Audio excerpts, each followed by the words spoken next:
ಒಬ್ಬ ನರೇಂದ್ರ ಮೋದಿ ಕೇಳಿ ದೇಶನ ಬದಲಾವಣೆ ಮಾಡೋಕ್ಕೆ ಸಾಧ್ಯನೇ ಇಲ್ಲ. ನಿಮ್ಗೆ ಎಲ್ಲ ಲೆವೆಲಲ್ಲೂ ಲೀಡರ್ಸ್ ಬೇಕು. ನಮ್ಮ ಕಾನ್ಸ್ಟಿಟ್ಯೂನ್ಸಿಲಿ ಇರೋವಂಥ ನನ್ನ ಏಜ್ನವರು ಅಥವಾ ನಮ್ಮ ಏಜ್ನವರು ನನಗೆ ಹೇ ಬ್ರೋ ಅಂತಲೇ ಕರೀತಾರೆ. ಬಹುಶಃ ನಾನು ಒಬ್ಬನೇ MP ಇರ್ಬೋದು, ಆ ಕ್ಷೇತ್ರ ಜನ ಬಂದ್ಬಿಟ್ಟು ಹೇ ಬ್ರೋ ಅಂತ ಕರೆಯುವಂಥದ್ದು. ನೀವೇನಾದರೂ ಆಗೋದ್ಮೇಲೆ ಲೈಫಲ್ಲಿ ಎಲ್ಲರೂ ನಿಮ್ಮ ಜೊತೆ ಚೆನ್ನಾಗಿರ್ತಾರೆ ಫ್ರೆಂಡ್ಸ್ ಆಗಿ ಬರೋಕ್ಕೆ. ಬಟ್ ಆ್ಯಕ್ಚುಲಿ ನಿಮ್ಮ ರಿಯಲ್ ಫ್ರೆಂಡ್ಸ್ ಯಾರು ಅಂದರೆ ನಿಮ್ಮ ಹತ್ರ ಏನೂ ಇಲ್ಲದೇ ಇದ್ದಾಗ ಅವ್ರು ಇರ್ತಾರಲ್ಲ, ಅವ್ರು ಆ್ಯಕ್ಚುಲಿ ನನ್ನ ಫ್ರೆಂಡ್ಸು. ಎಲ್ರಿಗೂ ಆಸೆ ಇರುತ್ತೆ ಮೇಡಮ್, ಒಂಥರ ಸ್ವಚ್ಛಂದವಾಗಿ ಜೀವನ ನಡೆಸಬೇಕು ಅಂತ, ಒಂದು ಫ್ರೀ ಬರ್ಡ್ ಥರ ಇರಬೇಕು ಅಂತ ಎಲ್ಲವನಿಗೂ ಆಸೆ ಇರುತ್ತೆ. ಇವತ್ತು ನಾನು ಬೆಟ್ಟ ಹತ್ತಬೇಕು, ಇನ್ನೊಂದು ದಿವಸ ಯಾವುದೋ ಒಂದು ನದಿ ಪಕ್ಕದಲ್ಲಿ ಕೂತ್ಕೊಂಡು ಪುಸ್ತಕ ಓದಬೇಕು. ಚಿಕ್ಕದಾಗಿ ಯೋಚನೆ ಮಾಡ್ತಾನಲ್ಲ ಅವನು ದೊಡ್ಡದಾಗಿ ಬೆಳೆಯೋಕ್ಕೆ ಆಗಲ್ಲ. ನಾನೊಬ್ಬನೇ ಬೆಳಿತೀನಿ ಅನ್ಕೋತಾನಲ್ಲ ಅವನು ಬೆಳೆಯೋಕ್ಕೆ ಆಗಲ್ಲ.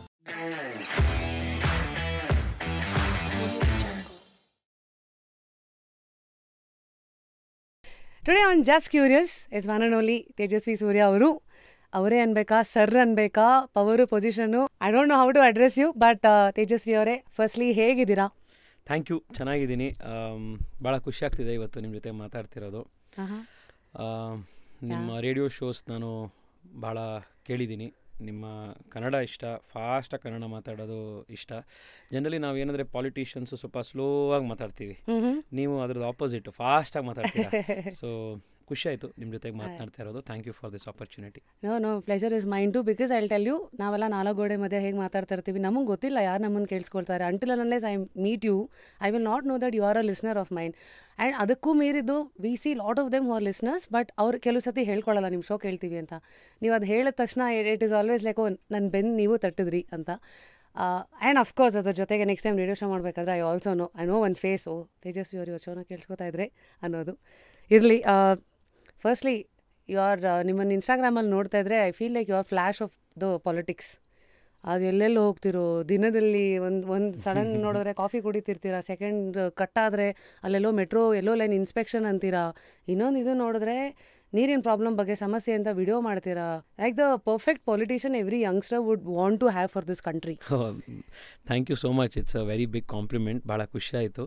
ಆನೆಸ್ಟ್ಲಿ ನನಗೆ ಚಿಕ್ಕ ವಯಸ್ಸಿಂದ ಪಾಲಿಟಿಕ್ಸು ಮತ್ತು ಜನರ ಮಧ್ಯೆ ಕೆಲಸ ಮಾಡಬೇಕು ಇದು ಅನ್ನೋದ್ರ ಕಡೆ ಒಂದು ತುಡಿತ ಇತ್ತು, ಆಸಕ್ತಿ ಇತ್ತು. ಬಟ್ ಇಷ್ಟು ಮುಂಚೆ ನನಗೆ ಎಲೆಕ್ಟ್ ಆಗಲಿಕ್ಕೆ ಬೆಂಗಳೂರಂಥ ಒಂದು ಕ್ಷೇತ್ರದಲ್ಲಿ ಪಾರ್ಲಿಮೆಂಟ್ನಲ್ಲಿ ನನಗೆ ರೆಪ್ರೆಸೆಂಟ್ ಮಾಡೋಕ್ಕೆ ಅವಕಾಶ ಸಿಗತ್ತೆ ಅಂತ ನನಗೆ ನಿಜವಾಗ್ಲೂ ಗೊತ್ತಿರಲಿಲ್ಲ. ಜನ ಆಶೀರ್ವಾದ ಮಾಡಿ ಅವಕಾಶ ಮಾಡಿಕೊಟ್ಟಿದ್ದಾರೆ ಅಂದಾಗ ಪ್ರತಿದಿನ every day I try to do justice. So ನಾನು ಬೆಳಗ್ಗೆ ಎದ್ದಾಗ ಇವತ್ತು ನಾನು ಪ್ರತಿ ಕ್ಷಣ ನಾನು ವೋಟ್ ಮಾಡಿರುವಂಥ ಜನ, ನನ್ನ ಮೇಲೆ ನಂಬಿಕೆ ಇಟ್ಟು ಈ ಆಪರ್ಚುನಿಟಿ ಕೊಟ್ಟಂಥ ನಮ್ಮ ಪ್ರೈಮ್ ಮಿನಿಸ್ಟ್ರು, ನಮ್ಮ ಪಾರ್ಟಿ ಈಸ್ ಆ್ಯಕ್ಚುಲಿ ಕಾರ್ಯಕರ್ತರು ಬೇಸ್ಡ್ ಪಾರ್ಟಿ ಇದು. ಹೌದು. ಅವರು ಈಗ ನಾನೊಬ್ಬ ಗೆಲ್ಲಬೇಕು ಎಲೆಕ್ಷನಲ್ಲಿ ಅಂತಂದರೆ ಅದಕ್ಕೆ ಹಿಂದೆ ಎಷ್ಟೋ ಜನ ಪೋಸ್ಟರ್ ಹಂಚಿರ್ತಾರೆ, ಅಪಾರ್ಟ್ಮೆಂಟ್ಗಳಿಗೆ ಮನೆಗೆ ಹೋಗಿ ಬಿಸಿಲಲ್ಲಿ ಕ್ಯಾಂಪೇನ್ ಮಾಡಿರ್ತಾರೆ, 5 ವರ್ಷ ನಮಗೋಸ್ಕರ ಕೆಲಸ ಮಾಡ್ತಾ ಇರ್ತಾರೆ. ಅವ್ರಿಗೂ ನ್ಯಾಯ ಒದಗಿಸ್ಬೇಕು. ಸೊ ಇದು ನನಗೆ ಪ್ರತಿ ಕ್ಷಣ ಕಾಡ್ತಾ ಇರತ್ತೆ. ಸೊ ಇದೆಲ್ಲದು ಮಾಡೋದಕ್ಕೆ ಎನರ್ಜಿ, ಜೋಶು ಎಲ್ಲಿ ಬರುತ್ತೆ ಅಂತಂದರೆ ಇದರಿಂದನೇ ಬರುತ್ತೆ, ಜನರಿಂದನೇ ಬರುತ್ತೆ, ನಮ್ಮ ಕಾರ್ಯಕರ್ತರಿಂದನೇ ಬರುತ್ತೆ. But thank you, you have been very kind. ಇನ್ನೂ ಮಾಡಬೇಕು ಅಂತಿದೆ, ಮಾಡಿರೋದು ಸಾಕು ಅಂತ ಅನ್ಸಲ್ಲ, ಇನ್ನಷ್ಟು ಹಾರ್ಡ್ ವರ್ಕ್ ಮಾಡಬೇಕು, ಇನ್ನಷ್ಟು ಕಾಂಟ್ರಿಬ್ಯೂಟ್ ಮಾಡಬೇಕು ಅಂತಿದೆ. And let's see. ನಾನು ನಿಮ್ಮ ರಿಪೋರ್ಟ್ ಕಾರ್ಡ್ ಇನ್ನೂ ತೆಗೆದು ನೋಡಿದೆ, 112 ಪೇಜ್ ಇದೆ. ಅಂದರೆ ನೀವು ಕಳೆದ 5 ವರ್ಷಗಳಲ್ಲಿ ಮಾಡಿರೋದು ಅದೊಂದು ದೊಡ್ಡ ಇದೆ. ಒಂದರ ಓಷನ್ಗೆ ಇವತ್ತು ಸಿಗೋ ಟೈಮಲ್ಲಿ ಒಂದು ಬಕೆಟ್ ಹಾಕ್ದಂಗೆ ಆಗುತ್ತೆ. I still stay curious. ನನ್ನ ಕೆಲವು ಪ್ರಶ್ನೆಗಳಿದೆ. ಬಟ್ ಅದಕ್ಕೂ ಮುಂಚೆ ಆ್ಯಸ್ ಅನ್ MP ಆ ಪೊಸಿಷನ್ನೇ ಹೇಗಿದೆ ಅಂದ ತಕ್ಷಣ ಸಡನ್ನಾಗಿ ನಮ್ಮ ಕಣ್ಮುಂದೆ ಏನು ಇವತ್ತು ವಿ ಸಿ ಸಾಕಷ್ಟು ಜನ ಮಾತಾಡೋ ಟೋನೇ ನೋಡ್ತಿರ್ತಕ್ಕಂಥ ಸಭೆಯಲ್ಲಿ ಮಾಡ್ತಿರ್ತಕ್ಕಂಥ ಒಂದು ಸರ್ಕಾರಿ ಭಾಷೆ ಒಂದಿದೆ. ಅದು ಬಿಟ್ಟರೆ ಈ ಕಡೆ ಇವತ್ತು ಯಂಗ್ಸ್ಟರ್ಸ್ ಕನೆಕ್ಟ್ ಆಗೋದೇ ಡೂಡ್ ಬ್ರೋ ವಾಟ್ಸಪ್ ಡೂಡೆ ಮಚಾಲೆ ಪಾರೋಲೆ ಈ ಥರದ್ದು ಒಂದಿದೆ. So who was the real Tejasvi Surya ಅವರು? ಬೆಳಗ್ಗೆ ಎದ್ದಾಗಿಂದ how do you look at life, what you do? ನನಗೊಂದು ಇಂಟ್ರೆಸ್ಟಿಂಗ್, ನೀವಾಗಲೇ ಕೇಳಿದ್ರಿ ನಾನು ನಿಮ್ಮನ್ನ ಸರ್ ಅಂತ ಕರಿಬೇಕಾ, ಹೇಗೆ how should I address you ಅಂತ. ನಾನು ಬಿಕಾಸ್ ನಾನು 32, 33 ಈ ಏಜ್ನಲ್ಲಿ ಇರೋದ್ರಿಂದ, ನಾನು 28ಗೆ ನಾನು ಎಲೆಕ್ಟ್ ಆಗಿದ್ದರಿಂದ ನಮ್ಮ ಕಾನ್ಸ್ಟಿಟ್ಯೂನ್ಸಿಲಿರೋವಂಥ ನನ್ನ ಏಜ್ನವರು ಅಥವಾ ನಮ್ಮ ಏಜ್ನವರು ನನಗೆ ಹೇ ಬ್ರೋ ಅಂತಲೇ ಕರೀತಾರೆ.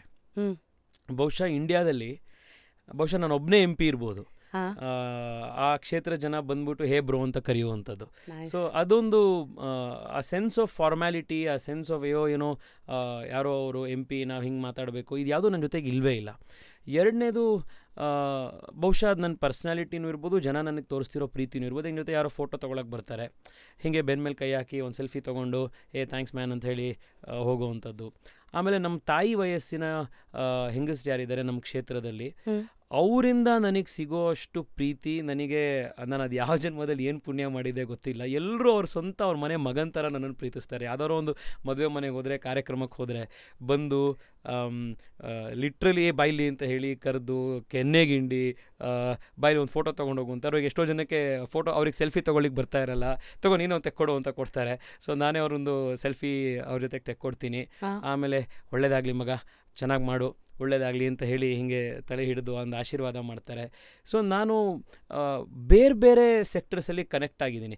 ನಿನ್ನೆ ನಾನು ನಮ್ಮ ಇಲ್ಲಿ ತಾಸ ತಿಂಡಿ ಎದುರುಗಡೆ ಒಂದು ಕಾಫಿ ಕುಡಿತಾ ಇದ್ದೆ. ಅಲ್ಲಿ ಯಾರೋ ವೆರಿ ಯಂಗ್ ಕಪಲ್ ಅವ್ರು ಬಂದು ಮಗುನ ಕೈಯಲ್ಲಿ ಎತ್ಕೊಂಡಿದ್ರು. ನಾನು ನೋಡಿದ ತಕ್ಷಣ ಬಂದು ಹೇ ಮಗು ಬೈಲಿ ನೋಡು ಸೂರ್ಯ ಮಾಮ ನೋಡು, ಹಾಯ್ ಹೇಳು ಸೂರ್ಯ ಮಾಮಗೆ ಅಂತ. ಸೊ ಅಷ್ಟು ಚಿಕ್ಕ ಮಗುಗೆ ಸೂರ್ಯ ಮಾಮ ಅಂತ ಕನೆಕ್ಟ್ ಆಗಿರ್ಬೋದು. ನನ್ನ ಏಜ್ ಹುಡುಗರಿಗೆ ಹೇ ಬ್ರೋ ಡೂಡ್ ಕನೆಕ್ಟ್ ಆಗಿರ್ಬೋದು. ನಮ್ಮ ತಾಯಿ ವಯಸ್ಸಿನ ಯಾರು ನಮ್ಮ ಕ್ಷೇತ್ರದಲ್ಲಿ ಹೆಣ್ಮಕ್ಳಿದ್ದಾರೆ, ಹೆಂಗಸರಿದ್ದಾರೆ, ಅವರಿಗೆ ಅವ್ರ ಮಗನ ರೀತಿ ನಾನು ಕನೆಕ್ಟ್ ಆಗಿರ್ಬೋದು. ಬಾ ಮಗನೇ ಹೆಂಗಿದ್ಯಾ, ಒಳ್ಳೇದಾಗಲಿ, ಈ ಥರದ್ದೊಂದು ಪ್ರೀತಿ ವಿಶ್ವಾಸ. ಇದೇ ಥರ ಒಂದು ಪ್ರಶ್ನೆ ಇದಕ್ಕೆ ಕಂಟಿನ್ಯೂಷನ್ ಅಂತ, ಬೀಂಗ್ ಅ ಪಬ್ಲಿಕ್ ಸ್ಪೀಕರ್, ನಿಮಗೊಂದು ಎಲ್ಲೇ ಹೋದ್ರೂ ತೇಜಸ್ವಿ ಸೂರ್ಯ ಅವರು MP ಅನ್ನೋ ಒಂದು ಜವಾಬ್ದಾರಿಯುತ ಪೊಸಿಷನ್ ನಿಮ್ಮ ಬೆನ್ನೇ ಕಾಯ್ತಾ ಇರುತ್ತೆ. ಪಬ್ಲಿಕ್ ಗ್ಯಾದರಿಂಗ್ಸ್ ಒಂದೊಂದು ಥರ ಒಂದೊಂದು ಕ್ರೌಡ್ ಇರ್ತಾರೆ. My question to you is, we've always wondered, how do you ಯಾರು ಸೆಂಟಿಮೆಂಟ್ಸು ಹರ್ಟ್ ಆಗದೆ ಇರೋ ಥರ ಬಟ್ ಸ್ಟಿಲ್ ನಿಮಗೆ ಒಳಗಿರೋ ವಿಚಾರಗಳನ್ನು ಮುಖಾಮುಖಿ ಮುಲಾಜ್ ನೋಡದೆ ಆಚೆಗೆ ಹಾಕೋದು, ಎರಡನ್ನೂ ಬ್ಯಾಲೆನ್ಸ್ ಮಾಡೋ ಕಲೆ ಹೇಗೆ ಬರುತ್ತೆ ಬೀಯಿಂಗ್ ಅ ಲಾಯರ್? ಅದು ಆ್ಯಕ್ಚುಲಿ ಯಾರಿಗೂ ಹರ್ಟ್ ಮಾಡ್ದಲೇ ಇರೋ ಥರ ಅಂತ ನೀವು ಹೇಳ್ತಿದ್ದೀರಾ. ಬಟ್ ನಾನೇ ಎಷ್ಟೋ ಕೆಲವು ಸತಿ ಮಾತನಾಡಿದಾಗ ಕೆಲವು ತಪ್ಪುಗಳಾಗಿದೆ, ಕೆಲವ್ರು ಹರ್ಟ್ ಆಗಿರ್ತಾರೆ. ಅದಾದಮೇಲೆ ಅಯ್ಯೋ ಇದನ್ನು ಹೀಗೆ ಹೇಳೋದ್ರ ಬದಲು ಹೀಗೆ ಹೇಳ್ಬೋದಿತ್ತಲ್ಲ ಅನ್ನೋವಂಥ ಕೆಲವು ಲರ್ನಿಂಗ್ಸ್ ನಾನೇ ಕಲ್ತ್ಕೊಂಡಿದ್ದೀನಿ, ಇದನ್ನು ಬೇರೆ ಥರ ಹೇಳ್ಬೋದಿತ್ತಲ್ಲ ಅಂತ.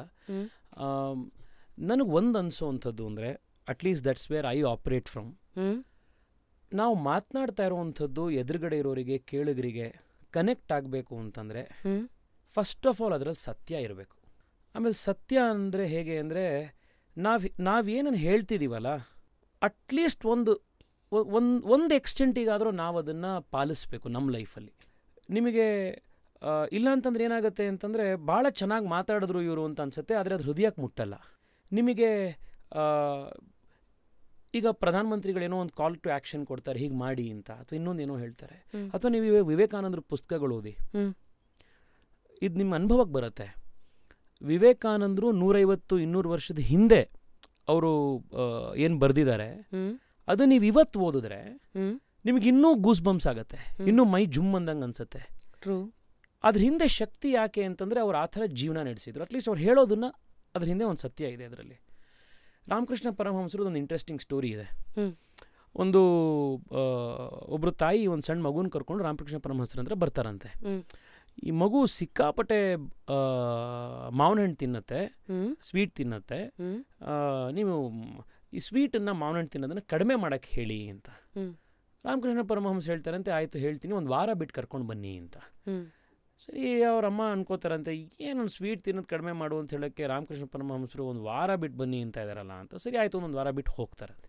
ಒಂದು ವಾರ ಬಿಟ್ಟು ಹೋದಾಗ ಆಗ ಹೇಳ್ತಾರಂತೆ, ಸ್ವೀಟ್ ಸ್ವಲ್ಪ ಕಡಿಮೆ ಮಾಡಪ್ಪ, ಮಾವಿನ ಹಣ್ಣೆಲ್ಲ ತಿನ್ನೋದು ಕಡಿಮೆ ಮಾಡಪ್ಪ ಅಂತ ಮಗು ಕೇಳಿಸ್ಕೊಂಡು ಅವರಮ್ಮ ಕೇಳ್ತಾರಂತೆ, ಈ ಒಂದು ಲೈನೇ ನೀವು ಅವತ್ತೇ ಹೇಳ್ಬೋದಿತ್ತಲ್ಲ ಅಂತ. ಅದಕ್ಕೆ ರಾಮಕೃಷ್ಣ ಪರಮಹಂಸರು ಹೇಳ್ತಾರಂತೆ, ನಾನೇ ತುಂಬ ಸ್ವೀಟು ಮಾವಿನ ಹಣ್ಣು ತಿಂತಾ ಇದ್ದೆ, ಸೊ ನಾನು ಆ ಥರ ಅಡ್ವೈಸ್ ಮಾಡೋಕ್ಕೆ ನನಗೆ ನೈತಿಕತೆನೇ ಇರಲಿಲ್ಲ, ನಾನು ಒಂದು ವಾರ ಬಿಟ್ಬಿಟ್ಟು ಅದಾದಮೇಲೆ ಈ ಮಗುಗೆ ಇವಾಗ ಹೇಳಿದೆ ಅಂತ. So I think a lot of our words get power through the purity of our actions. So ನಾವು ಸತ್ಯ ಹೇಳೋಕ್ಕೂ ಧೈರ್ಯ ಬರೋದು ಯಾವಾಗ ಅಂದರೆ, ನಾವು ಒಳಗಡೆ ನಾವು ಪ್ರಾಮಾಣಿಕವಾಗಿದ್ದೀವ, ನಾವು ಹೇಳ್ತಾ ಇರೋದನ್ನ ಒಂದು ಲೆವೆಲಿಗಾದರೂ ನಾನೇ ಹೇಳ್ತಾ ಇರೋದು ನೀವೇನು 100% ಹೇಳೋದನ್ನೆಲ್ಲ ಇವತ್ತಿನ ಕಾಲದಲ್ಲಿ ಹಾಗೆ ಇರಬೇಕು ಅಂತಲ್ಲ. ಟು ಅ ಗ್ರೇಟ್ ಎಕ್ಸ್ಟೆಂಟ್ ನಿಮ್ಮ ಪ್ರಯತ್ನ ಆದರೂ ಇದೆಯಾ ನೀವು ಪ್ರಾಮಾಣಿಕವಾಗಿರೋಕ್ಕೆ, ಅಥವಾ ನೀವೇನು ಹೇಳ್ತಿದ್ದೀರಾ ಅದನ್ನು ಫಾಲೋ ಮಾಡೋಕ್ಕೆ. I think that is the first thing where you get the power to connect through your words. ಎರಡನೇದು, ನಾವು ಯಾವುದನ್ನು ಸತ್ಯ ಅಥವಾ ಏನು ಅಂತ ನಾವು ನಂಬಿರ್ತೀವಲ್ಲ, ಅದನ್ನು ನಾವು ಹೇಳೋ ಅಂಥ ಧೈರ್ಯ ಇರಬೇಕು. ಆ ಧೈರ್ಯ ಇಲ್ಲ ಅಂತಂದರೆ, ನಾನು ಇದನ್ನು ಹೇಳೋದ್ರಿಂದ ಅಯ್ಯೋ ಇವ್ರು ಬೇಜಾರು ಮಾಡ್ಕೋತಾರ ಅಥವಾ ಅವರು ಇದನ್ನು ಮಾಡ್ಕೋತಾರ ಅಂದರೆ ಕಾನ್ಸಿಕ್ವೆನ್ಸ್. ಅಂದರೆ ತೆಲುಗುಲಿ ಒಂದು ಏನೋ ಗಾದೆ ಇದೆ, ಅಂದರಿಕಿ ಮಂಚಿವಾಳು ಅನಂತರಾಮಯ್ಯ ಅಂತನೋ ಏನೋ, ಎಲ್ರಿಗೂ ಒಳ್ಳೆಯವನಾಗಕ್ಕೆ ಹೋಗೋನು ಯಾರಿಗೂ ಒಳ್ಳೆಯವನಾಗಲ್ಲ ಅಂತ. ಸೊ ನೀವು ಏನು ಅಂದ್ಕೊಂಡಿದ್ದೀರಾ ಅದನ್ನು ಯಾವ್ದು ಪ್ರಾಮಾಣಿಕ ಇದೆ ಅದನ್ನು ಧೈರ್ಯವಾಗಿ ಸತ್ಯವಾಗಿ ಹೇಳುವಂಥ ಒಂದು ಕನ್ವಿಕ್ಷನ್ ಇರಬೇಕು. ಇದು ಎರಡಿತ್ತು ಅಂತಂದರೆ ಜನಕ್ಕೆ ನಿಮ್ಮಲ್ಲಿ ಈ ಮನುಷ್ಯ ನಿಜ ಹೇಳ್ತಾ ಇದ್ದಾನೆ, ಸತ್ಯ ಹೇಳ್ತಾ ಇದ್ದಾನೆ, ಅದ್ರ ಕಡೆಗೆ ನಾವು ಕನೆಕ್ಟ್ ಆಗ್ಬೋದು ಅನ್ನೋವಂಥದ್ದು ಅನ್ಸುತ್ತೆ. ಸೊ ನನಗನ್ಸೋದು ಇಷ್ಟೇ. ಅದ್ರ ಜೊತೆಗೆ ಯಾರಿಗೋ ಒಬ್ರಿಗೆ ನಾವು ಅವಮಾನನೇ ಮಾಡಬೇಕು ಅನ್ನೋ ಅನ್ಕೊಂಡು ಮಾತಾಡೋ ಥರದಿದ್ರೆ ಆಗ ಅವಮಾನ ಆಗತ್ತೆ. ಅಥವಾ ನಮ್ಮ ಈಗೋಯಿಂದ ನಾವು ಯಾರಿಗೋ ಮಾತಾಡ್ತಾ ಇದ್ರೆ ಅವಾಗ ಇನ್ನೊಬ್ರಿಗೆ ಇನ್ಸಲ್ಟ್ ಆಗುತ್ತೆ. ಅದು ಎರಡು ಇಲ್ಲ ಅಂತಾದರೆ ಭಾಳಷ್ಟು ಜನಕ್ಕೆ ಐ ಫೀಲ್ ಸತ್ಯ ಹೇಳಿದರೆ, ಒಂದು ಲಾರ್ಜರ್ ಕಾಸಿಗೆ ಹೇಳಿದರೆ, ಪರ್ಸನಲ್ ಆಗಿ ಯಾರಿಗೊಬ್ರಿಗೆ ಹರ್ಟ್ ಮಾಡಬೇಕು ಅಥವಾ ಈಗೋಯಿಂದ ಹೇಳಿದರೆ, ಇದು ಎರಡು ಹೇಳಿಲ್ಲಲ್ಲ ಅಂದರೆ I think most of the time people will take it okay. That's how much you've understood and analyzed the position and how to use it. I think I gave a very long answer. No, I mean ಈ ಥರ platforms ಎಲ್ಲ ಅಲ್ವಾ we get to C ಮನಬಿಚ್ಚಿ ಮಾತಾಡೋದು ಅಂತಾರಲ್ಲ. So ಮುಂದೆ we all know politics ಅನ್ನೋದು ಒಂಥರ wifi ಇದ್ದಂಗೆ, everybody wants to connect to it. But ಕೆಲವು ಸತಿ ಇವತ್ತು youngsters we see lot of them saying ಇವತ್ತಿನ ರಾಜಕೀಯ ಬಿಡು ಅಂತ. ಬಟ್ ನಿಮ್ಮಂಥವರು ಯಂಗ್ಸ್ಟರ್ಸು ಪಾಲಿಟಿಕ್ಸಿಗೆ ಬರಬೇಕು ಅನ್ನೋದೊಂದು ಕೂಗು ಈಗ ರಿಯಾಲಿಟಿ ಮಾಡಿದ ನಿಮಗೆ 28 when you were 28 you entered politics. Honestly want to know ಇವತ್ತು ಪಾಲಿಟಿಕ್ಸನ್ನು ನನ್ನ ಪ್ರೊಫೆಷನ್ನಾಗಿ ತೊಗೋಬೇಕಂದ್ರೆ ನಾನು ಏನೇನು ತಯಾರಿಗಳು ಏನು ಎಕ್ಸ್ಪೆಕ್ಟೇಷನ್ ಇಟ್ಕೊಂಡು ನಾನು ಪಾಲಿಟಿಕ್ಸಿಗೆ ಅಂತ ನೋಡಬೇಕು. ಬಿಕಾಸ್ ಒಬ್ಬ ತೇಜಸ್ವಿ ಸೂರ್ಯ ಅವರು ಗೆದ್ದರೆ 100 ಜನಕ್ಕೆ ಅದು ಆಶಾಭಾವನೆಯನ್ನು ಕೊಡುತ್ತೆ. ಬಟ್ ಅದ್ರ ಮಧ್ಯದಲ್ಲಿ ತುಂಬ ಗ್ಯಾಪ್ಸ್ ಇದೆ, ನಿಮಗೂ ಗೊತ್ತಿದೆ. ಸೊ ಇದನ್ನು ನಾನು ಕರಿಯರಾಗಿ ನೋಡೋಕ್ಕೆ ನಾನು ಏನೇನು ತಯಾರಿ ಮಾಡ್ಕೋಬೇಕು, ನಾನು ಹೆಂಗೆ ಬರೋದು ಇಲ್ಲಿ ಪಾಲಿಟಿಕ್ಸಿಗೆ ಯಂಗ್ಸ್ಟರ್ ಆಗಿ ದೇಶ ಕಾಂಟ್ರಿಬ್ಯೂಟ್ ಮಾಡೋಕ್ಕೆ? ಮೇಡಮ್, ಫಸ್ಟ್ ಆಫ್ ಆಲು ನೀವು ದೇಶಕ್ಕೆ ಕಾಂಟ್ರಿಬ್ಯೂಟ್ ಮಾಡಬೇಕು ಅಂತಿದ್ರೆ ನೀವು ಅದಕ್ಕೆ ಪಾಲಿಟಿಕ್ಸ್ಗೆ ಬರಬೇಕು ಅಂತಿಲ್ಲ, ಅಥವಾ ನೀವೇನು IAS IPS ಆಗಬೇಕು ಅಂತಿಲ್ಲ, ಸರ್ಕಾರದಲ್ಲೇ ಕೆಲಸಕ್ಕೆ ಬರಬೇಕು ಅಂತಿಲ್ಲ, ಅಥವಾ ನೀವೇನಾದರೂ ಆಗಬೇಕು ಅಂತಲೇ ಏನಿಲ್ಲ. ಏನಾದರೂ ಮಾಡೋದಕ್ಕೆ ಒಂದು ಜೋಶ್ ಇರಬೇಕು, ಒಂದು ಇರಬೇಕು. ಉದಾಹರಣೆಗೆ ಸಾಲುಮರ ತಿಮ್ಮಕ್ಕ ಅವ್ರೇನು ಎನ್ವೈರ್ನಮೆಂಟ್ ಮಿನಿಸ್ಟರ್ ಆಗಿದ್ರಾ, MP MLA ಆಗಿದ್ರಾ? ಅವರು ನಮ್ಮ ಪರಿಸರ ಸಂರಕ್ಷಣೆಗೆ ಮಾಡಿರೋ ಅಷ್ಟು ಬಹುಶಃ ಯಾರು ಎನ್ವೈರ್ನಮೆಂಟ್ ಮಿನಿಸ್ಟರ್ಗಳಾಗಿದ್ರು ಅವರೇ ಮಾಡಿರಲ್ಲ. ಸೊ ನಿಮಗೆ ಏನಾದರೂ ಒಳ್ಳೇದು ಮಾಡೋದಕ್ಕೆ ಇಂಟೆಂಟ್ ಮುಖ್ಯ, ಅದನ್ನು ಮಾಡೋದಕ್ಕೆ ಒಂದು ಪ್ರಯತ್ನ ಮುಖ್ಯ. ಅದಕ್ಕೇನೋ ಟೈಟಲ್ ಅನ್ನೋ ಅವಶ್ಯಕತೆ ಇಲ್ಲ. ಫಸ್ಟು.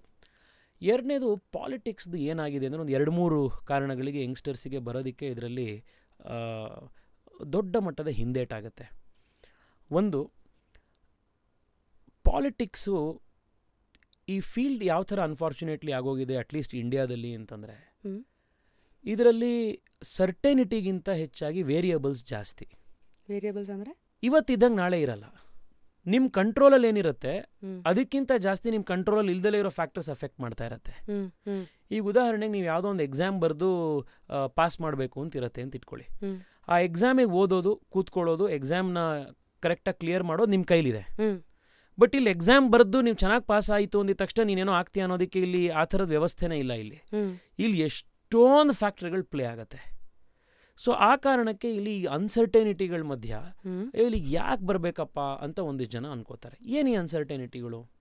ನೋಡಿ, ನಮ್ಮಲ್ಲಿ ಒಂದು ಎಲೆಕ್ಷನ್ ನೀವು ಫೈಟ್ ಮಾಡಬೇಕು ಅಂತಂದರೆ, ಇನ್ನೇನು ನಾವು ಇವಾಗ 30-40 ದಿವಸದಲ್ಲಿ ಎಲೆಕ್ಷನ್ಗೆ ಹೋಗ್ತಿದ್ದೀವಿ, ಕೋಟ್ಯಾಂತರ ರೂಪಾಯಿ ದುಡ್ಡನ್ನ ಅವಶ್ಯಕತೆ ಇರುತ್ತೆ. ಯಾಕೆಂದರೆ ನಮ್ಮ ವ್ಯವಸ್ಥೆ ಹಾಗಾಗೋಗಿದೆ.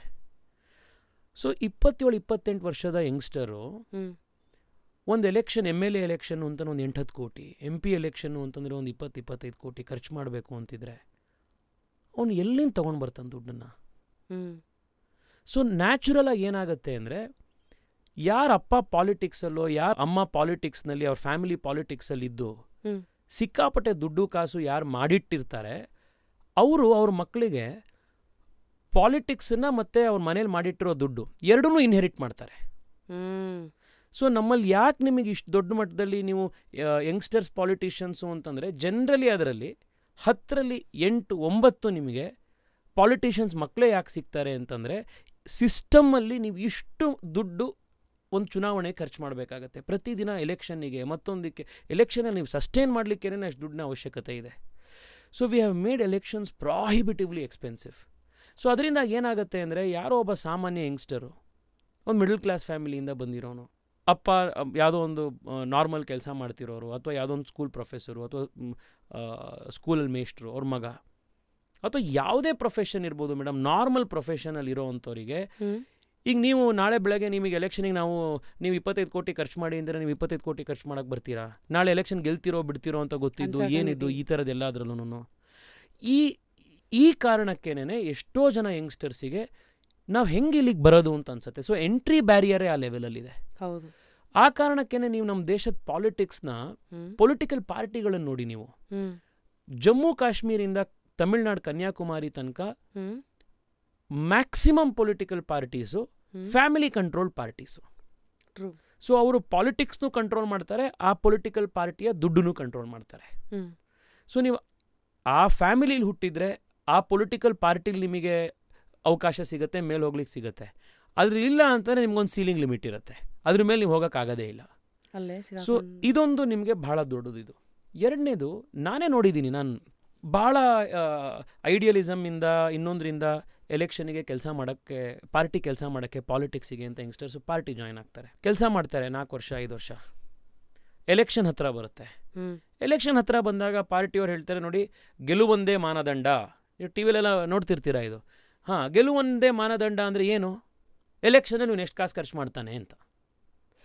ಸೊ ನೀನು 5 ವರ್ಷ ಎಷ್ಟು ಮಣ್ಣು ಹೊತ್ತಿರೋ, ನೀನು ಎಷ್ಟು ಬಂಟಿಂಗ್ ಕಟ್ಟು, ನೀನು ಎಷ್ಟು ಬ್ಯಾನರ್ ಕಟ್ಟು, ಎಷ್ಟು ನೀನು ಈ ಊರಿಂದ ಆ ಊರಿಗೆ, ಆರಿಂದ ಊರಿಗೆ ಹೋಗಿ ಮೀಟಿಂಗ್ ಮಾಡಿ, ಪ್ರೋಗ್ರಾಮ್ ಮಾಡಿ, ಏನಾದರೂ ಮಾಡು.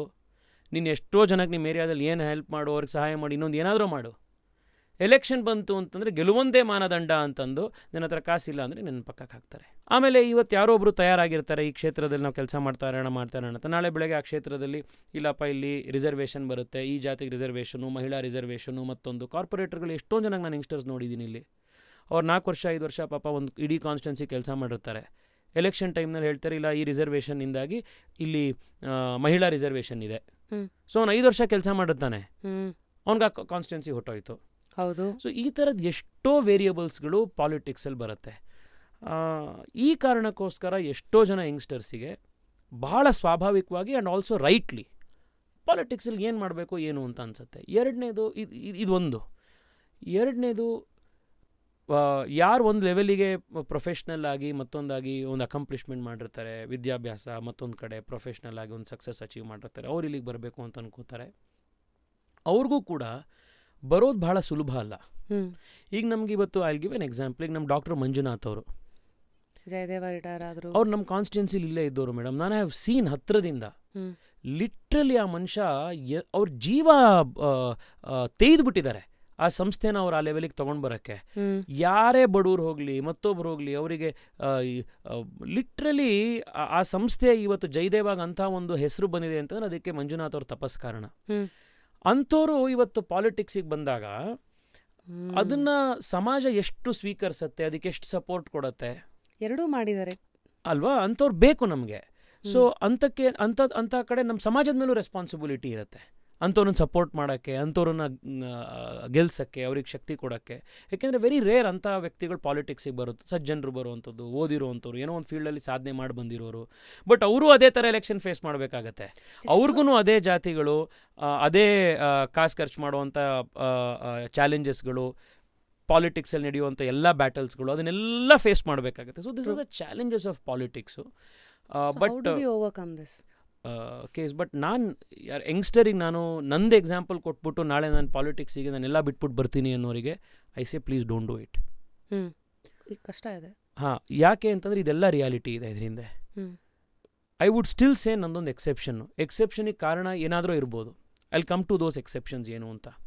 ಬಟ್ ಫಸ್ಟ್ ಆಫ್ ಆಲ್ ಏನು ಅಂತಂದರೆ, ನಾವು ಒಂದು ಸಾಮಾನ್ಯ ಮನೆತನದಿಂದ ಬರ್ತಿದ್ದೀವಿ ಅಂತಿತ್ತು ಅಂತಾದರೆ ನಮ್ಮ ಪ್ರೈಮರಿ ರೆಸ್ಪಾನ್ಸಿಬಿಲಿಟಿ ನಮ್ಮ ತಂದೆ ತಾಯಿ ಮನೆ ಯಾವುದಿದೆ ಅವ್ರನ್ನ ಒಂದು ಲೆವೆಲ್ಲಿಗೆ ನಾವು ಅದನ್ನು ಆರ್ಥಿಕವಾಗಿ ಗಟ್ಟಿ ಮಾಡೋದು.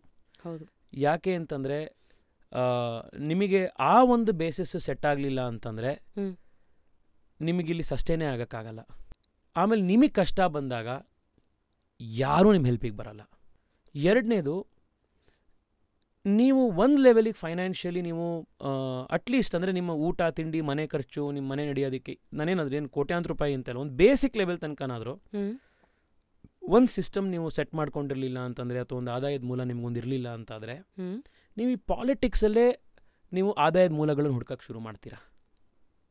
That is where corruption will start. ಆಗೇನು ಮಾಡ್ತೀರಾ, ಯಾವುದೋ MLA ಹತ್ರ ಮಿನಿಸ್ಟರ್ ಹತ್ರ, ಸರಿ ನಮ್ಮ ಕಡೆ ಅವ್ರದ್ದು ಯಾರ್ದೋ ಒಂದು ಟ್ರಾನ್ಸ್ಫರ್ ಮಾಡಿಸ್ಕೊಡಿ, ಅವ್ನು ಟ್ರಾನ್ಸ್ಫರ್ ಮಾಡಿಸ್ಕೊಟ್ಟಿರೋಂಥ ನಾನು ಟ್ರಾನ್ಸ್ಫರ್ ಮಾಡಿಸ್ಕೊಟ್ಟಂಪ ಇದಕ್ಕೊಂದಿಷ್ಟು ದುಡ್ಡು ಕೊಡು, ಇನ್ನು ಯಾರೋ ಒಬ್ರಿಗೆ ಏನೋ ಒಂದು ಕೆಲಸ ಕೊಡಿಸು, ಯಾವುದೋ ಒಂದು ಕಾಂಟ್ರಾಕ್ಟ್ ಮಾಡಿಸು, ಅದ್ರೊಳಗಡೆ ಒಂದು 5% ಕೊಡಿಸು. ಇದು ಅಲ್ಲಿಂದ ಸ್ಟಾರ್ಟ್ ಆಗ್ತಾ ಬರುತ್ತೆ. ಸೊ ಈ ಎರಡೂ ಕಾರಣಕ್ಕೋಸ್ಕರ, ಒಂದು ಇದರಲ್ಲಿ ಎಷ್ಟು ಅನ್ಸರ್ಟನಿಟೀಸ್ ಇರುತ್ತೆ ಅಂತಂದರೆ ನಿಮಗೆ ನಾಳೆ ಏನಾಗುತ್ತೆ ಅಂತ ಗೊತ್ತಿರಲ್ಲ. ಆ ಕಾರಣಕ್ಕೆ ನಾಳೆ ನೀವು ನಿಮ್ಮ ಹೆಂಡತಿ ಮಕ್ಕಳು ತಂದೆ ತಾಯಿ ಅವ್ರ ಜವಾಬ್ದಾರಿ ಏನಿರುತ್ತೆ ಅದು ನಿಮ್ಮ ಮೇಲೆ ಇರಬೇಕು. ಅದಕ್ಕೋಸ್ಕರ first set that up. Okay. ಎರಡನೇದು, ನೀವು ಪ್ರಾಮಾಣಿಕತೆಯಿಂದ ನಾನೇನಾದರೂ ಬದಲಾವಣೆ ತರಬೇಕು ಅನ್ನೋದಾದರೆ, ನಾನು ಯಾರಿಗೋಸ್ಕರ, ನಾನು ಇದಕ್ಕೋಸ್ಕರ ಸಣ್ಣ ಪುಟ್ಟಕ್ಕೋಸ್ಕರ, ನಾನು ಊಟ ತಿಂಡಿಗೋಸ್ಕರ ಕೈ ಚಾಚುವಂಥ ಕೆಲಸ ನಾನು ಇಲ್ಲಿ ಮಾಡಲ್ಲ ಅನ್ನುವಂಥ ಕನ್ವಿಕ್ಷನಿಂದ ನೀವು ಬರಬೇಕು ಅನ್ನೋದಾದರೆ, ಇದೆರಡೂ ಕಾರಣಕ್ಕೆ ಒಂದು ಲೆವೆಲಿಗೆ ನೀವು ಎಸ್ಟಾಬ್ಲಿಷ್ ಆದ ನಂತರ ನೀವು ಬರುವಂಥದ್ದು ಈಸ್ ಅ ಬೆಟರ್ ಥಿಂಗ್.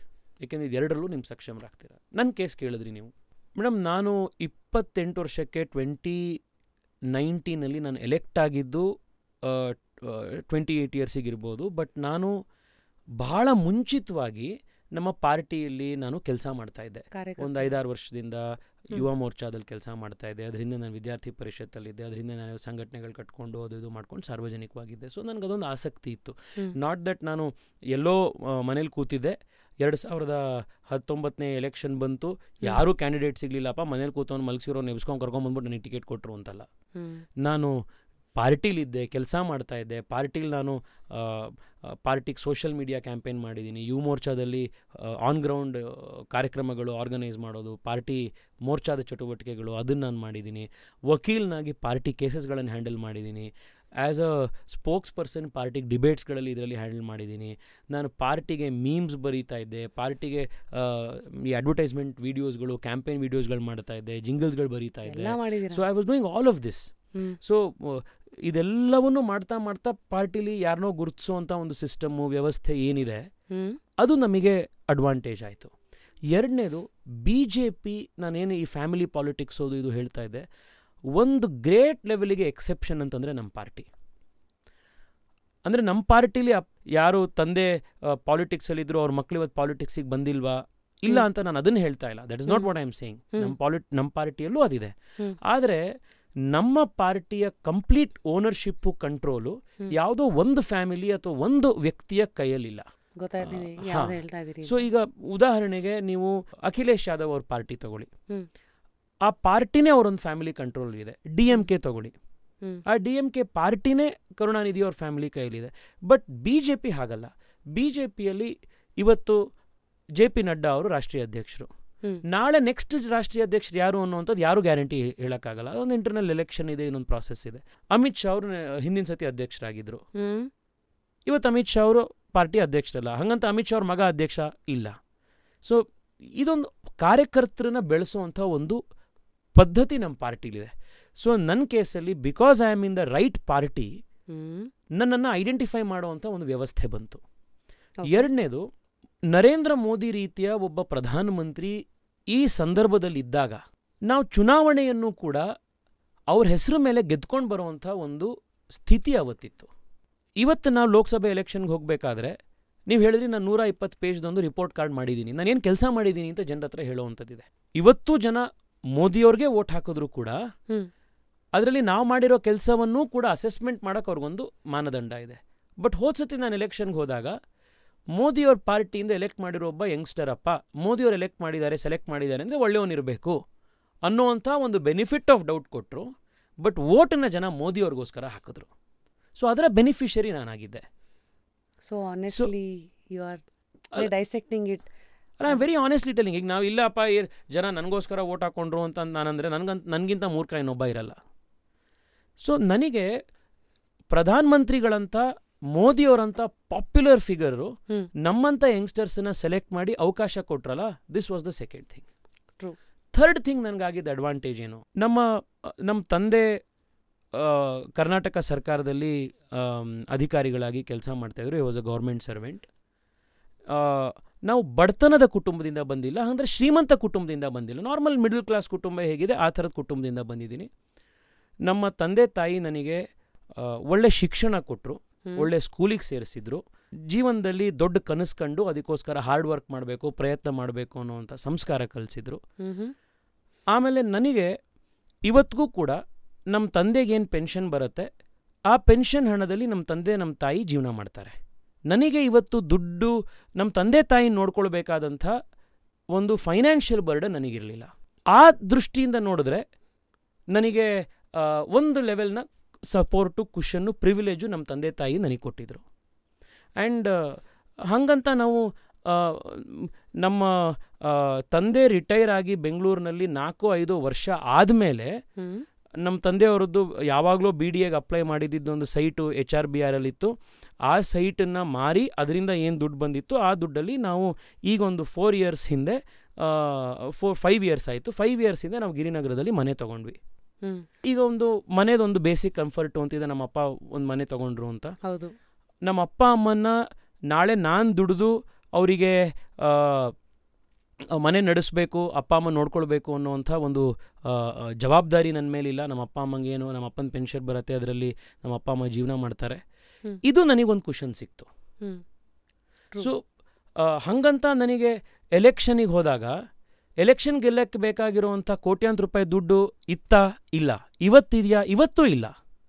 ನನಗೆ ಇವತ್ತಿಗೂ ಆ್ಯಕ್ಚುಲಿ ತುಂಬ ದೊಡ್ಡ ಚಾಲೆಂಜ್ ಏನು ಅಂತಂದರೆ, ಹೆಂಗೆ ಎಲೆಕ್ಷನಿಗೆ ನಾನು ಎಲ್ಲಿಂದ ದುಡ್ಡು ಹೊಂಚೋದು ಅನ್ನೋದೇನೇ ಆ್ಯಕ್ಚುಲಿ ಬಿಗ್ಗೆಸ್ಟ್ ಚಾಲೆಂಜು. ಏಕೆಂದರೆ ಜನ ಪ್ರೀತಿ ಕೊಡ್ತಾರೆ, ಜನ ಮಾತಾಡಿಸ್ತಾರೆ, ಬಟ್ ಅದೊಂದ್ರ ಮೇಲೆ ಎಲೆಕ್ಷನ್ ನಡೆಯುತ್ತಾ? ಸಾಧ್ಯ ಆಗಲ್ಲ. Practicality is different. ಸೊ ಈಗ ಯಾರಿಗೆ ನನ್ನ ಇದು ಗೊತ್ತಿದೆ, ಬ್ಯಾಕ್ಗ್ರೌಂಡ್ ಗೊತ್ತಿದೆ, ಅವ್ರಿಗೆ ಗೊತ್ತು. ಆಮೇಲೆ ಕೆಲವರಿಗೆ ಏನನ್ಸಿದೆ, ನಮ್ಮ ಚಿಕ್ಕಪ್ಪ ಬಸವನಗುಡಿಯಲ್ಲಿ MLA ಇದ್ದಾರೆ, ರವಿ ಸುಬ್ರಹ್ಮಣ್ಯ ಅವರು. ಕೆಲವ್ರು ಏನು ಅಂದ್ಕೊಂಡಿದ್ದಾರೆ ಅಂತಂದರೆ, ಅವ್ರ ಚಿಕ್ಕಪ್ಪ MLA ಇರೋದ್ರಿಂದ ಅವನಿಗೆ ಎಲ್ಲ ಈಸಿ ಅಪ್ಪ, ಅವನಿಗೆ ಹಿಂಗಿರ್ಬೋದು, ಲೈಫ್ ಸ್ಟೈಲ್ ಹಾಗಿರ್ಬೋದು ಅಂತ. ಬಟ್ ಯಾರು ನಮ್ಮನ್ನು ಹತ್ತಿರದಿಂದ ನೋಡಿದಾರಲ್ಲ ಅವ್ರಿಗೆ ಗೊತ್ತು, ನಮ್ಮ ಚಿಕ್ಕಪ್ಪ ಅವರ ಪಾಲಿಟಿಕ್ಸಿಗೂ ನನ್ನ ಪಾಲಿಟಿಕ್ಸಿಗೂ ಯಾವುದೇ ಸಂಬಂಧ ಇಲ್ಲ. ನನ್ನ ಎಲೆಕ್ಷನ್ನ ಟಿಕೆಟ್ನಲ್ಲಿ ನಮ್ಮ ಚಿಕ್ಕಪ್ಪ ಅವ್ರದ್ದು ಯಾವುದೇ ರೋಲ್ ಇರಲಿಲ್ಲ. ನಮಗೆ ಟಿಕೆಟ್ ಕೊಟ್ಟಿದ್ದು ಪ್ರೈಮ್ ಮಿನಿಸ್ಟ್ರು ಮತ್ತು ಅಮಿತ್ ಶಾ ಅವರು.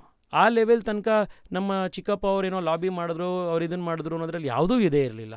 ನಮ್ಮ ಚಿಕ್ಕಪ್ಪಂಗೇ ಆ್ಯಕ್ಚುಲಿ ಗೊತ್ತಿರಲಿಲ್ಲ ನನಗೆ ಟಿಕೆಟ್ ಸಿಗುತ್ತೆ ಅಂತ, ಅವ್ರದ್ದೇನೂ ರೋಲ್ ಇರಲಿಲ್ಲ. ಆ್ಯಂಡ್ ಅಂದರೆ ಏನಾಗಿದೆ ಅಂತಂದರೆ, ಜಸ್ಟ್ ಬಿಕಾಸ್ ನಮ್ಮ ಚಿಕ್ಕಪ್ಪ ಇದ್ದಾರೆ ಅನ್ನೋ ಕಾರಣಕ್ಕೆ ತೇಜಸ್ವಿಗೆ ಅವರೇ ಏನೋ ಮಾಡಿದ್ದಾರೆ ಅನ್ನೋ ಪಾಲಿಟಿಕ್ಸಿಗೆ ಅನ್ನೋ ಥರದ್ರಲ್ಲಿದೆ. ಬಟ್ ಒಂದು ನನಗೆ ಖುಷಿ ಏನು ಅಂತಂದರೆ, ತುಂಬ ಜನಕ್ಕೆ ನಾನು MP ಆದಮೇಲೆ ನಮ್ಮ ಚಿಕ್ಕಪ್ಪ ರವಿ ಸುಬ್ರಹ್ಮಣ್ಯ ಅಂತ ಇದ್ದಾರೆ, ಅವ್ರು BJP MLA ಅನ್ನೋವಂಥದ್ದು ತುಂಬ ಜನಕ್ಕೆ ನಾನು MP ಆದಮೇಲೆ ಗೊತ್ತಾಯಿತು.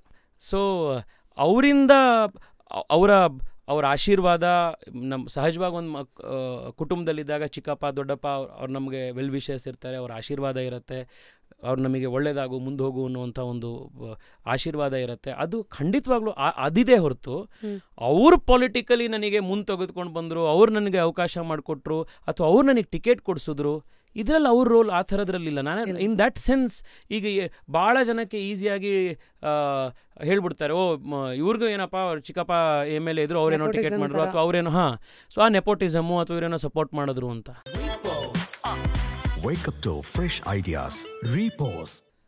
ನನಗಂತೂ ಪ್ರಾಮಾಣಿಕವಾಗಿ ನನಗೂ ಗೊತ್ತಿದೆ, ನಮ್ಮ ಪಾರ್ಟಿಯ ನಾಯಕರಿಗೂ ಗೊತ್ತಿದೆ, ಅದಕ್ಕೋಸ್ಕರ ಅವ್ರು ನನ್ನನ್ನು ಎಲೆಕ್ಟ್ ಮಾಡಿದ್ರು. ಈಗ ಅದು ಹೇಗಾಗಿರ್ತಿತ್ತು ಗೊತ್ತಾ? ಉದಾಹರಣೆಗೆ ನಮ್ಮ ಚಿಕ್ಕಪ್ಪ ಬಸವನಗುಡಿ MLA. ಹೌದು. ಬಸವನಗುಡಿಯಲ್ಲಿ ನಾನು ಕಾರ್ಪೊರೇಟರ್ ಆಗಿದ್ದಿದ್ರೆ, ನಮ್ಮ ಚಿಕ್ಕಪ್ಪ ನನ್ನ ಫ್ಯೂಚರ್ನ ಡಿಸೈಡ್ ಮಾಡೋದ್ರಲ್ಲಿ ಅಧಿಕಾರ ಅವ್ರಿಗಿದ್ದಿದ್ರೆ, if I would have been a beneficiary of his blessings ಆ ಥರದ್ರಲ್ಲಿ, ಅವಾಗ ನಾನು ಡೈನಾಸ್ಟ್ ಅನ್ಬೋದಿತ್ತು. ಆಮೇಲೆ ಎಷ್ಟೋ ಜನ ನಾನು ಸ್ವಲ್ಪ ಇಂಗ್ಲೀಷ್ ಚೆನ್ನಾಗಿ ಮಾತಾಡೋದ್ರಿಂದ ಅಥವಾ ಈ ಎಲ್ಲ ಕಾರಣಗಳಿಗೆ ಇವ್ರ ಹತ್ರ ಬೇಜಾನ್ ಕಾಸ್ಗೀಸ್ ಇರಬೇಕು ಗುರು, he may come from a very rich family, wealthy family ಅನ್ನೋ ಥರದ್ದು ಭಾವನೆಯಲ್ಲಿರ್ತಾರೆ. ನಾನು ಆಗಲೇ ಹೇಳಿದ್ನಲ್ಲ, ಕಡು ಬಡತನ ಆಗಲಿ ಅಥವಾ ತುಂಬ ಕಷ್ಟ ಅನ್ನೋವಂಥದ್ದಾಗಲಿ ನಮ್ಮ ತಂದೆಯವರೆಲ್ಲ ಏನು ನೋಡಿದ್ರಲ್ಲ, ನಮ್ಮ ತಂದೆಯವರು ಇದರೆಲ್ಲ ಅವರು, ನಮ್ಮ ತಾತ ಅವರು ವಾರಾನ ಮಾಡ್ತಾಯಿದ್ರು. ಬೆಂಗಳೂರಿಗೆ ಇಲ್ಲಿಗೆ ಬಂದಾಗ ನಮ್ಮ ತಂದೆ ನಮ್ಮ ಇಡೀ ಫ್ಯಾಮಿಲಿಯ ಫಸ್ಟ್ ಗ್ರ್ಯಾಜುಯೇಟು. ಬೆಂಗಳೂರಿಗೆ ಇಲ್ಲಿ ಬಂದಾಗ ಯಾರ್ದೋ ದೊಡ್ಡಮ್ಮನ ಮನೇಲಿ ಉಳ್ಕೊಂಡು ನಡ್ಕೊಂಡು ಸ್ಕೂಲ್ಗಳಿಗೆ ಹೋಗಿ, ಆ ಬಡತನ ನಮ್ಮ ಫ್ಯಾಮಿಲಿಲಿ ಇರಲಿಲ್ಲ, ಅಂದರೆ ನನ್ನ ಜನ್ರೇಷನಲ್ಲಿ ಇರಲಿಲ್ಲ.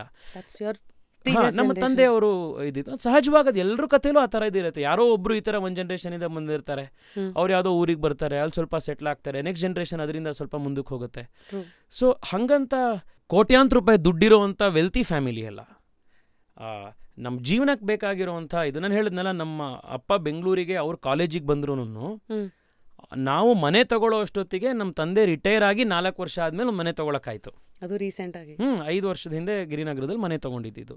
ಸೊ ಆ ಮಿಡಲ್ ಕ್ಲಾಸ್ ಫ್ಯಾಮಿಲಿಯಿಂದನೇ ಬಂದಿದ್ದು. ಸೊ ಸಹಜವಾಗಿ ಮಿಡಲ್ ಕ್ಲಾಸ್ ಫ್ಯಾಮಿಲಿ ಅದು ಯಾರೇ ಇರಲಿ, ಈಗ ನಿಮ್ಮ ಮನೇಲೂ ಅಷ್ಟೇ, ಇನ್ನೊಬ್ಬರ ಮನೇಲೂ ಅಷ್ಟೇ, ಫಸ್ಟ್ ಪ್ರಯಾರಿಟಿ ಅವ್ರು ಕೊಡೋದು ಒಳ್ಳೆ ಸ್ಕೂಲಿಗೆ ಸೇರಿಸ್ಬೇಕು, ಒಳ್ಳೆ ಎಜುಕೇಷನ್ ಸಿಗಬೇಕು ಅಂತ. ಇವತ್ತು ನಮ್ಮ ಆಫೀಸ್ಗೆ ಬರ್ತಾರಲ್ಲ ತಂದೆ ತಾಯಿಗಳು ಎಷ್ಟೋ ಜನ, ಅವ್ರು ಹೇಳ್ತಾರೆ, ಸರ್ ನಮ್ಮ ಹತ್ರ ಬೇರೆ ದಿನ ಏನೂ ಇರಲ್ಲ ಸರ್, ಜೀವನದಲ್ಲಿ ಮುಂದೆ ಬರಬೇಕು ಅಂದರೆ ಎಜುಕೇಷನ್ ಒಂದೇ ಸರ್, ಅದಕ್ಕೆ ಒಳ್ಳೆ ಸ್ಕೂಲಿಗೆ ಸೇರಿಸ್ತಾ ಇದ್ದೀವಿ, ಸ್ವಲ್ಪ ಒಳ್ಳೆ ಸ್ಕೂಲಿಗೆ ಪ್ರಿನ್ಸಿಪಾಲ್ಗೆ ಹೇಳಿ ಒಂದು ಸೀಟ್ ಕೊಡಿಸಿ, ಸ್ವಲ್ಪ ಫೀಸ್ ಕಡಿಮೆ ಮಾಡಿಸಿ, because education is the only way you can get to the next level.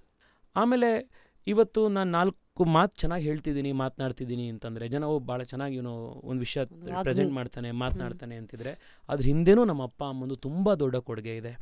ನಮ್ಮ ಸ್ಕೂಲ್ ಕಾಂಪಿಟೇಷನ್ ಏನಾರು ನಡೀತಿತ್ತು ಅಂತಂದರೆ ಲಿಟ್ರಲಿ ನಮ್ಮಪ್ಪ ಆಫೀಸಿಂದ ಬಂದರೆ 8:30 9 ಗಂಟೆ ಅಷ್ಟೊತ್ತಿಗೆ ರಾತ್ರಿ ಎಲ್ಲ ನನ್ನ ಜೊತೆ ನಮ್ಮಪ್ಪ ಅಮ್ಮ ಒಂದು 4-5 ಗಂಟೆ ಕೂತ್ಕೊಂಡು ಈ ಸಬ್ಜೆಕ್ಟನ್ನು ಹೀಗೆ ಮಾತಾಡ್ಬೋದು, ಇದನ್ನು ಸ್ಕ್ರಿಪ್ಟ್ ಹೀಗೆ ಬರ್ಕೋ, ಮೈಕ್ ಇದು ಕ್ಯಾಮ್ರಾ ಇದು ಮಿರರ್ ಎದುರುಗಡೆ ನಿಂತ್ಕೊಂಡು ಭಾಷಣ ಪ್ರಾಕ್ಟೀಸ್ ಮಾಡ್ಕೋ, ಇದನ್ನೆಲ್ಲ ಅವರು ಕಲಿಸ್ಕೊಟ್ರು, ಎಫರ್ಟ್ ಹಾಕಿದ್ರು.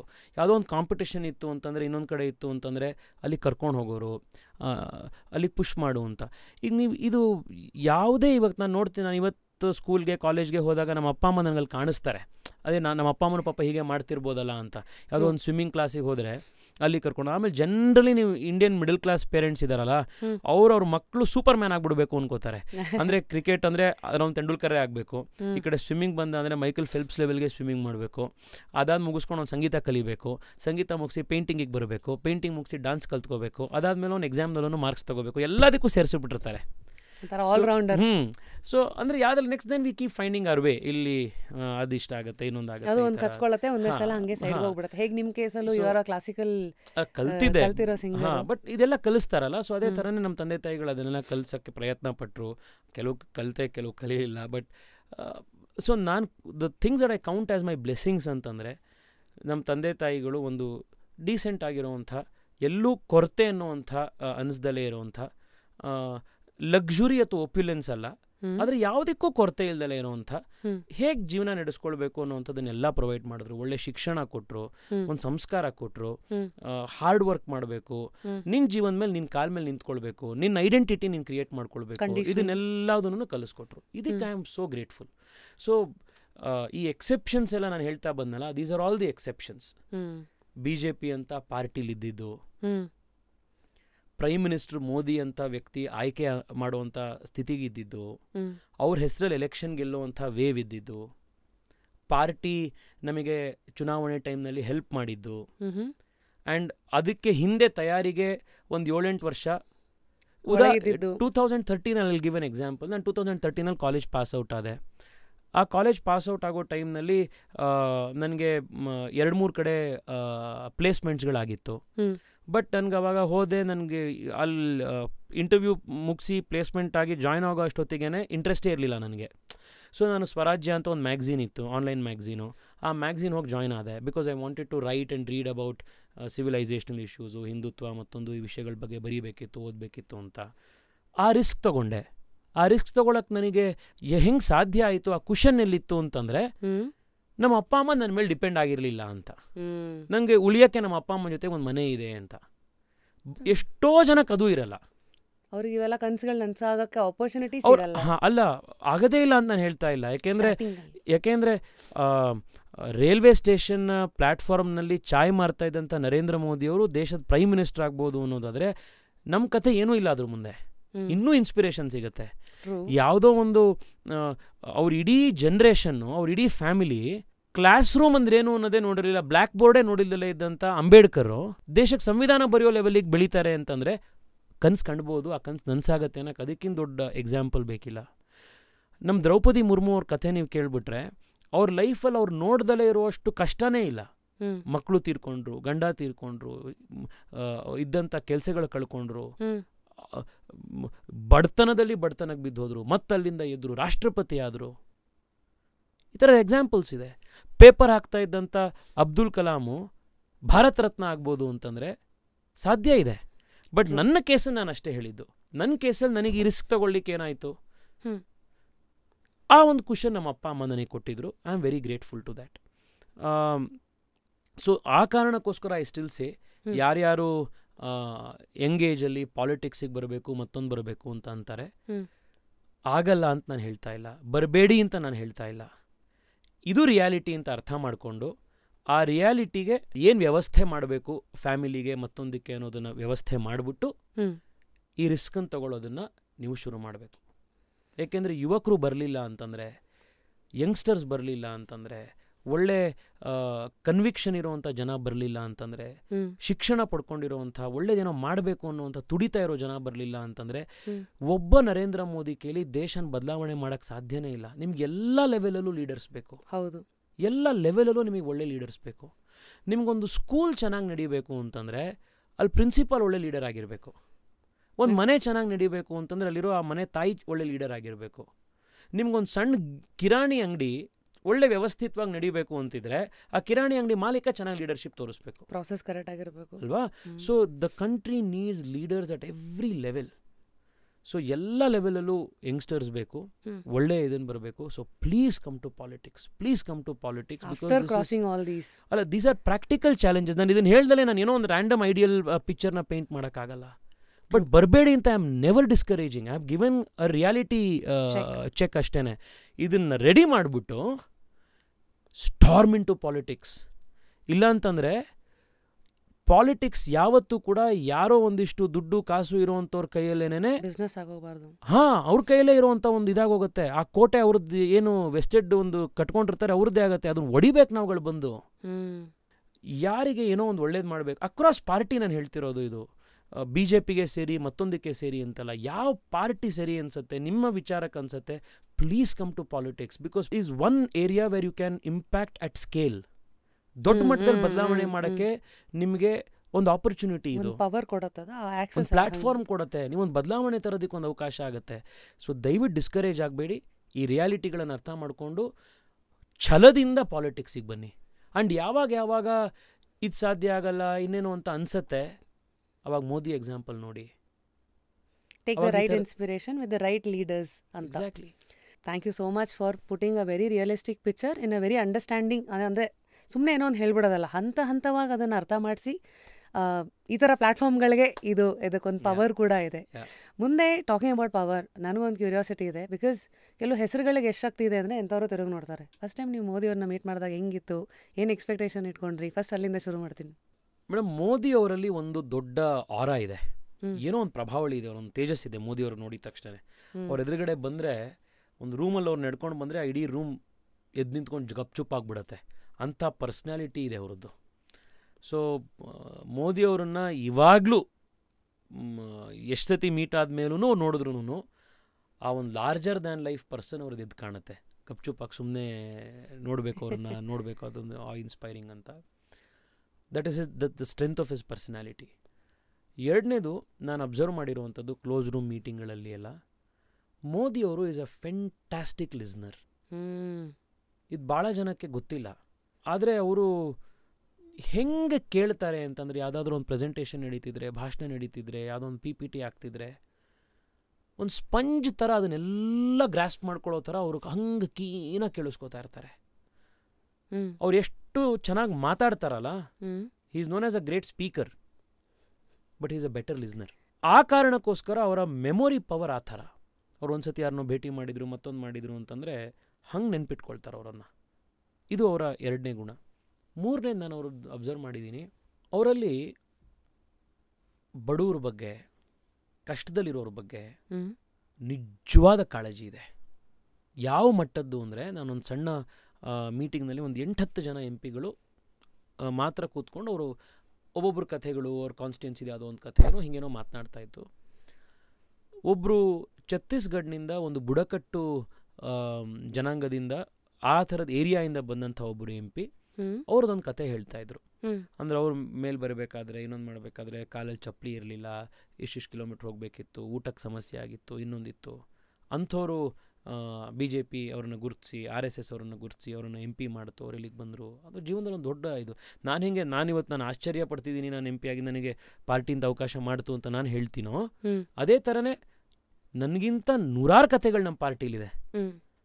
ನಮಗಿಂತ ಲೆಸ್ ಪ್ರಿವಿಲೇಜ್ ಬ್ಯಾಕ್ಗ್ರೌಂಡ್ಸಿಂದ, ಇನ್ನೂ ಕಷ್ಟಗಳಿಂದ, ಯಾವುದೋ ಸಣ್ಣ ಹಳ್ಳಿ, ನನ್ನ ಯುವ ಮೋರ್ಚಾದ ನ್ಯಾಷನಲ್ ಟೀಮ್ನಲ್ಲೇನೆ ಒಬ್ಬ ಛತ್ತೀಸ್ಗಢನ ಬಸ್ತರ್ನ ಊರಿನಿಂದ ಒಬ್ಬ ಯುವಕ ಬರ್ತಾನೆ. ಅವ್ರ ತಾಯಿ ಇವತ್ತಿಗೂ ರೌಕೆ ಹಾಕಲ್ಲ. ಅಂಥ ಒಂದು ಬುಡಕಟ್ಟು ಜನಾಂಗದ ಇದರಿಂದ ಬಂದಿರೋ ನಾನು ಯುವ ಮೋರ್ಚಾದ ನಮ್ಮ ಟೀಮಿಗೆ ಕರ್ಕೊಂಡ್ಬಂದೆ.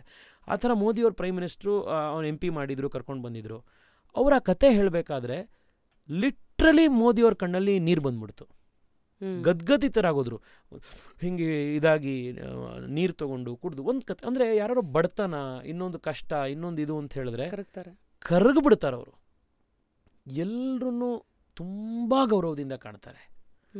ಜನರಲ್ ಆಗಿ ನೀವು ಮೋದಿಯವರನ್ನಾಗಲಿ ಅಮಿತ್ ಶಾ ಅವರನ್ನಾಗಲಿ ನೀವು ದೂರದಿಂದ ನೋಡಿದ್ರೆ ಇವ್ರನ್ನ ಭಯ ಥರ ಇದ್ದಾರೆ, ಅಥವಾ ಇವ್ರು ಭಯ ಪಡಿಸ್ತಾರೆ, ಇನ್ನೇನು, ಅಥವಾ ಹಾರ್ಡ್ ಟಾಸ್ಕ್ ಮಾಸ್ಟರ್ ಅಂತ ನಾವು ಅಂತೀವಲ್ಲ, ಆ ಥರದಲ್ಲ. ಆದರೆ ಕೆಲಸ ತೆಗೆಯೋದು ಕೂಡ ಪ್ರೀತಿಯಿಂದ ತೆಗಿತಾರೆ, ಗೌರವ ಕೊಟ್ಟು ತೆಗಿತಾರೆ. ಯಾರಿಗೂ ಅವರಿಂದ ಅವ್ರನ್ನ ಅಪಮಾನ ಮಾಡುವಂಥದ್ದಾಗಲಿ, ಅವ್ರಿಗೊಂದು ತುಚ್ಛವಾಗಿ ಬೈಯುವಂಥದ್ದಾಗಲಿ ಇದನ್ನೆಂದೂ ನೋಡಲ್ಲ. ಈಗ ನನಗಿನ್ನೂ ನೆನಪಿದೆ, ನಾನು ಯಾವುದೋ ಒಂದು ಇದರಲ್ಲಿ ಪಾರ್ಟಿ ಆಫೀಸ್ ಮೀಟಿಂಗ್ನಲ್ಲಿ ಕೂತಿದ್ವಿ. ಯಾರು ನಮ್ಮ ಸಭಾಂಗಣದಲ್ಲಿ ನಮಗೆ ನೀರು ಮತ್ತು ಇದನ್ನು ವ್ಯವಸ್ಥೆ ಬಂದು ಕೊಡ್ತಿದ್ದು ಯಾರು ಇದ್ದರು, ಅವ್ರಿಗೆ ಏನೋ ಕೆಮ್ಮಿತ್ತು. ಒಂದು 2 ಸತಿ 3 ಸತಿ ಕೆಮ್ಮು ಅಲ್ಲಿ ಇಲ್ಲಿ ಬಂದಿತ್ತು ಮಾತನಾಡ್ತಾ. 3ನೇ ಸತಿಗೆ ಅವ್ರು ಕೆಮ್ಮಿದಾಗ ಪ್ರೈಮ್ ಮಿನಿಸ್ಟ್ರು ಏನೋ ಕೇಳ್ತಾಯಿದ್ರು, ಪ್ರೆಸೆಂಟೇಷನ್ ಇತ್ತು. ಮೈಕ್ ಆನ್ ಮಾಡಿಕೊಂಡು, ಭಯ ಉನ್ಕೋ ಶಾಯದ್ ಉನ್ಕ ತಬಿಯತ್ ಠೀಕ್ ನೈ, ಉನ್ಕ ಥೋड़ा ಪಾನಿ ಪಿಲಾ ದೋ ನಾ ಅಂಥೇಳಿ ಅವ್ರಿಗೆ ಒಂಚೂರು ನೀರು ಕೊಡಿಸಿ ಅಂಥೇಳಿ ಕೇಳಿದ್ರು. ಇದು ಸಣ್ಣದಿದು, ಬಟ್ ಇಟ್ಸ್ ನಿಮಗೆ ಒಬ್ಬ ದೊಡ್ಡ ವ್ಯಕ್ತಿ ಅಂತ ಕರೆಯೋಕ್ಕೆ ಅವ್ರೇನೋ ದೊಡ್ಡೇ ಕೆಲಸ ಮಾಡಬೇಕು ಅಂತಿಲ್ಲ. ಹ್ಯೂಮನ್ ಸೈಡ್ ದೊಡ್ಡ ವ್ಯಕ್ತಿಲಿರುವಂಥ ಸಣ್ಣ ಗುಣಗಳಿರ್ತಾವಲ್ಲ, ಅಂದರೆ ಈ small traits that make somebody extraordinary. ಅದು ನನಗೆ ಇಷ್ಟೆಲ್ಲ ದೊಡ್ಡದಾಗಿ ಏನು ಬೇಕೋ ಅದನ್ನು ದೇಶದಲ್ಲಿ ಮಾಡೋಷ್ಟು ಪವರ್ ಇದ್ರೂ ಆ ವಿನಮ್ರತೆ, ಇನ್ನೊಬ್ರು ಯಾರೋ ಕಷ್ಟದಲ್ಲಿ ಅವ್ನು ಗುರುತಿಸಿ ಅವ್ನಿಗೇನಪ್ಪ ಕೇಳೋ ನೀರು ತಂದು ಕೊಡೋ ಅವ್ನಿಗೆ ಅನ್ನೋದಿದು. ಆಮೇಲೆ ನನಗೆ ಎಷ್ಟೋ ಜನ ಅವ್ರ ಪರ್ಸ್ನಲ್ ಸ್ಟಾಫ್ ಅವ್ರು ಹೇಳಿದ್ದಾರೆ, ಕೋವಿಡ್ ಟೈಮ್ನಲ್ಲಿ ಪ್ರೈಮ್ ಮಿನಿಸ್ಟರ್ ಫೋನ್ ಮಾಡಿ ಹುಷಾರಿಲ್ದೆಲ್ಲ ಇದ್ದಾಗ ಅವ್ರ ಪರ್ಸ್ನಲ್ ಸ್ಟಾಫಿಗೆ, ಡ್ರೈವರ್ ಇರ್ಬೋದು, ಮತ್ತೊಬ್ರು ಇರ್ಬೋದು, ಏನೋ ಹುಷಾರಿಲ್ವಂತೇನೋ ಕಷಾಯ ಕಳಿಸ್ತಾ ಇದ್ದೀನಿ ನೋಡು, ಅಥವಾ ನಮ್ಮ ಯೋಗ ಸರ್ಗೆ ಹೇಳಿದ್ದೀನಿ ಅವ್ರು ಬಂದು ನಿಮಗೇನೋ ಇದನ್ನು ಮಾಡಿಸ್ಕೊಡ್ತಾರೆ ನೋಡು, ಈ ಥರ ಅವರು ಹಿ ಹ್ಯಾಸ್ ಟೇಕನ್ ಕೇರ್ ಅಂತ. ಐ ಥಿಂಕ್ ದೀಸ್ ಆರ್, ಅಂದರೆ ಅದು ಯಾರೋ ಪೊಲಿಟಿಷಿಯನ್ಗೆ ಇರಬೇಕು ಅಂತ ಗುಣ ಅಲ್ಲ, ವ್ಯಕ್ತಿ ಒಳ್ಳೆಯವನಾಗ್ಲಿಕ್ಕೆ ಬೇಕಾಗಿರುವಂಥ ಗುಣಗಳಿದು. ನೀವು ವ್ಯಕ್ತಿ ಒಳ್ಳೆಯವನಾಗಿದ್ದರೆ ನೀವು ಪಾಲಿಟಿಕ್ಸಿಗೆ ಬಂದರೆ ಒಳ್ಳೆ ಪೊಲಿಟಿಷಿಯನ್ ಆಗ್ತೀರಾ, ಸ್ಕೂಲ್ಗೆ ಹೋದರೆ ಒಳ್ಳೆ ಟೀಚರ್ ಆಗ್ತೀರಾ. ಸೊ ಬೇಸಿಕ್ಲಿ ನೀವು ಒಬ್ಬ ಒಳ್ಳೆ ವ್ಯಕ್ತಿ ಆಗಬೇಕು. That is the fuel which will drive any position that you occupy. ಮುಂದೆ big people that you have met, brush with popular personalities, what have you learn from Amit Shah ಅವರು? ಮೇಡಮ್, ಫಸ್ಟ್ ಆಫ್ ಆಲು ಒಬ್ಬರು ಇನ್ನೊಬ್ಬರು ಅಂತ ನಾನು ಹೆಸರು ತೊಗೊಂಡು ಹೇಳೋದಿಲ್ಲ. ಏಕೆಂದರೆ ಓವರಾಲ್ ಆಗಿ ಯಾರೇ ದೊಡ್ಡವ್ರನ್ನ ಮೀಟ್ ಮಾಡಿದ್ದೀನಲ್ಲ, ಬರೀ ಪಾಲಿಟಿಕ್ಸ್ ಅಂತಲೇ ನಾನು ಹೇಳ್ತಾ ಇಲ್ಲ. ನಾನು ತುಂಬ ಜನ ಬಿಸ್ನೆಸ್ನಲ್ಲಿ ಭಾಳ ದೊಡ್ಡ ಮಟ್ಟಕ್ಕೆ ಬೆಳೆದಿರ್ತಾರೆ, ಎಸ್ಪೆಷಲಿ ಫಸ್ಟ್ ಜನ್ರೇಷನ್ ಅವ್ರು ಬಂದಿರ್ತಾರಲ್ಲ, ಅವ್ರನ್ನ ಏನೂ ಇಲ್ಲಪ್ಪ, ನಾನು ಊರಿಗೆ ಬಂದಾಗ 2 ಜೊತೆ ಬಟ್ಟೆ, 50 ರೂಪಾಯಿ ಕೈಯಲ್ಲಿ ಹಿಡ್ಕೊಂಡು ನಾನು ಬಂದೆ, ಇವತ್ತು ನಾನು ಒಂದು ಸಾಮ್ರಾಜ್ಯ ಕಟ್ಟಿದ್ದೀನಿ, ಆ ಥರ ಹೇಳುವಂಥ ಬಿಸ್ನೆಸ್ನವ್ರು ಇರ್ಬೋದು. ಭಾಳ ದೊಡ್ಡ ಲೆವೆಲಲ್ಲಿ ಬೆಳೆದಿರೋವಂಥ ಸಿನಿಮಾ ಸ್ಟಾರ್ಸ್ ಇರ್ಬೋದು, anybody for that matter. Common ಆಗಿರೋವಂಥ ಒಂದು 4-5 ಟ್ರೇಟ್ಸ್ ನಾನು ನೋಡಿದ್ದೀನಿ ಮೇಡಮ್. ಮೊದಲನೇದು, ಅವರೆಲ್ಲರಲ್ಲೂ ಹ್ಯುಮಿಲಿಟಿ ಇರುತ್ತೆ, ವಿನಮ್ರತೆ ಇರುತ್ತೆ. ಅಂದರೆ ಮ್ಯಾಕ್ಸಿಮಮ್ ಜನಕ್ಕೆ ಅಂತ ನಾನು ಹೇಳ್ತಿರೋದು. ಅದರಲ್ಲಿ ಎಲ್ಲದರಲ್ಲೂ ಎಕ್ಸೆಪ್ಷನ್ಸ್ ಇರುತ್ತೆ. ಬ್ಯಾಡ್ ಆ್ಯಪಲ್ ಇದೆ. ಹಾಂ, ಆದರೆ ಜನರಲ್ ಆಗಿ ಅವರಿಗೆ, ಏಕೆಂದರೆ ಅವ್ನು ಝೀರೋಯಿಂದ ಬಂದಿರ್ತಾನಲ್ಲ, ಕಷ್ಟ ನೋಡಿರ್ತಾರೆ, ಅವ್ನು ಕಷ್ಟ ನೋಡಿರ್ತಾನೆ, ಅವನು ಹಾರ್ಡ್ ವರ್ಕಿಂದ ಬಂದಿರ್ತಾನವನು, ಅವನಿಗೆ ಗೊತ್ತಿರುತ್ತೆ ಮೇಲೋದಾಗ ಏನೇನು ಮಾಡಬಾರ್ದು ಗೊತ್ತಿರತ್ತೇನೋ.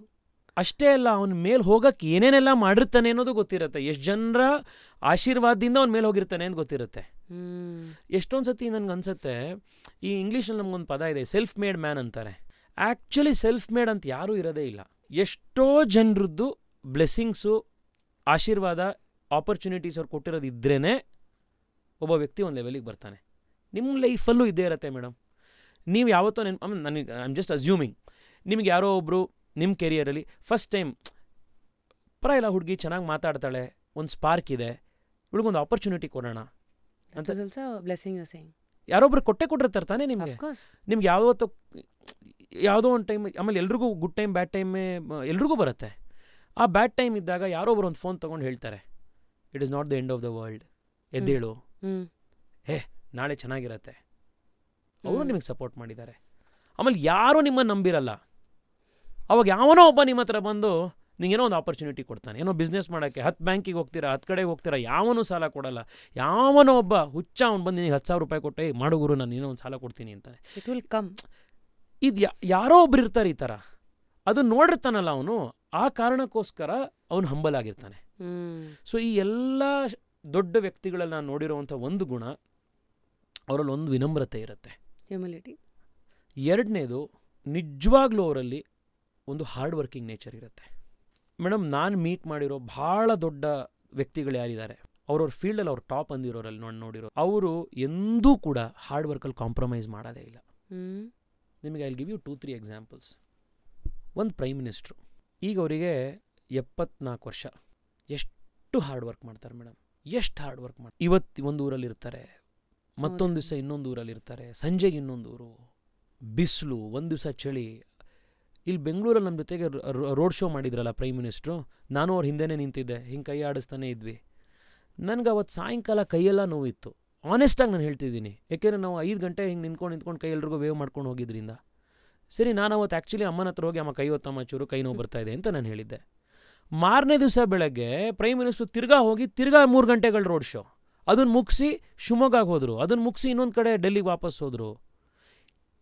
ಅವ್ರ ಲೆವೆಲಲ್ಲಿ ಅಷ್ಟು ಹಾರ್ಡ್ ವರ್ಕ್ ಮಾಡೋ ಅವಶ್ಯಕತೆ ಇರಲ್ಲ, ಬಟ್ ಏನೋ ಒಂದು ಇಂಟರ್ನಲ್ ಡ್ರೈವ್ ಇರುತ್ತಂಥ ದೊಡ್ಡ ವ್ಯಕ್ತಿಗಳಲ್ಲಿ. ಟ್ರೂ. ನಾನೊಂದು ಪ್ರೋಗ್ರಾಮ್ ಮಾಡಿದ್ದೆ ಕೋವಿಡ್ ಟೈಮ್ನಲ್ಲಿ, ಕಲಾನಿಧಿ ಅಂತ. ನಮ್ಮ ಕಾನ್ಸ್ಟಿಟ್ಯೂನ್ಸಿಲಿ ತುಂಬ ದೊಡ್ಡ ಕಲಾವಿದರ ಒಂದು ದಂಡೆ ಇದೆ. ಅವರೆಲ್ಲ ಇಲ್ಲಿ ನಮ್ಮ ಕಾನ್ಸ್ಟಿಟ್ಯೂನ್ಸಿ, ನಮ್ಮ ಥರ ಬೆಂಗಳೂರು ದಕ್ಷಿಣ ಅಂತಂದರೆ ಅದು ಕಲೆ ಸಂಸ್ಕೃತಿಯ ರಾಜಧಾನಿ. ಇದು ತುಂಬ ಜನ ಆ ಥರದವ್ರು. ನನಗೊಂದು ದಿವಸ ಕೋವಿಡ್ ಟೈಮ್ನಲ್ಲಿ ನಮ್ಮ ಆಫೀಸಿಗೆ ಒಬ್ಬರು ಕಲಾವಿದರು ಬಂದು, ಸರ್, ಕೋವಿಡ್ ಟೈಮ್ನಲ್ಲಿ ಕಾರ್ಯಕ್ರಮಗಳು ಯಾವುದೂ ನಡೀತಾ ಇಲ್ಲ, ರೆಕಾರ್ಡಿಂಗ್ಗಳು ಯಾವುದೂ ನಡೀತಾ ಇಲ್ಲ, ಆರ್ಕೆಸ್ಟ್ರಾಗಳು ಯಾವುದೂ ನಡೀತಾ ಇಲ್ಲ, ಮನೆ ಬಾಡಿಗೆ ಕಟ್ಟೋಕ್ಕೂ ಭಾಳ ಕಷ್ಟ ಆಗಿಬಿಟ್ಟಿದೆ, ಏನಾದರೂ ಸಹಾಯ ಮಾಡಿ ಅಂತ ಕೇಳಿದ್ರೆ ಅವ್ರಿಗೇನೋ ನಮ್ಮ ಕೈಲಾಗಿದ್ದು ಸಹಾಯ ಮಾಡ್ತು. ಬಟ್ ಅನ್ನಿಸ್ತು, ಈ ಥರ ತುಂಬ ಜನ ಇರ್ಬೋದಲ್ಲ, ಇವರೊಬ್ಬರೇ ಅಲ್ವಲ್ಲ. ಆಮೇಲೆ ಹಿಂಗೆ ಲಿಸ್ಟ್ ಮಾಡ್ತಾ ನೋಡಿದಾಗ ಎಷ್ಟೋ ಒಂದು 700-800 ಜನರದ್ದು ನಮಗೊಂದು ಬೇಸಿಕ್ ಲಿಸ್ಟೇ ಆಯಿತು. ಹೆಂಗೆ ಇಷ್ಟು ಜನಕ್ಕೆ ಹೆಲ್ಪ್ ಮಾಡೋದು? ಸೊ ಆವಾಗ ವಿಜಯ್ ಪ್ರಕಾಶ್ ಅವ್ರ ಹತ್ರ ಮಾತಾಡಿದೆ, ಇನ್ನೊಬ್ಬರ ಹತ್ರ ಮಾತಾಡಿದೆ. ಅವರೆಲ್ಲ ಐಡಿಯಾ ಕೊಟ್ಟು ಒಂದು ಆನ್ಲೈನ್ ಫಂಡ್ ರೈಸರ್ ಮಾಡೋಣ, ನಿಮ್ಮ ಫೇಸ್ಬುಕ್ನಲ್ಲಿ ಇದರಲ್ಲಿ ಎಲ್ಲ ನೀವು ಯೂಟ್ಯೂಬ್ನಲ್ಲಿ ಒಳ್ಳೊಳ್ಳೆ ಸಂಗೀತಗಾರನ ಕರೆಸಿ ಹಾಡಿಸಿ, ಆನ್ಲೈನಲ್ಲಿ ಎಷ್ಟು ದುಡ್ಡು ಕಲೆಕ್ಟ್ ಆಗುತ್ತೆ ಅಷ್ಟು ದುಡ್ಡು ನೀವೆಲ್ಲರಿಗೂ ಕೊಡೋಣ ಅಂತ ಹೇಳಿದ್ರು. ಅವರೆಲ್ಲರೂ ಸಹಾಯ ಮಾಡಿದ್ರಿಂದ all the big names came. ಅದರಲ್ಲಿ ಸೋನು ನಿಗಮ್ ಒಬ್ಬರು ಬಂದು ಹಾಡಿದ್ರು. ನಾವು ಸುಮಾರು 24 ಗಂಟೆ ಒಳಗಡೆ ನಾವು ಒಂದು ದಿವಸ ಅದನ್ನು ಟೆಲಿಕಾಸ್ಟ್ ಮಾಡಿದ್ವಿ. ಒಂದು 56-57 ಲಕ್ಷ ರೂಪಾಯಿ ಕಲೆಕ್ಟ್ ಆಯಿತು ಆನ್ಲೈನಲ್ಲಿ ಜನ ಕೊಟ್ಟಿದ್ದು. ಸೊ ಅದಕ್ಕೆ ಒಂದಿಷ್ಟು ದುಡ್ಡು ಸೇರಿಸಿ ಒಂದು 700 ಜನಕ್ಕೆ 10,000 ರೂಪಾಯಿ ನಾವು ಅವ್ರ ಅಕೌಂಟ್ಗಳಿಗೆ ಟ್ರಾನ್ಸ್ಫರ್ ಮಾಡಿದ್ವಿ. ಸೋನು ನಿಗಮ್ ಬಂದಾಗ ಬೆಂಗಳೂರಿನಲ್ಲಿ ಅವ್ರು ರೆಕಾರ್ಡಿಂಗ್ ಶುರು ಮಾಡಿದ್ರು. ಸೋನು ನಿಗಮ್ ಬಂದು ಹೆಂಗೆ ಹಾಡೋದ್ರೂ ಹಾಡೇ ಅದು. ಸೋನು ನಿಗಮ್ ಸುಮ್ಮನೆ ಅವ್ರು ಬಂದಿದ್ದೇ ನಮಗೆ ದೊಡ್ಡದು. ಫ್ರೀಯಾಗಿ ಬಂದು ನಾನು ಹಾಡು ಹೋಗ್ತೀನಿ ಎಂದಿದ್ದೇ ನಮಗಿದು ಅಂತ. ಅದರಲ್ಲಿ ಬಂದರು.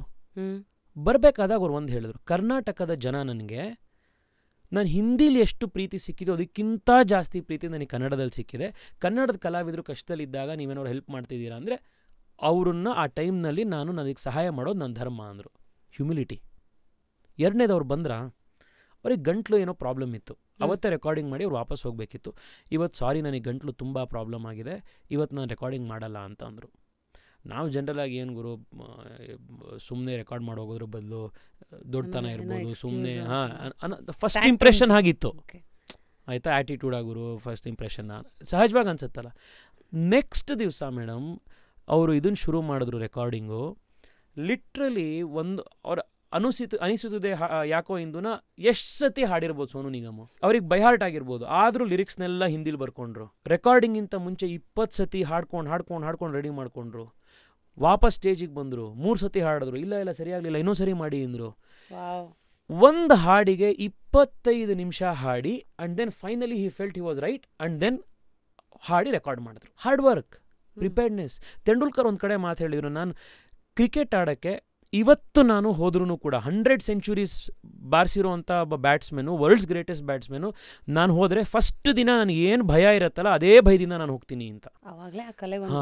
So this is a second quality, preparation, hard work, ಇದು ಎಲ್ಲ. ಮೂರನೇದು ನಾನು ನೋಡಿರೋದು ಅಕ್ರಾಸ್ ಆಲ್ ಗ್ರೇಟ್ ಪೀಪಲಲ್ಲಿ ಕ್ವಾಲಿಟಿ ಅಂತಂದರೆ ಮೇಡಮ್, ಯಾರೆಲ್ಲಾರೋ ಒಂದು ಒಳ್ಳೆ ಗುಣ ಇತ್ತು ಅಂತಂದರೆ ಅದನ್ನು ಗುರುತಿಸಿ ಬೆಳೆಸೋವಂಥದ್ದು ಅವರಲ್ಲಿರುತ್ತೆ. ಯಾಕೆ ಅಂದರೆ ಯಾರೋ ಒಬ್ಬರು ಅವ್ರಿಗೆ ಅದನ್ನು ಮಾಡಿರ್ತಾರೆ, ಅವ್ರಿಗೊಂದು ಲಾರ್ಜ್ ಹಾರ್ಟೆಡ್ನೆಸ್ ಇರುತ್ತೆ, ವಾಪಸ್ ಕೊಡ್ಬೇಕಂತ 100% ಇರುತ್ತೆ. ಚಿಕ್ಕದಾಗಿ ಯೋಚನೆ ಮಾಡ್ತಾನಲ್ಲ ಅವನು ದೊಡ್ಡದಾಗಿ ಬೆಳೆಯೋಕ್ಕೆ ಆಗಲ್ಲ. ಅಲ್ಲಲ್ಲೇ ನಾನೊಬ್ಬನೇ ಬೆಳಿತೀನಿ ಅನ್ಕೋತಾನಲ್ಲ ಅವನು ಬೆಳೆಯೋಕ್ಕೆ ಆಗಲ್ಲ. ಉದಾಹರಣೆಗೆ ನಾನು ಪಾರ್ಲಿಮೆಂಟಲ್ಲಿ ಒಂದು ಸ್ಪೀಚ್ ಮಾಡಿದ್ದಾಗ ನನಗೆ ದೇವೇಗೌಡರು ಫೋನ್ ಮಾಡಿದರು.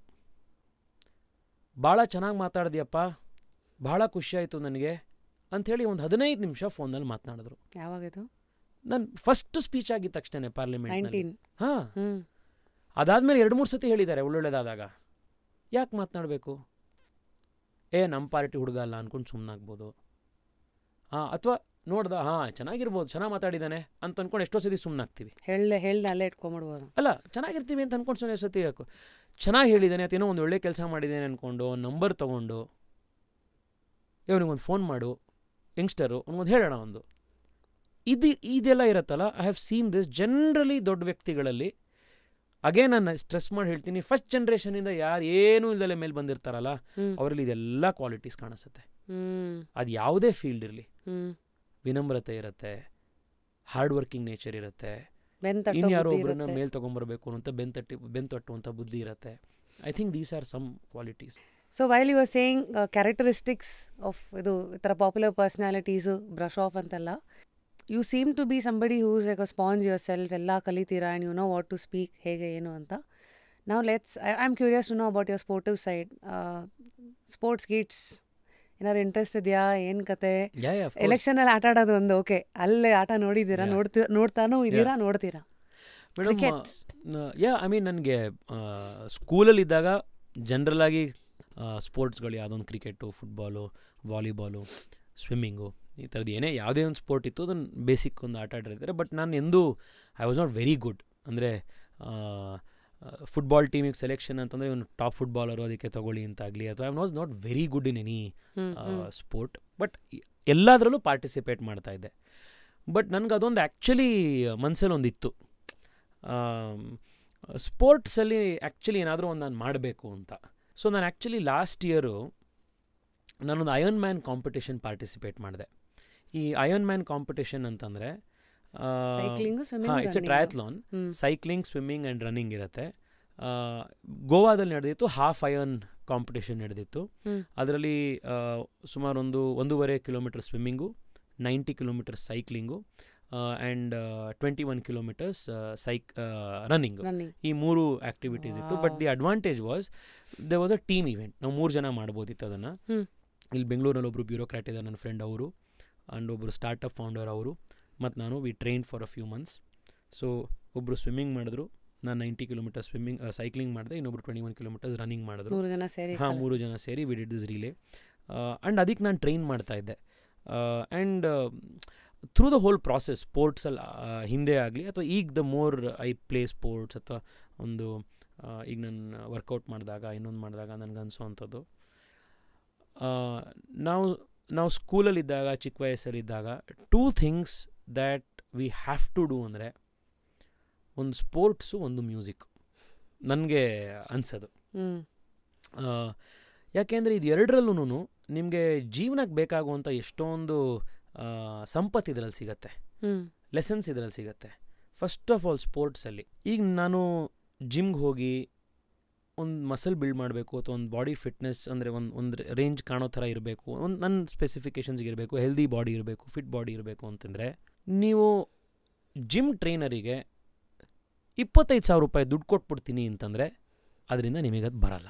ನೀವೇ ಮಾಡಬೇಕು, ನೀವೇ ಹೋಗ್ಬೇಕಲ್ಲಿ, ನಿಮಗೆ ಬೇಕು ಅಂತ ಮಾಡ್ಕೋಬೇಕು, ನೀವೇ ವರ್ಕ್ ಮಾಡಬೇಕು. That is the beauty of physical exercise. No replacement, no shortcut.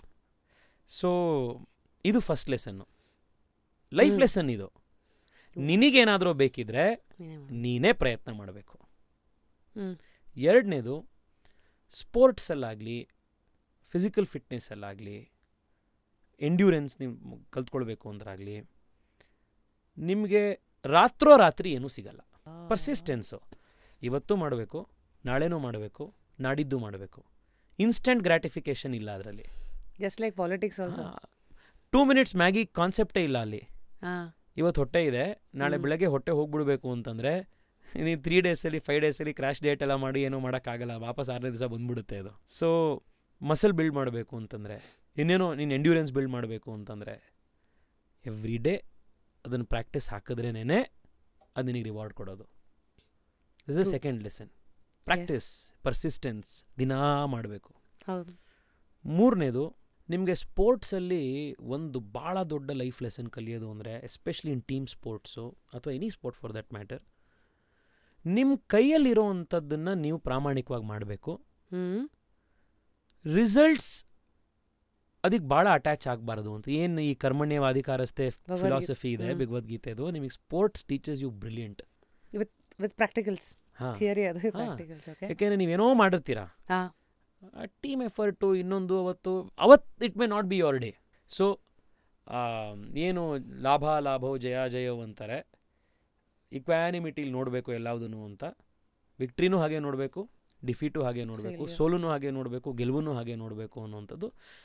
ಇವತ್ತು ಬಿದ್ದರೆ ನಾಳೆ ತಿರ್ಗಾ ಎದ್ದೇಳಬೇಕು. ಇದೆರಡೂ ಒಂದೇ ಥರ ನೋಡ್ಕೊಂಡು ಹೋಗಬೇಕು ಅನ್ನೋದು it's another great lesson that sports teachers. So even ನಾನು ಎಷ್ಟೇ ಬ್ಯುಸಿ ಇರಲಿ, ಎಷ್ಟೇ ಟ್ರಾವೆಲ್ ಇರಲಿ, ನಾನು ಕಳೆದ 3 ವರ್ಷದಲ್ಲಿ ಸುಮಾರು 3.5-4 ಲಕ್ಷ ಕಿಲೋಮೀಟರ್ ಟ್ರಾವೆಲ್ ಮಾಡಿದ್ದೀನಿ ಯುವ ಮೋರ್ಚಾದ ರಾಷ್ಟ್ರೀಯ ಅಧ್ಯಕ್ಷನಾಗಿ. ಎಷ್ಟೋ ಸತಿ ಇದು ನಮ್ಮನ್ನು ಫಾಲೋ ಮಾಡುವಂಥವ್ರಿಗೆ ಅಥವಾ ಫೇಸ್ಬುಕ್ಕಲ್ಲಿ ಇದೆಲ್ಲ ಹೊರಗಡೆ ಕಾಣೋದಿಲ್ಲ. ಬೆಂಗಳೂರಿನಿಂದ ನಾವು ಹೊರಗಡೆ ಹೋಗಬೇಕು ಫ್ಲೈಟಿಗೆ ಅಂತಂದರೆ ಜನರಲಿ ಟ್ರಾಫಿಕ್ ಅವಾಯ್ಡ್ ಮಾಡೋಕ್ಕೆ ಆ ಊರಲ್ಲಿ ಕರೆಕ್ಟಾಗಿ ಕಾರ್ಯಕ್ರಮ ಟೈಮಲ್ಲಿ ಫುಲ್ ಡೇ ಸಿಗೋದಕ್ಕೆ ಹೋಗಬೇಕು ಅಂತಂದರೆ ಫಸ್ಟ್ ಫ್ಲೈಟಿಗೆ ಹೋಗಬೇಕು. ಬೆಳಗಿನ 6:30, 6:40 ಈ ಥರದ್ದು 7 ಗಂಟೆ ಫ್ಲೈಟಿಗೆ. ನೀವು 7 ಗಂಟೆ ಫ್ಲೈಟಿಗೆ ಹೋಗಬೇಕು ಅಂದರೆ 4 ಗಂಟೆಗೆ ಎದ್ದಿರಬೇಕು. 4:15, 4:45 ಮನೆ ಬಿಡ್ತೀರಾ, 5:30 ಏರ್ಪೋರ್ಟ್ ತಲುಪಬೇಕು. ನಮ್ಮ ಬೆಂಗಳೂರು ಏರ್ಪೋರ್ಟ್ಗೆ ಹೋಗೋಕ್ಕೇ 1.25 ಗಂಟೆ ಬೇಕು. ಏರ್ಪೋರ್ಟು ಇಡೀ ದಿನ ವರ್ಕು, ವಾಪಸ್ ಬರ್ತೀರಾ, ಮಾರನೇ ದಿವಸ ಇನ್ನೊಂದು ಥರ ಇರುತ್ತೆ. ಈ ಥರ ನನ್ನ ಶೆಡ್ಯೂಲ್ ಇದೆ. ನಾನು ಇಷ್ಟು ಲಕ್ಷ ಕಿಲೋಮೀಟರ್ ಟ್ರಾವೆಲ್ ಮಾಡಿ, ಅಷ್ಟು ಟಿಕೆಟ್ಸ್ ನನ್ನ ಹತ್ರ ಇದೆ ಟ್ರಾವೆಲ್ ಮಾಡಿರೋದು. ಈ ಊರು ಆ ಊರು ಇನ್ನೊಂದು, ಅರುಣಾಚಲ್ ಪ್ರದೇಶ, ಇಟಾನಗರು, ನಾರ್ತ್ ಈಸ್ಟು, ಗುಜರಾತು, ರಾಜಸ್ಥಾನು, ಲದಾಖು, ಕನ್ಯಾಕುಮಾರಿ, ಪಾಂಡಿಚೇರಿ, ಎಲ್ಲ ಕಡೆ. ಇದೆಲ್ಲದ್ರ ಮಧ್ಯೆನೂ ಐ ಸ್ಟಿಲ್ ಮೇಕ್ ಎಫರ್ಟ್. ವಾರದಲ್ಲಿ ಅಟ್ಲೀಸ್ಟ್ 3 days ಏನಾದರೂ ಒಂದು ಫಿಸಿಕಲ್ ಎಕ್ಸಸೈಸ್ ಇರಬೇಕು, ಏನಾದರೂ ಒಂದು ವೆಯ್ಟ್ಸ್ ಮಾಡಬೇಕು ಅಥವಾ ಏನಾದರೂ ಒಂದು ಎಕ್ಸಸೈಸ್ ಮಾಡಬೇಕು ಅಂತ ಮಾಡೇ ಮಾಡ್ತೀನಿ. ಅಟ್ಲೀಸ್ಟ್ ವಾರದಲ್ಲಿ 3 ದಿವಸ you give that personal space at least try ಮಾಡ್ತೀನಿ. ಅಂದರೆ ಏನಾಗುತ್ತೆ, ನನಗೆ ಫೀಲ್ ಆಗುತ್ತೆ ವೀಕ್ನೆಸ್ ಅನಿಸೋವಂಥದ್ದು ಅಥವಾ ಮೈ ಸ್ವಲ್ಪ ಜಡತ್ವ ಅನಿಸೋವಂಥದ್ದು, ಲೇಸಿನೆಸ್ ಬರುವಂಥದ್ದು. ಸೊ ಎಕ್ಸರ್ಸೈಸ್ ನೀವು ಮಾಡಿದಾಗ you feel much better. Also ಅವರ ಫುಡಿ ಲುಕ್ಸ್ ಲೈಕ್, ನಾನು ನೋಡಿದೆ ಮೊನ್ನೆ ಯಾವುದೋ ಬೆಂಗಳೂರು ಕೆಫೆನೋ ಎಲ್ಲ ಬೆಳಗ್ಗೆ ಇಡ್ಲಿ ಚಟ್ನಿ ತಿಂತಾ ಇದ್ದೀರಾ. ಅಬ್ಸಲ್ಯೂಟ್ಲಿ. ಇವತ್ತು ಬೆಳಗ್ಗೆನೂ ಬೆಂಗಳೂರು ಕೆಫೆಗೆ ಹೋಗಿದೆ. ಸೊ ನನಗೆ ಇನ್ನೊಂದು ನನಗೆ ಆ್ಯಕ್ಚುಲಿ ಏನು ಗೊತ್ತಾ ಮೇಡಮ್, ನಾನು ಎಷ್ಟು ಆಚೆ ತಿಂತೀನಿ ಅಂತಂದರೆ ನಮ್ಮಮ್ಮ ಹೇಳ್ತಾರೆ, ಇವನು ಮನೆ ಒಳಗಡೆ ತಿನ್ನೋದೇ ಅಂದರೆ ಮನೇಲಿ ಏನಾದ್ರು ತಿಂದರೆ ಹುಷಾರು ತಗ್ಬಿಡತ್ತೆ ಇವನಿಗೆ ಅಂತ. ಸೊ ಕೆಲವರಿಗೆ ಮನೇಲಿ ಹೊರಗಡೆ ತಿಂದರೆ ಹೆಲ್ತ್ ಅಪ್ಸೆಟ್ ಆಗುತ್ತೆ.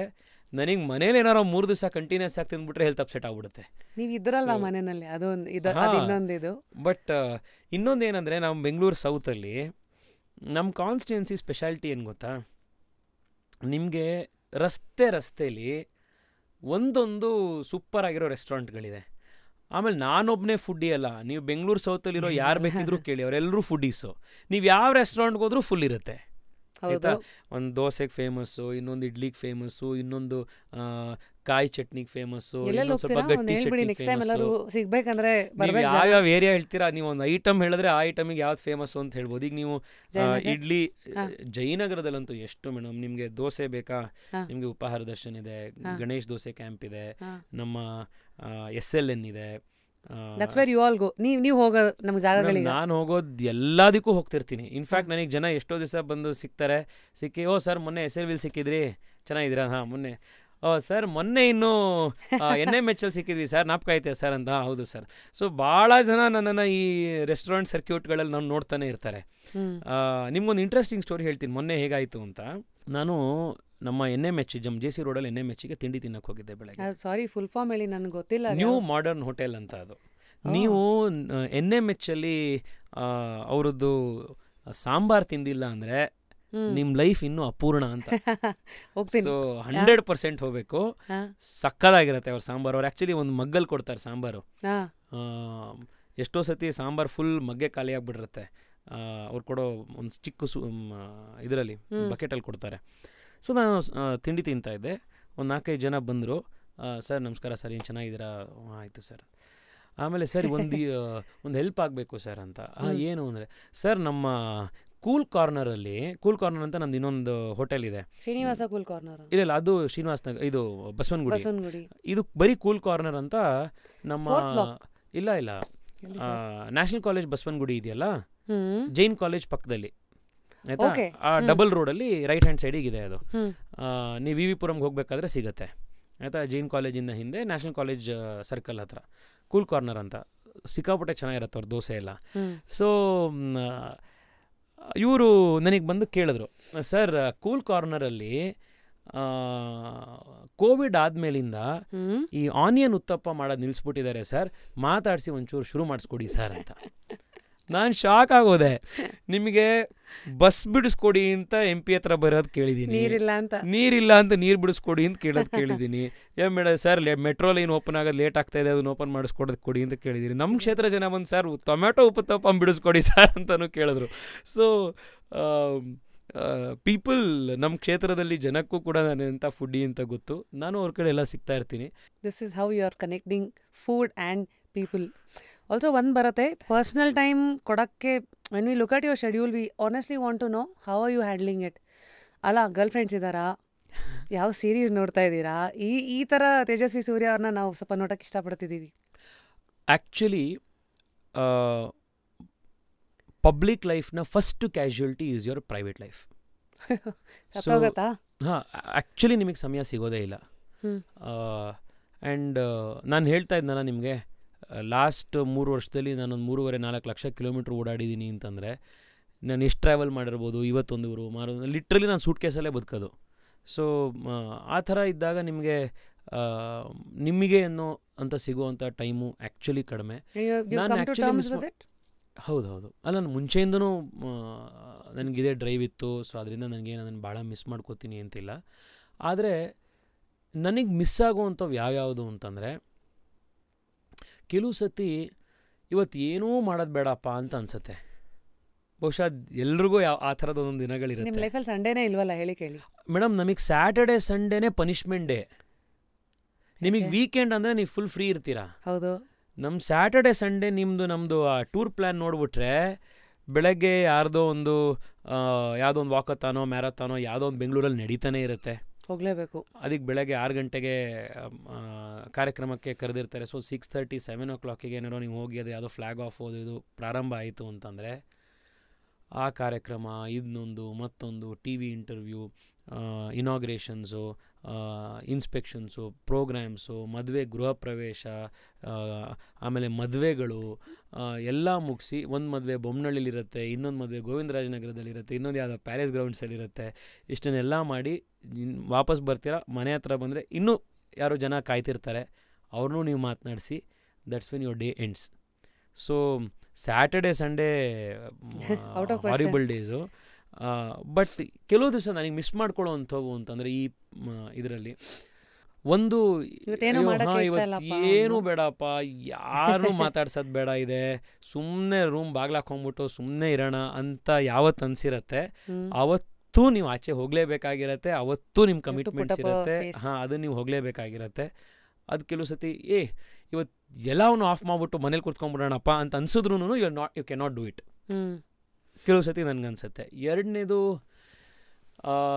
ನನ್ನ ಫ್ರೆಂಡ್ಸ್ ಆ್ಯಕ್ಚುಲಿ ಲಾಸ್ಟ್ 5 ಇಯರ್ಸಿಂದ ನನಗೆ ನನ್ನ ಸ್ಕೂಲಲ್ಲಿ ಓದೋರು, ನನ್ನ ಜೊತೆ ನಾನು ಜನರಲಿ ಚಿಲ್ ಮಾಡೋ ನನ್ನ ಫ್ರೆಂಡ್ಸ್ ಯಾರಿದ್ದಾರೆ ಅವ್ರುಗಳಿಗೆ ನನ್ನ ಸಿಗೋದು ತುಂಬ ಕಡಿಮೆ ಆಗೋಗುತ್ತೆ. ತಿಂಗಳಲ್ಲಿ ಒಂದು ಸತಿನೋ. ಯಾರು ಇವರೆಲ್ಲ? ಕುಮರನ್ಸ್ ಡೇಸ್ ಅವರ? ಕುಮರನ್ಸು ನನ್ನ ಕಾಲೇಜ್, ನ್ಯಾಷನಲ್ ಕಾಲೇಜ್ ಜಯನಗರಲ್ಲಿ ಓದಿದ್ದು ಅವರು. ಯಾಕೆ ಅಂದರೆ ಮೇಡಮ್, ಜನರಲಿ ಏನು ಗೊತ್ತಾ, ನೀವೇನಾದರೂ ಆಗೋದ್ಮೇಲೆ ಲೈಫಲ್ಲಿ ಎಲ್ಲರೂ ನಿಮ್ಮ ಜೊತೆ ಚೆನ್ನಾಗಿರ್ತಾರೆ ಫ್ರೆಂಡ್ಸ್ ಆಗಿ ಬರೋಕ್ಕೆ, ಆಯಿತಾ? Good weather friends. ಹಾಂ, ಬಟ್ ಆ್ಯಕ್ಚುಲಿ ನಿಮ್ಮ ರಿಯಲ್ ಫ್ರೆಂಡ್ಸ್ ಯಾರು ಅಂದರೆ ನಿಮ್ಮ ಹತ್ರ ಏನೂ ಇಲ್ಲದೆ ಇದ್ದಾಗ ಅವ್ರು ಇರ್ತಾರಲ್ಲ, ಇದ್ದಿದ್ರಲ್ಲ, ಅವ್ರು ಆ್ಯಕ್ಚುಲಿ ನನ್ನ ಫ್ರೆಂಡ್ಸು. ಆಮೇಲೆ ನಿಮಗೂ ಒಂದು ಟ್ರಸ್ಟ್ ಮಾಡೋಕ್ಕೂ ಅವ್ರ ಮೇಲೆ 100%. ಇಲ್ಲಾಂದ್ರೆ ನಿಮಗೆ 100% ಟ್ರಸ್ಟ್ದು ಒಂದು ಫ್ಯಾಕ್ಟರು. ಎರಡನೇದು ರಿಯಾಲಿಟಿ. ಅದು ಈಗ ನನ್ನ ಹತ್ರ ಯಾರು ಮಾತಾಡೋಕ್ಕೆ ಬಂದರೆ, ಇನ್ಯಾರೋ ಹೊಸದಾಗಿ ಬಂದವರು ಜನರಲಿ ನನ್ನ ಜೊತೆ ಚೆನ್ನಾಗೇ ಇರ್ತಾರೆ ಅವರು. ಯಾಕೆ ನಿಮ್ಮ ಪವರು, ನಿಮ್ಮ ಪೊಸಿಷನ್ ಆಯಿತಾ? ಇರುತ್ತೆ. ಹಾಂ, that will be the main factor. But ಈಗ ನನ್ನ ಫ್ರೆಂಡ್ಸ್ ಇದ್ರಲ್ಲ, ನಾವು ಏನೂ ಇಲ್ಲದಲ್ಲ ಇದ್ದಾಗಲೂ ನಾವು ಇಲ್ಲಿ ಅರ್ಧ ಬೈಟು ಪಫ್ ತಿನ್ಕೊಂಡಿರ್ತಿದ್ವಿ. ಕಾಲೇಜ್ ಟೈಮಲ್ಲಿ ಗಾಡಿ ಓಡಿಸ್ಬೇಕಾದ್ರೆ ಆವಾಗ ಫುಲ್ 1 ಲೀಟ್ರ್ ಪೆಟ್ರೋಲ್ ಹಾಕ್ಸೋಕ್ಕೆ ಕಾಸಿಲ್ದಲ್ಲೇ ಇದ್ದಾಗ 30 ರೂಪಾಯಿಗೆ ಪೆಟ್ರೋಲ್ ಹಾಕ್ಸ್ತಿದ್ವಿ. ಭಾಳ ಜನ ಬೆಂಗಳೂರಲ್ಲಿ ಹುಡುಗರು 30 ರೂಪಾಯಿಗೆ ಪೆಟ್ರೋಲ್ ಹಾಕ್ಸಿರ್ತಾರೆ. ಹಾಂ, 20 ರೂಪೀಸ್ ಅಷ್ಟೇ ಪೆಟ್ರೋಲ್ ಹಾಕ್ಕೊಂಡು. ಈ ಫ್ರೆಂಡ್ಸ್ಗಳಿರ್ತಾರಲ್ಲ, they are your friends who are with you when you are nothing. So ಇವತ್ತು ನಾನು ಮೇಜರಾಗಿ ನಾನು ಟೈಮ್ ಸ್ಪೆಂಡ್ ಮಾಡೋ ನನ್ನ ಫ್ರೆಂಡ್ಸ್ ಅಂತ ಅಂದ್ಕೊಳ್ಳೋವಂಥವ್ರು ಅವರೇನೆ. ಬಟ್ ಅವ್ರ ಜೊತೆಗೆ I hardly get any time to spend. ತಿಂಗಳಲ್ಲಿ 1 ದಿವಸ, 2 ತಿಂಗಳಲ್ಲಿ 1 ಸತಿನೋ ಯಾವಾಗಲೂ 1 ಸತಿ ಸಿಗುತ್ತೆ. ಆ್ಯಕ್ಚುಲಿ ಕೆಲವು ಸತಿ ಏನು ಅನ್ಸುತ್ತೆ ಗೊತ್ತಾ, ಹೊರಗಡೆ ಇರೋರು ಕೆಲವು ಸತಿ ಇದನ್ನು ಅಪ್ರಿಷಿಯೇಟೇ ಮಾಡಲ್ಲ. ನಾವಿದನ್ನು ನಮ್ಮ ಲೈಫ್ ಹಿಂಗಿರುತ್ತೆ ಅನ್ನೋದು ಗೊತ್ತಿರೋದಿಲ್ಲ ಅಂತ ನನಗೆ ಎಷ್ಟೋ ಸತಿ ಅನಿಸುತ್ತೆ. ಅಂದರೆ ನಾವೂ ಹ್ಯೂಮನ್ಸು. ಈಗ MP ಆಗಿದ ತಕ್ಷಣ ಅಥವಾ ಇನ್ನೇನೋ ಮಾಡಿದ್ರು ಅಂತಂದರೆ ಟಿ ವಿಲಿ ಬರ್ತಾಯಿತ್ತು, ಪೇಪರಲ್ಲಿ ಬರ್ತಾಯಿತ್ತು ಅಂದಿದ ತಕ್ಷಣ ನಮ್ಮಲ್ಲಿರೋ ಅಂಥ ಒಂದು ಹ್ಯೂಮನ್ ಸೈಡ್ ಇಲ್ಲ ಅಂತಲ್ಲ. ಈಗ ನನಗೂ ಫ್ರೈಡೇ ಈವ್ನಿಂಗು ನನ್ನ ಫ್ರೆಂಡ್ಸ್ ಬಂದರೆ ಆರಾಮಾಗಿ ಚಿಲ್ ಮಾಡಬೇಕಪ್ಪ ಅಂತ ಅನಿಸುತ್ತೆ. ಕೆಲವು ಸತಿ ಇನ್ಸ್ಟಾಗ್ರಾಮಲ್ಲಿ ನೋಡ್ತಾ ಇರ್ತೀನಿ, ಆಯಿತಾ, ಅವ್ನು ಯಾರೋ ಟ್ರೆಕ್ಗೆ ಹೋದ, ಇಲ್ಲೊಂದು ವೀಕೆಂಡ್ ಇದಕ್ಕೆ ಹೋದರು, ನಾವು ಯಾವುದೋ ಪಾರ್ಟಿ ಮೀಟಿಂಗಲ್ಲಿ ಕೂತ್ಕೊಂಡಿರ್ತೀವಿ. ಕೆಲವು ಸತಿ ಯಾವುದೋ ಒಂದು ಬೋರಿಂಗ್ ಭಾಷಣ ಆಗ್ತಾ ಇರುತ್ತೆ. ಸೊ ಇನ್ಸ್ಟಾಗ್ರಾಮಲ್ಲಿ ನೋಡ್ಕೊಂಡು ಗುರು ಇವರೆಲ್ಲ ಚಿಲ್ ಮಾಡ್ಕೊಂಡು ಆರಾಮಾಗಿ ಅವರೇ ಲೈಫಲ್ಲಿ ನಾವು ಏನು ಮಾಡ್ತಾ ಇದ್ದೀವಪ್ಪ ಅಂತ ಕೆಲವು ಸತಿ ಅನಿಸುತ್ತೆ. ಇದೆಲ್ಲ ಹ್ಯೂಮನ್ ಎಮೋಷನ್ಸ್ ಇದು. These are the sacrifices you have made. Yeah, but these are the sacrifices. These are the sacrifices. And public ಲೈಫಿಗೆ ಬರಬೇಕು ಅಂದವರು, ಪಾಲಿಟಿಕ್ಸಿಗೆ ಬರಬೇಕು ಅಂದವರು ಈ ಸ್ಯಾಕ್ರಿಫೈಸನ್ನ ಮಾಡೋಕ್ಕೆ ರೆಡಿ ಇರಬೇಕು. ಆ್ಯಂಡ್ ಫಾರ್ ದ್ಯಾಟ್ ಒಂದು ಇನ್ನರ್ ಡ್ರೈವ್ ಇರಬೇಕು, ಮೋಟಿವೇಶನ್ ಇರಬೇಕು. ಮೇಡಮ್ 9 to 5 ಕೆಲಸ ಮಾಡಿಕೊಂಡು ನಾನು ವಾಪಸ್ ಆರಾಮಾಗಿರೋ ಥರ ಲೈಫ್ ಇರ್ತೀನಿ ಅಂದವನಿಗೆ politics is not for him. It is not for him. Sorry to cut you. Taking you back, talking of travel, where have you traveled last? ಎಲ್ಲಿ ಹೋಗಿದ್ರಿ? ಬೆಂಗಳೂರು ಇದೆಲ್ಲ ಬಿಟ್ಬಿಡಿ, ನಿಮ್ಮ ಕೆಲಸದ ಮೇಲೆ ಬಿಟ್ಬಿಡಿ. ಪರ್ಸ್ನಲಿ ತೇಜಸ್ ಇವರು ಎಲ್ಲಿಗೆ ಹೋದ್ರು? ಯಾವ ಥರ ಜಾಗಗಳಿಷ್ಟ ನಿಮಗೆ? ಆ್ಯಕ್ಚುಲಿ ಎಲ್ಲೂ ಹೋಗೇ ಇಲ್ಲ ಮೇಡಮ್. ಒಂದು ಬ್ರೇಕೇ ತಗೊಂಡಿಲ್ವಾ? ಒಂದು ಗೋವಾ, ಒಂದು ಹಿಲ್ ಸ್ಟೇಷನ್? ಇಲ್ಲ, ಲಾಸ್ಟ್ ಈ ಇಯರ್ ಅಲ್ಲ, ಅದ್ರ ಹಿಂದಿನ ನನ್ನ ಬರ್ತ್ಡೇಗೆ ನನ್ನ ಫ್ರೆಂಡ್ ಒಬ್ಬ ಇದ್ದ, ರಕ್ಷಿತ್ ಗೌಡ ಅಂತ, ಸಖತ್ ಪಾಪ್ಯುಲರ್ ಇನ್ಸ್ಟಾಗ್ರಾಮರ್ ಕೂಡ, ರಿಂಕು ಅಂತ. ನಮ್ಮೆಲ್ಲ ಫ್ರೆಂಡ್ಸಿಗೆ ಸಖತ್ ಗೊತ್ತಿರೋನವನು. ಅವನು ನನಗೊಂದು ಸಖತ್ ಇನ್ಸ್ಪೈರ್ ಮಾಡ್ತಿದ್ದ. ಅವನು ಎವ್ರಿ ಇಯರು ನನ್ನ ಬರ್ಡೇಗೆ ಅವನು ಹಿಮಾಲಯಾಸಲ್ಲಿ ಯಾವ್ದಾದ್ರು ಒಂದು ಟ್ರೆಕ್ ಪ್ಲ್ಯಾನ್ ಮಾಡೋನು. So the last time that I went, ನಾವು ಕಾಶ್ಮೀರಲ್ಲಿ ನಾವೊಂದು ಟ್ರೆಕ್ ಹೋಗಿದ್ವಿ. ಒಂದು ಮೌಂಟ್ ಹರ್ಮುಕ್ ಅಂತ ಇದೆ. ಸೊ ಒಂದು 3 day, the whole trip was 3 days. So ಇಲ್ಲಿಂದ ಹೋಗಿ ಶ್ರೀನಗರಿಂದ ಇಳಿದು ಮಾರನೇ ದಿವಸ ಅವತ್ತು ಹೋಗಿ ಟ್ರೆಕ್ ಮುಗಿಸ್ಬಿಟ್ಟು ಮಾರನೇ ದಿವಸ ಬಂದಿದ್ದು. That was one thing. ಅದಾದಮೇಲೆ ಲದಾಖಲ್ಲಿ ನಂದೊಂದು ಯುವ ಮೋರ್ಚಾದ ಪ್ರೋಗ್ರಾಮ್ ಇತ್ತು. ಸೊ ಆ ಪ್ರೋಗ್ರಾಮ್ ಹೋದಾಗ ಇನ್ ಅಡಿಷ್ನಲ್ 2 ದಿವಸ ತೊಗೊಂಡು ಬೈಕ್ ರೆಂಟ್ ಮಾಡಿ ಒಂದು 2 ದಿವಸ ಲಡಾಖೆಲ್ಲ ಟ್ರಿಪ್ ಹೊಡ್ಕೊಂಡು ಬಂದ್ವಿ. ಆ್ಯಕ್ಚುಲಿ ನನ್ನನ್ನು ಟ್ರಿಪ್ಪು ಅದು ಇದು ಅಂತ ನಾನು ಎಳ್ಕೊಂಡು ಕರ್ಕೊಂಡು ಹೋಗ್ತಿದ್ದಿದ್ದು ಅವನು. ಬಟ್ ಅವನು ಅನ್ಫಾರ್ಚುನೇಟ್ಲಿ ಹೋದ ವರ್ಷ ಅವನು ಪಾರ್ವತಿ ವ್ಯಾಲಿಯಲ್ಲಿ mount actually I think it was a Parvati mountain ಅಂತಲೇ ಅದು ಉತ್ತರಾಖಂಡಲ್ಲಿ ಗ್ಲೇಷಿಯರ್ ಇದಾಗ್ಬಿಟ್ಟು ಅವನು ತೀರ್ಕೊಂಡ್ಬಿಟ್ಟ. So I was wondering why are you talking in past tense ಅಂತ I kind of speculated. So in fact ನಾನು ಲಾಸ್ಟ್ 1.5 ವರ್ಷದಲ್ಲಿ ನಾನು ತುಂಬ ಮಿಸ್ ಮಾಡ್ಕೊಳ್ಳೋವಂಥ ಒಬ್ಬ ನನ್ನ ಫ್ರೆಂಡ್ ಇಸ್ ರಿಂಕು. ಎಲ್ರಿಗೂ ಆಸೆ ಇರುತ್ತೆ ಮೇಡಮ್, ಒಂಥರ ಸ್ವಚ್ಛಂದವಾಗಿ ಜೀವನ ನಡೆಸಬೇಕು ಅಂತ, ಒಂದು ಫ್ರೀ ಬರ್ಡ್ ಥರ ಇರಬೇಕು ಅಂತ ಎಲ್ಲವನಿಗೂ ಆಸೆ ಇರುತ್ತೆ. ಇವತ್ತು ನಾನು ಬೆಟ್ಟ ಹತ್ತಬೇಕು, ಇನ್ನೊಂದು ದಿವಸ ಯಾವುದೋ ಒಂದು ನದಿ ಪಕ್ಕದಲ್ಲಿ ಕೂತ್ಕೊಂಡು ಪುಸ್ತಕ ಓದಬೇಕು, ಯಾವುದೇ ಅಂದರೆ ಇವತ್ತು ಏನು ಅನಿಸ್ತೋ ಆ ಥರ ಬದುಕಬೇಕು ಅಂತ. ಆದರೆ ನಾವು ಎಷ್ಟೋ ಜನ ಆ ಥರ ಬದುಕಲ್ಲ. ಅವ್ನು ಆ್ಯಕ್ಚುಲಿ ಹಂಗೆ ಬದುಕ್ತಿದ್ದ. ಹೋಗ್ಬಿಟ್ರು. ಹಾಂ. ಆ್ಯಂಡ್ ನನಗೆ ಇನ್ನೊಂದು ಏನು ಬೇಜಾರಾಯಿತು ಅಂತಂದರೆ, ಅವನು ಮೌಂಟನಿಯರಿಂಗಲ್ಲಿ ಅವನು ಮೌಂಟ್ ಎವರೆಸ್ಟ್ ಹತ್ತಬೇಕು ಅಂತಿತ್ತು. ಮೌಂಟನಿಯರಿಂಗ್ ಕಾಲೇಜಲ್ಲಿ ಅವನಿಗೆ ಒಂದು ಸೀಟ್ ಬೇಕಿತ್ತು. ಅವನಿಗೆ ಡಾರ್ಜಿಲಿಂಗಲ್ಲೆಲ್ಲೋ ಸೀಟ್ ಸಿಕ್ಕಿತ್ತು. ಅವನೇ ಬಂದು ನನ್ನ ಹತ್ರ, ಅಣ್ಣ ನಂಗೆ ಡಾರ್ಜಿಲಿಂಗ್ ಬೇಡ, ನನಗೆ ಉತ್ತರಾಖಂಡಲ್ಲಿರೋದು ಸೀಟ್ ಕೊಡಿಸಿ ಅಂತ ಕೇಳಿದ್ದ. ಆಯಿತು ಅಂತ ನಾನೇ ಫೋನ್ ಮಾಡಿ ಆರ್ಮಿ ಚೀಫಿಗೆ, ಇವನು ಸಕ್ಕ ಟ್ಯಾಲೆಂಟೆಡ್ ಹುಡುಗ, ಇವನು ನೀವು ಅಲ್ಲಿಗೆ ಟ್ರಾನ್ಸ್ಫರ್ ಮಾಡಿ ಅಂಥೇಳಿ ನಾನೇ ಟ್ರಾನ್ಸ್ಫರ್ ಮಾಡಿಸಿದ್ದೆ. ಅದಾಗಿ ಒಂದು 15-20 ದಿವಸಕ್ಕೆ ಈ ಬ್ಯಾಚಲ್ಲಿ ಅವನು ಅವಲಾಂಚ್ ಆಗಿ ಅದರಲ್ಲಿ ತೀರ್ಕೊಂಡ್ಬಿಟ್ಟ. ತುಂಬ ದಿವಸ ನನಗೆ ಅದೇ ಕಾಡ್ಬಿಟ್ಟಿತ್ತು. ನಾನೇ ಅವನನ್ನು ಅಲ್ಲಿಗೆ ಅಡ್ಮಿಷನ್ ಕೊಡಿಸಿದ್ನಲ್ಲ, ಹಿಂಗಾಯ್ತಲ್ಲ ಅನ್ನೋ ಥರ ತುಂಬ ಕಾಡಿತ್ತು. ಇನ್ನೊಂದು, ನಮ್ಮದು ಪ್ರತಿ ದಿವಸ ಸಾಯಂಕಾಲ ನಮ್ಮ ಆಫೀಸಲ್ಲಿ ನಾಳೆದೇ ಆ್ಯಕ್ಟಿವಿಟಿ ಏನಿರುತ್ತೆ ಅಂತ ಒಂದು 7:30-8 ಗಂಟೆ ಅಷ್ಟೊತ್ತಿಗೆ ನಮ್ಮ ಆಫೀಸ್ ಗ್ರೂಪಲ್ಲಿ ಹಾಕ್ತಾರೆ. ಅವನೇ ನಮ್ಮ ಆಫೀಸ್ ಸ್ಟಾಫ್ ಆಗಲಿ ಅಥವಾ ನಮ್ಮ ಆಫೀಸ್ ಗ್ರೂಪಲ್ಲ, ಬಟ್ ನನ್ನ ಫ್ರೆಂಡ್ ಆದರೆ ಆಫೀಸ್ ಗ್ರೂಪಲ್ಲಿ ಇರ್ತಿದ್ದ ಅವನು, ಜಸ್ಟ್ ಟು ನೋ ನಂದು ಏನು ಆ್ಯಕ್ಟಿವಿಟೀಸ್ ಇರ್ತಿತ್ತು ನಾಳೆ ಅಂತ. ನಾಳೆದು ಬೆಳಗ್ಗೆ ಪ್ರೋಗ್ರಾಮು 11:00 12 ಗಂಟೆಗೋ ಫಸ್ಟ್ ಪ್ರೋಗ್ರಾಮ್ ಇದ್ದರೆ ರಾತ್ರಿನೇ ಫೋನ್ ಮಾಡಿಬಿಡೋಣ, ಅಣ್ಣ ಬೆಳಗ್ಗೆ 4 ಗಂಟೆಗೆ ಇಲ್ಲೇ ಒಂದು ಸ್ಕಂದಗಿರಿ ಟ್ರೆಕ್ ಹೋಗಿ ಬಂದ್ಬಿಡೋಣ ಅಣ್ಣ, 11 ಗಂಟೆ ಒಳಗಡೆ ವಾಪಸ್ ಬಂದುಬಿಡ್ತೀವಿ ಅಂತ, ಇಲ್ಲ ನಂದಿ ಹಿಲ್ಸ್ ಒಂದು ಡ್ರೈವ್ ಹೋಗಿ ಬಂದ್ಬಿಡೋಣ ಅಣ್ಣ, ಈ ಥರದ್ದು ಯಾವುದೋ ಒಂದು. ಸೊ ನಾನು ಆಚೆ ಹೋಗಿರೋದ್ರೆ ಲಾಸ್ಟ್ 1.5-2 ವರ್ಷದ ಹಿಂದಿನರಲ್ಲಿ ಅರ್ಧ ದಿವಸದ ಯಾವುದೇ ಔಟಿಂಗ್ಸ್ ಇದ್ರೂ ಅದೆಲ್ಲ ಅವ್ನು ಕರ್ಕೊಂಡು ಹೋಗ್ತಾಯಿದ್ದ. ಸೊ ಅವ್ನು ಹೋದ್ಮೇಲಿಂದ actually I never have gone on trip with my friends. Time ಸಿಕ್ಕಿಲ್ಲ. ಆ್ಯಂಡ್ ಅವನೊಂಥರ ಈಗ ನಿಮ್ಗೆ ಈ ಗೋವಾ ಟ್ರಿಪ್ಗಳಿರ್ತಾವೆ ಗೊತ್ತಾ, ಗೋವಾ ಟ್ರಿಪ್ ಹೋಗೋಣ ಅನ್ಕೋತೀವಿ, ವಾಟ್ಸ್ಯಾಪ್ ಗ್ರೂಪ್ ಆಗುತ್ತೆ ಇಮ್ಮಿಡಿಯೇಟಾಗಿ, ಅದು ಇಂಪ್ಲಿಮೆಂಟೇ ಆಗಲ್ಲ. ಗೋವಾ. ಹಾಂ. ಸೊ ಆ ಥರ ಮ್ಯಾಕ್ಸಿಮಮ್ ಟ್ರಿಪ್ಗಳು ಹಿಂದೆ ಮುಂದೆನೇ ಹೋಗ್ತಿರ್ತಿದ್ವು, but he would actually make it happen. So sorry, went somewhere else. No, it's really nice to see because we also want to know. Politician ಅಂದ ತಕ್ಷಣ ಬರೀ ನೀವು ನಮ್ಮ ಪ್ರಶ್ನೆಗಳು, ನಮ್ಮ ಕಂಪ್ಲೇಂಟ್ಸ್ಗಳೇ ಅದು, it's not you. You also represent a human side. ನಿಮ್ಮ ಫ್ರೆಂಡ್ಸ್ ಏನು, ವಾಯ್ಡ್ಸ್ಗಳೇನು, ನೋವುಗಳೇನು. ಬಿಕಾಸ್ ನಮ್ಗೆ ಆಚೆಯಿಂದ ನೋಡೋಕೆ ಏನಪ್ಪ MP ಪೊಸಿಷನ್ ಇದೆ, ದಿನ ಬೆಳಗಾದರೆ ಮೋದಿಯವ್ರ ಜೊತೆಗಿರ್ತಾರೇನೋ, ಈ ಥರದ್ದೆಲ್ಲ. So we've never seen this side. But thank you for putting it out so that we also know. This is also... In fact, this is the first time I've ever spoken about this. So I'm glad we made you comfortable. And of course, we will all take the good things that you've put across. ಇಷ್ಟು ಮದ್ಯಾ ಈಗ ನಿಮ್ಮ ಮನೇಲಿ ಹೆಣ್ಣು ನೋಡ್ತಾ ಇದ್ದಾರೆ ಅಂತ ನಮಗೆ ವಿಷಯ ಬಂತು. ನಮ್ಮ ಅಮ್ಮ 5 ವರ್ಷದಿಂದ ನೋಡ್ತಾನೆ ಇದ್ದಾರೆ. ಸೊ ಅವ್ರು ನೋಡ್ತಾರೆ, ನೀವು ನೋಡ್ಬೇಕಲ್ಲ. ಇಲ್ಲ, ಎಲೆಕ್ಷನ್ ಆದಮೇಲೆ ನಮ್ಮ ಅಮ್ಮಂಗೆ ಹೇಳಿದ್ದೀನಿ. ಸೊ ನೋಡೋಣ. ನಮ್ಮ ಅಮ್ಮಂಗೆ ನಾನು ಇವತ್ತು ಯಾವುದೋ ಪಾರ್ಲಿಮೆಂಟಲ್ಲಿ ಭಾಷಣ ಮಾಡಿರ್ತೀನಿ, ಅದು ಜನ ಇಷ್ಟಪಟ್ಟಿರ್ತಾರೆ, ಅಥವಾ ಇಲ್ಲಿ ಏನೋ ಬಂದಿರುತ್ತೆ, ಯಾವುದೊಂದಾಗುತ್ತೆ, ಅದು ಯಾವುದೂ ಅವರಿಗೆ ಕೆಲವು ಸತಿ ಮ್ಯಾಟ್ರೇ ಆಗಲ್ಲ. ನಾನು ಅದನ್ನೆಲ್ಲ ಕತೆ ಹೇಳಿದರೆ ಹಾಂ ಆಯಿತು, ಹೌದೌದು, ಕರೆಕ್ಟಪ್ಪ, ಒಳ್ಳೇದು ಅಂದ್ರೆ, ಆಮೇಲೆ ಈಗ ನೋಡು ಜವಾಬ್ದಾರಿ ತೊಗೋಬೇಕು, ಇವಾಗ ಇಷ್ಟೇ ಮಾಡು. ನನಗೆ ಅಂದರೆ ಸಹಜವಾಗಿ ಅವ್ರಿಗೆ ಅರ್ಥ, ಅಂದರೆ ಐ ಕ್ಯಾನ್ ಅಂಡರ್ಸ್ಟ್ಯಾಂಡ್ ಅವರು ಹೇಳೋದನ್ನ. ಸೊ ಅವ್ರಿಗೆ ಹೇಳಿದ್ದೀನಿ, ನೋಡೋಣ ಎಲೆಕ್ಷನ್ಗಳೆಲ್ಲ ಮುಗಿಲಿ, ಆ ಪ್ರಕಾರ ಅದಲ್ಲಿಗೆ ಅವರವರಾಗ ಅವ್ರ ಹಾಡೇ ಹಾಡ್ತಾರೆ. ಇಷ್ಟೊತ್ತು ನಾವು ನಿಮ್ಮ ಜೀವನದ ಒಂದಷ್ಟು ವಿಚಾರಗಳನ್ನೆಲ್ಲ ಮಾತಾಡಿದ್ದೀವಿ. ಇವಾಗ I will come back to ನಿಮ್ಮ ಒಂದು ಮಾರ್ಕ್ಸ್ ಕಾರ್ಡ್ ಅಲ್ಲ, ರಿಪೋರ್ಟ್ ಕಾರ್ಡ್ ಅಂತ. ಕೆಲವು I think the most ask questions about you. I was very curious when I got to know ನಿಮ್ಮ ಆಫೀಸ್ದು ಆ್ಯಾವ್ರೇಜ್ ಸ್ಟಾಫ್ ಏಜ್ ಇಸ್ 27 ಅಂತ. ಅಂದರೆ tell me who your friends are, I will tell you who you are ಅಂತ ಇಂಗ್ಲೀಷಲ್ಲಿ ಒಂದು ಮಾತಿದೆ. ನೀವು ಅದನ್ನು ಅಷ್ಟು ಸೀರಿಯಸ್ ಆಗಿ ಟು ದಿ ಎಕ್ಸ್ಟೆಂಟ್ ಕಿ ಇಷ್ಟು ಯಂಗಾಗಿರೋ ಒಬ್ಬ MP ಕೆಲ್ಸಗಳು ಹಂಗಾಗಬೇಕಂದ್ರೆ ಸುತ್ತಮುತ್ತ ಇರೋರು 27 average age youth. I mean how did you arrive at that? ಇದು ಮೇಡಮ್ ಒಂದು ಫಸ್ಟ್ ಆಫ್ ಆಲು ನಾನೇ I was 28 when I started the term last year, I mean 5 years ago. So ಸಹಜವಾಗಿ ತುಂಬ ದೊಡ್ಡವರು ನಾವು ಯಾರನ್ನೂ ಹೈರ್ ಮಾಡೋಕ್ಕೂ ಆಗ್ತಿರಲಿಲ್ಲ, ಯಾಕೆಂದರೆ ಒಂದು ವೇವ್ ಲೆಂತು ಅದು ಇದು ಹೆಂಗೆ ಮ್ಯಾಚ್ ಆಗುತ್ತೋ ಏನೋ ಅಂತ.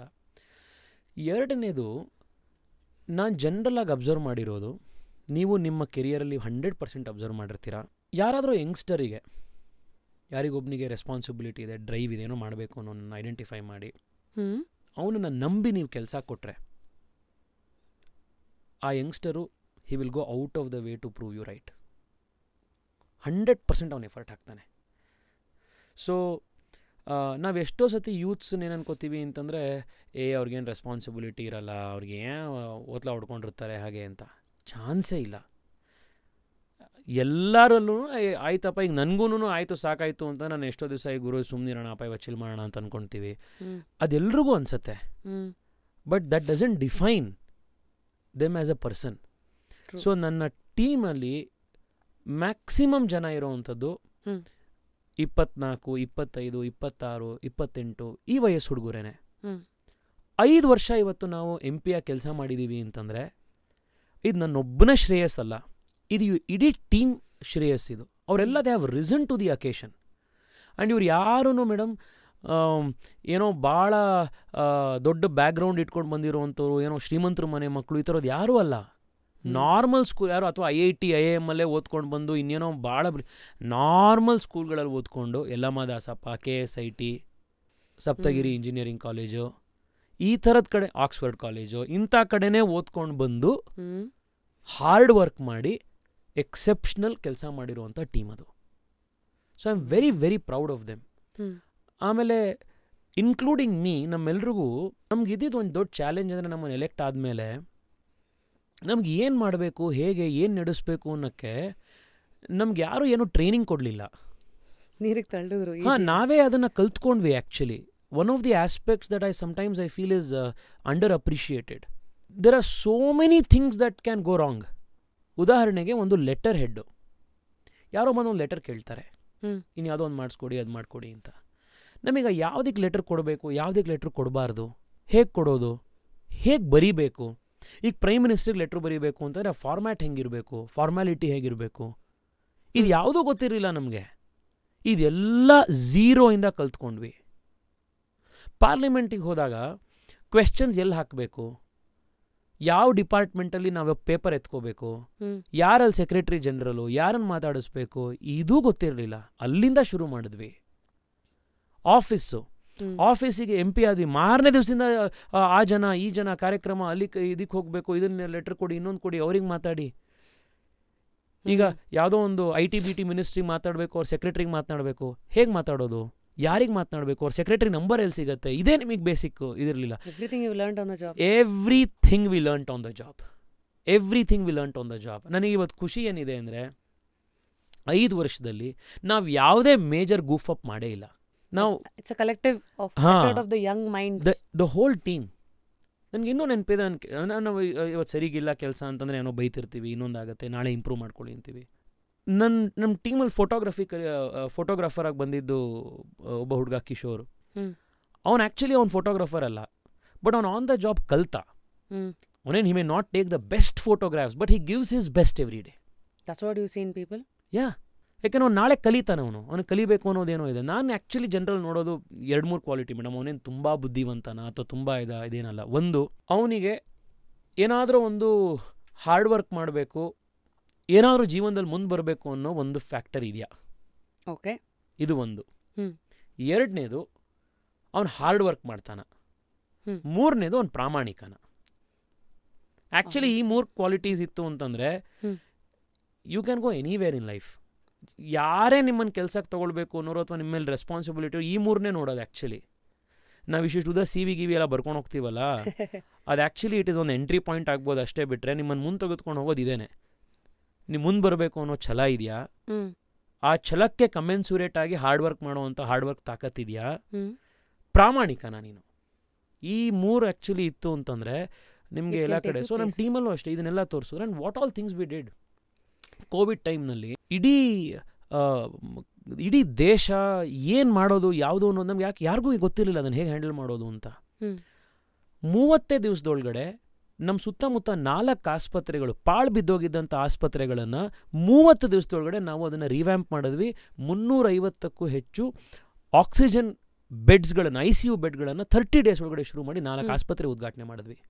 ಜನಕ್ಕೆ ಆಕ್ಸಿಜನ್ ಮನೇಲಿ ಬೇಕಿತ್ತು, ಕಾನ್ಸಂಟ್ರೇಟರ್ಸ್ ಬೇಕಿತ್ತು. ಅವಾಗ ನಮಗೆ ಈ ಪದಗಳೇ ಗೊತ್ತಿರಲಿಲ್ಲ. ಈ ರೆಮ್ಡೆಸಿವಿರ್, ಆಕ್ಸಿಜನ್ ಕಾನ್ಸಂಟ್ರೇಟರು, ಇವೆಲ್ಲ ಈ ಕೋವಿಡ್ನ ಪದಗಳಿವೆಲ್ಲ, ಕೋವಿಡ್ ವೊಕ್ಯಾಬ್ಯುಲರಿ ಇದೆಲ್ಲ. ಇಡೀ ದೇಶದಲ್ಲಿ ಅತಿ ದೊಡ್ಡ ಆಕ್ಸಿಜನ್ ಕಾನ್ಸಂಟ್ರೇಟರ್ ಬ್ಯಾಂಕ್, 1,000ಕ್ಕೂ ಜಾಸ್ತಿ ಆಕ್ಸಿಜನ್ ಕಾನ್ಸಂಟ್ರೇಟರ್ ಬ್ಯಾಂಕನ್ನು 25 ದಿವಸ ಒಳಗಡೆ ರೆಡಿ ಮಾಡಿದ್ವಿ. ಆಸ್ಟ್ರೇಲಿಯಾದಿಂದ ತಗೊಂಬ, ಚೈನಾಯಿಂದ ತಗೊಂಡ್ಬಾ, ಇಲ್ಲಿ ಯಾರೋ ಜರ್ಮನಿಲಿ ಇದಾರಂತೆ, ಫ್ರಾನ್ಸಲ್ಲಿರೋ ಕನ್ನಡ ಸಂಘದವ್ರನ್ನ ಮಾತಾಡಿಸು, ದುಬೈಯಲ್ಲಿರುವಂಥ ಕನ್ನಡ ಸಂಘದವ್ರನ್ನ ಹಿಡ್ಕೊ, ಅವರಿಂದ ಒಂದಿಷ್ಟು ಕಾಸು ತೊಗೊಂಬ, ಅದನ್ನ ಆಕ್ಸಿಜನ್ ಕಾನ್ಸಂಟ್ರೇಟರ್ ತರಿಸಿದ್ರಂತೆ, ಅದಕ್ಕೆ ಸ್ಪೆಷಲ್ ಫ್ಲೈಟ್ಗಳನ್ನು ಕಳಿಸಿ ತರಿಸ್ಕೊಂಬ, ಏನೇನೋ ಮಾಡಿ ಆಕ್ಸಿಜನ್ ಕಾನ್ಸಂಟ್ರೇಟರ್ 1,000 ರಾತ್ರಿ ಹಗಲು ಮನೆಗೆ ಬೇಕಿತ್ತಾ, ಮನೆಗೆ ಡೆಲಿವರಿ ಮಾಡಿದ್ವಿ. 1,500ಕ್ಕೂ ಹೆಚ್ಚು ಜನಕ್ಕೆ ಮನೆಗೆ ಆಕ್ಸಿಜನ್ ಕಾನ್ಸಂಟ್ರೇಟರ್ನ ನಮ್ಮ ಟೀಮ್ ಹೊರಗೆ ಎಲ್ಲರೂ ಡೆಲಿವರ್ ಮಾಡ್ತೀವಿ. We have saved lives. ನಿಮಗೆ ನೆನಪಿರ್ಬೋದು, ಆ ಬೆಡ್ ಸ್ಕ್ಯಾಮ್ ಆಯ್ತಲ್ಲ, ಬೆಡ್ ನೀವು ಯಾವಾಗ ಆನ್ಲೈನ್ಗೆ ಹೋದ್ರೂ ಬೆಡ್ಡೇ ಸಿಗ್ತಿರ್ಲಿಲ್ಲ, ಯಾವಾಗ್ಲೂ ಬೆಡ್ ಖಾಲಿ ಅಂತ. ಆಮೇಲೆ ನೀವು ಫೋನ್ ಮಾಡಿದ್ರೆ ಆ ಕಡೆ ಯಾವನು ಏಜೆಂಟ್ ಫೋನ್ ಮಾಡಿ, ಸರ್ ಮಣಿಪಾಲಲ್ಲಿ ಬೆಡ್ಸ್ ಕೊಡಿಸ್ತೀವಿ, ಇದಕ್ಕೆ ಇಷ್ಟ ಆಗುತ್ತೆ ಅಂತ ಆಗ್ತಿತ್ತು. ಅದ್ರ ಮಧ್ಯದಲ್ಲಿ ಅದನ್ನು ಬಸ್ಟ್ ಮಾಡಿದ್ಮೇಲೆ, ಆ ಸ್ಕ್ಯಾಮ್ನ ಹೊರಗಡೆ ಹಾಕಿದ್ಮೇಲೆ 4,000 ಬೆಡ್ಡು ಅವತ್ತೇ ರಾತ್ರಿ ಓಪನ್ ಆಗೋಯ್ತು. ಇದನ್ನು ಮಾಡಿದ್ದು ಕೂಡ ನಮಗೆ ಇನ್ಫಾರ್ಮೇಷನ್ ಕೊಟ್ಟಿದ್ದು, ಈ ಬೆಡ್ ಅಲೊಕೇಶನ್ನಲ್ಲಿ ಈ ಥರ ರಾಂಗ್ ಪ್ಯಾಟರ್ನ್ ಕಾಣ್ತಾ ಇದೆ. 12 ಗಂಟೆ 1 ನಿಮಿಷಕ್ಕೆ ಫೋನ್ ಬಂತು, 12 ಗಂಟೆ 2 ನಿಮಿಷಕ್ಕೆ ಬ್ಲಾಕ್ ಆಯಿತು, 12 ಗಂಟೆ 3 ನಿಮಿಷಕ್ಕೆ ಬೆಡ್ ಅಲಾಟ್ ಆಗೋಯ್ತು. ಏನು ಪಕ್ಕದಲ್ಲೇ ನಿಂತಿದ್ನಾ ಪ್ರತ್ಯಕ್ಷ ಆಗಕ್ಕೆ, ಟಕ್ಕನಂಗಾದ್ರು ಪಕ್ಕದಲ್ಲಿ ಬೆಡ್ ಒಳಗಡೆ ಬರೋಕ್ಕೆ ಹೆಂಗಾಯಿತು? ಇದನ್ನೆಲ್ಲ ನನಗೆ ಅನಲೈಸ್ ಮಾಡಿ ಹೇಳ್ಕೊಟ್ಟಿದ್ದು ಈ ಚಿಕ್ಕ ಟೀಮು, ಯಂಗ್ಸ್ಟರ್ಸ್ ಟೀಮು. ಈ ಎಷ್ಟೋ ಜನ ಬೇರೆ ಬೇರೆ ದೇಶದಲ್ಲಿ ಸ್ಟ್ರಕ್ ಆಗೋಗಿದ್ರು. ಏರ್ ಆ್ಯಂಬುಲೆನ್ಸ್ಗಳನ್ನು ಅರೇಂಜ್ ಮಾಡಿ, ಸ್ವಿಟ್ಜರ್ಲ್ಯಾಂಡು, ಪ್ಯಾರಿಸ್ಸು ಇಂಥ ಕಡೆಯಿಂದ ಅವ್ರನ್ನ ಏರ್ ಲಿಫ್ಟ್ ಮಾಡಿಸಿ, ಅವ್ರನ್ನ ಇಲ್ಲಿ ಕೆಂಪೇಗೌಡ ಇಂಟರ್ನ್ಯಾಷನಲ್ ಏರ್ಪೋರ್ಟಿಗೆ ಕರ್ಕೊಂಡು ಬಂದು, ಅಲ್ಲಿಂದ ಏರ್ ಆ್ಯಂಬುಲೆನ್ಸ್ ಮಾಡಿ ಕೊಲಂಬಿಯಾ ಏಷ್ಯಾಕ್ಕೆ ಕರ್ಕೊಂಡೋಗಿ ಇದನ್ನೆಲ್ಲ ಮಾಡಿದೆ. ಸೊ ನನಗೆ ಇದ್ರದ್ದು ನನ್ನ ಸಕ್ಸಸ್ ಅಂತ ನಾನು ಹೇಳೋದೇ ಇಲ್ಲ. 26-27 ವರ್ಷದ ಹುಡುಗರಿಗೂ ನೀವು ಅವಕಾಶ ಮಾಡಿಕೊಟ್ರೆ ಏನೆಲ್ಲ ಮಾಡ್ಬೋದು ಒಂದು ಟೀಮು, ಯಂಗ್ಸ್ಟರ್ಸು ಅಂತ ನಾವು ತೋರಿಸಿದ್ದೀವಿ. ನಿಮ್ಮ ಟೀಮ್ ಸೇರ್ಕೋಬೋದಾ? ಅಂದರೆ ಇವಾಗ ಆಫೀಸಲ್ಲೇನ ನಿಮ್ಮ ಏನು ಕೆಲಸ ಸದ್ಯ ಖಾಲಿ ಇದೆ? Because lot of people are curious to know how do we work with you. Absolutely. ನಮ್ಮ ಆಫೀಸಲ್ಲಿ ಮೇಡಮ್ ನನಗೆ ಆ್ಯಕ್ಚುಲಿ ತುಂಬ ಜನ ಯಂಗ್ಸ್ಟರ್ಸ್ಗೆ ಅವಕಾಶ ಮಾಡಿಕೊಡ್ಬೇಕು, ಅದೊಂದು ಎಕ್ಸ್ಪೋಜರ್ ಕೊಡಬೇಕು ಅಂತ ಒಂದು ತುಡಿತಾ ಇದ್ದಿದ್ದರಿಂದ ನಾವು ಯೂತ್ ಕ್ಯಾನ್ ಲೀಡ್ ಅಂತ ಒಂದು ಫೆಲೋಶಿಪ್ಪು ಶುರು ಮಾಡಿದ್ವಿ. ಪ್ರತಿ 60 ದಿವಸಕ್ಕೆ ನಾವೊಂದು 60 ಜನ ಹುಡುಗರನ್ನ ನಾವು ತಗೋತೀವಿ. ಕಾಲೇಜಲ್ಲಿರುವಂಥ ಹುಡುಗರು, 30 ವರ್ಷಕ್ಕಿಂತ ಒಳಗಡೆ ಇರುವಂಥ ಯಂಗ್ಸ್ಟರ್ಸ್ ಯಾರಾದರೂ ಅಪ್ಲೈ ಮಾಡ್ಬೋದು. ಅವರಿಗೆ 360 ಡಿಗ್ರಿ ವ್ಯೂ, ಸರ್ಕಾರ ಹೆಂಗೆ ಕೆಲಸ ಮಾಡುತ್ತೆ, ಒಂದು ಕಾರ್ಪೊರೇಟರ್ ಏನು ಕೆಲಸ ಮಾಡ್ತಾರೆ, MP ಕೆಲಸ ಮಾಡ್ತಾರೆ, ಪಾರ್ಲಿಮೆಂಟ್ ಹೆಂಗೆ ಫಂಕ್ಷನ್ ಆಗುತ್ತೆ, ಪಾರ್ಲಿಮೆಂಟಿಗೆ ಕ್ವೆಶ್ಚನ್ಸ್ ಹೇಗೆ ಡ್ರಾಫ್ಟ್ ಮಾಡಬೇಕು, ಬಿಲ್ಸ್ ಯಾವ ಥರ ಆಗುತ್ತೆ, BBMPಲಿ ಕೆಲಸಗಳು ಯಾವ ಥರ ಆಗ್ತವೆ, ಫುಟ್ಪಾತ್ಸ್ ಹೇಗಿದೆ, ನಮ್ಮ ಸ್ಲಮ್ಗಳು ಯಾವ ರೀತಿ ಇದೆ, ಪ್ರಧಾನಮಂತ್ರಿಗಳು ಯಾವುದೋ ಒಂದು ಸ್ಕೀಮ್ ಇದೆ ಅಂತಂದರೆ ಆ ಸ್ಕೀಮ್ ಜನಕ್ಕೆ ತಲುಪ್ತಾ ಇದೆಯಾ ಇಲ್ವಾ, ಅದನ್ನು ಸರ್ವೆ ಮಾಡೋದು ಹೇಗೆ, ಇದೆಲ್ಲದ್ರ ಬಗ್ಗೆ ಮಾಡಿರುವಂಥ ಒಂದು ಕೋರ್ಸ್ ಮಾಡಿದ್ದೀವಿ.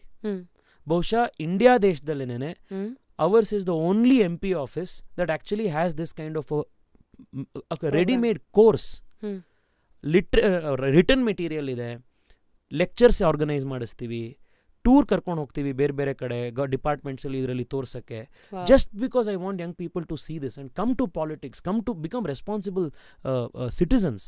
ಪಾಲಿಟಿಕ್ಸ್ಗೆ ಬರದೇ ಬೇಕು ಅಂತ ರೆಸ್ಪಾನ್ಸಿಬಲ್ ಸಿಟಿಸನ್ಸ್ ಆಗಬೇಕು ಅನ್ನೋ ಕಾರಣಕ್ಕೆ ನಮ್ಮ ಆಫೀಸಲ್ಲಿ ಇಂಟರ್ನ್ಶಿಪ್ ಆಪರ್ಚುನಿಟೀಸ್ ಇದೆ. ಇವತ್ತು ನಾನು ಆ್ಯಕ್ಚುಲಿ ಎಲೆಕ್ಷನಿಗೆ ಒಂದು ಇಂಟರ್ನ್ಶಿಪ್ಪನ್ನು ಸ್ಟೂಡೆಂಟ್ಸಿಗೆ ಓಪನ್ ಮಾಡಿದ್ವಿ. ಏಕೆಂದರೆ ನಾನು ಅನಂತಕುಮಾರ್ ಅವ್ರ ಕ್ಯಾಂಪೇನ್ಗೆ ಆ್ಯಸ್ ಅ ಸ್ಟೂಡೆಂಟ್ ಹೋಗಿ ಶುರು ಮಾಡಿದ್ದು. ಅನಂತಕುಮಾರ್ ಅವ್ರಿಗೆ ನಾನು ಕಾಫಿ ಡೇಲಿ ಯಂಗ್ಸ್ಟರ್ಸ್ದೊಂದು ಗ್ರೂಪ್ನ ಒಂದು ಪ್ರೋಗ್ರಾಮ್ ಆರ್ಗನೈಸ್ ಮಾಡಿ ಅನಂತಕುಮಾರ್ ಅವ್ರನ್ನ ಕರೀತಾ ಇದ್ದೆ. ನ್ಯಾಷನಲ್ ಕಾಲೇಜ್ ಬಸವನಗುಡಿ ಫ್ಲೈಓವರ್ ಮೇಲೆ ಒಂದು ಯೂತ್ ಪವರ್, ನೇಷನ್ ಪವರ್ ಅಂತ ಒಂದು ಯಾವುದೋ ಒಂದು ರ್ಯಾಲಿ ಮಾಡಿಸಿದ್ದೆ. ಆ ಫೋಟೋಸ್ ಎಲ್ಲ ಇವತ್ತು ಅನಂತಕುಮಾರ್ ಸರ್ ವೆಬ್ಸೈಟಲ್ಲಿದೆ. ಸೊ ನಾನು ಸ್ಟೂಡೆಂಟ್ ಆಗಿದ್ದಾಗ ನಾನು ಶುರು ಮಾಡಿದ್ದೆ. ಇವತ್ತು ನನ್ನ ಕ್ಯಾಂಪೇನಲ್ಲಿ ಸ್ಟೂಡೆಂಟ್ಸ್ ಬಂದು ಕಲೀಲಿ ಅಂತ we have opened a campaign. ಯಾಕೆಂದರೆ 15 ದಿವಸದಲ್ಲಿ ನೀವೊಂದು 30-40 ದಿವಸದಲ್ಲಿ ಎಲೆಕ್ಷನ್ ಕ್ಯಾಂಪೇನ್ ರನ್ ಮಾಡುವಷ್ಟೊತ್ತಿಗೆ ಯು ವಿಲ್ ಲರ್ನ್ ಟೀಮಲ್ಲಿ ಕೆಲಸ ಮಾಡೋದು ಹೆಂಗೆ, ಕ್ರೇಜಿ ಡೆಡ್ಲೈನ್ಸಲ್ಲಿ ಕೆಲಸ ಯಾವ ರೀತಿ ಮಾಡೋದು, ಪ್ರಾಜೆಕ್ಟ್ಗಳನ್ನು ಮ್ಯಾನೇಜ್ ಮಾಡೋದು ಹೇಗೆ, you will learn these things. ನನಗೆ ಆ್ಯಕ್ಚುಲಿ ಏನು ಗೊತ್ತಾ ಬೇಜಾರಾಗೋದು, honestly I will tell you, ನಾನು ಎಲೆಕ್ಟ್ ಆದಮೇಲೂ ಅಷ್ಟೇ, ಇವತ್ತು ಅಷ್ಟೇ ಸೋಷಿಯಲ್ ಮೀಡಿಯಾದಲ್ಲಿ ಎಲ್ಲ ಈಗ ನಮ್ಮ ಕಂಡ್ರಾಗ್ದಲೇ ಇರೋವಂಥವ್ರು ಅಥವಾ ಜಲಸಿ ಇರೋವಂಥವ್ರು ಅಥವಾ ನಮ್ಮ ಅಪೋನೆಂಟ್ ಪೊಲಿಟಿಕಲ್ ಪಾರ್ಟೀಸ್ ಅವ್ರು ಇರೋದು ನಮ್ಮ ಏಜೆಂಟ್ ಟಾರ್ಗೆಟ್ ಮಾಡಿ ಕಾಮೆಂಟ್ಸ್ಗಳಾಗ್ತಾ ಇರ್ತಾರೆ. ಅವ್ರದ್ದು ಏನೇನೋ ಕಾಮೆಂಟ್ಗಳನ್ನು, ಕಾಮೆಂಟ್ ಹೆಸರನ್ನು ಹೇಳೋನು ಅದನ್ನು ಗ್ಲೋರಿಫೈ ಮಾಡೋ ಅವಶ್ಯಕತೆ ಇಲ್ಲ. ಬಟ್ ಇವನು ಚಿಕ್ಕೋನು, ಚೈಲ್ಡು, ಅಂದರೆ ಏಜಿಸಮ್ ಇದು. ಈಗ ನೀವೇನು ರೇಸಿಸಮು, ಸೆಕ್ಸಿಸಮು ಹೇಳ್ತೀರಾ, ಇದು ಏಜಿಸಮ್ ಇದು, ಆಯಿತಾ? ಇದೆಲ್ಲ ಕಡೆ ಆಗತ್ತೆ. ಈಗ ನೀವೊಂದು IT ಕಂಪ್ನಿಲಿ ಇರ್ತೀರಾ, ನಿಮಗೆ ಗೊತ್ತಿರುತ್ತೆ ನಾನೊಂದು ಒಳ್ಳೆ ರೆಸ್ಪಾನ್ಸಿಬಿಲಿಟಿ ತೊಗೋಬೋದು ಅಂತ. ಅವನಿಗೇನು ಹೇಳ್ತಾರೆ, ಅವನಿನ್ನೂ ಚಿಕ್ಕೋನ್ ಗುರು. You are judging somebody's competence on the basis of their age. Why that is ageism. ಈಗ ನಿಮ್ಗೆ ಎಷ್ಟೋ ಸತಿ ಅನ್ಸುತ್ತೆ, ಯಾವುದೋ ಒಂದು ಸಿನಿಮಾದಲ್ಲಿ ಒಬ್ಬ ಅಸಿಸ್ಟೆಂಟ್ ಡೈರೆಕ್ಟರ್ ಇರ್ತಾನೆ, ಚಿಕ್ಕೋನು. ನನಗೂ ಈಗ ಯಾರು ಮಾಡ್ತಾನೆ ಅವ್ನಿಗಿಂತ ಸಖತ್ ಕೆಲಸ ನನಗೆ ಮಾಡೋಕ್ಕಾಗತ್ತೆ ಅಂತ ಅವ್ನಿಗೆ ಅನ್ಸುತ್ತೆ. ಅವನೋಗಿ ಕೇಳ್ತಾನೆ, ಅವ್ನು ನೋಡ್ಬಿಟ್ಟು ನಿನ್ಗೇನು ಬಿಳಿ ಕೂದಲಾಗಿಲ್ಲ, ಇನ್ನೂ ನೋಡೋಕೆ ಚಿಕ್ಕೋನ್ ಥರ ಇದ್ದಾನೆ ಅಂತ ನೋಡ್ಬಿಟ್ಟು on the basis of that ಇರು ಗುರು ನಿಂಗೆ ಇನ್ನೂ ಟೈಮ್ ಇದೆ, ಇನ್ನೂ ಚಿಕ್ಕೋನು. ಇನ್ಫ್ಯಾಕ್ಟ್ ಇಟ್ಸ್ ಉಲ್ಟಾ ಅಲ್ವಾ, the younger you are the more updated you are. And ನಮಗಿಂತ 10 ವರ್ಷ ಕರೆಕ್ಟ್, ಬಟ್ ನ್ಯಾಚುರಲಿ ನಿಮ್ಮ ಎಕ್ಸ್ಪೀರಿಯನ್ಸೂ ಆಗಿರುತ್ತೆ ಈ ಥರದ್ದು. ಸೀನಿಯರ್ಸು ನಿಮ್ಮನ್ನು ಬೇಸ್ಡ್ ಆನ್ ಯುವರ್ ಏಜ್ ಇಲ್ಲ ಅನ್ನುವಂಥದ್ದು. ಇವತ್ತು ಕೂಡ ನಾವು ಸೋಷಿಯಲ್ ಮೀಡಿಯಾದಲ್ಲಿ ಈಗ ಯಾವನೋ ಕಾಮೆಂಟ್ ಹಾಕ್ತಾನಲ್ಲ, ಒಂದು ಚೈಲ್ಡು ಗೀಲ್ಡು ಅಂತ, ನನಗೆ ಬಿಟ್ಬಿಡಿ, ನನಗೆ ತಲೆನೇ ಕೆಡ್ಸ್ಕೊಳ್ಳಲ್ಲ. ನಾನು ಆ್ಯಕ್ಚುಲಿ ಅದನ್ನು ನಮ್ಮ ಟೀಮ್ ಇದೆಯಲ್ಲ, ಯಾರನ್ನೂ ರಾತ್ರಿ 2 ಗಂಟೆಗೆ ಎದ್ದೋಗಿ ಆಕ್ಸಿಜನ್ ಬೆಡ್ಡನ್ನು ಓಪನ್ ಮಾಡಿಸಿ ಅವನಿಗೆ ಆಕ್ಸಿಜನ್ ಕಾನ್ಸಂಟ್ರೇಟ್ ಕೊಟ್ಟರು, ಜೀವ ಉಳಿಸಿದ್ರಲ್ಲ, ಅವ್ನು 26 ವರ್ಷದವ್ನು ಕಳಿಸಿದ್ದು. ಅವ್ನ ಏಜಿಸಮ್ಮಲ್ಲಿ ಅವ್ನಿಗೆ ಉತ್ತರ ಕೊಡೋದಲ್ಲ, ಅವ್ನಿಗೆ ರೆಸ್ಪೆಕ್ಟ್ ಮಾಡ್ಬೇಕು ನೀವು. ನಮ್ಮ ಆಫೀಸಲ್ಲಿ 24-25 ಈಗ ಮೊನ್ನೆ ಅವ್ನು ಎಕ್ಸಾಮ್ ಮುಗಿಸ್ಕೊಂಡು ಬಂದ. ನಾನು ಅವ್ನಿಗೆ ಕೇಳಿ ಎಷ್ಟು ವರ್ಷನೋ ನಿಂಗೆ ಅಂತ. ನನಗೆ ಒಂದು ನಿಮಿಷ ಆಶ್ಚರ್ಯ ಆಯಿತು, ಖುಷಿನೂ ಆಯಿತು. ಅವ್ನಿಗೆ 23 ವರ್ಷ.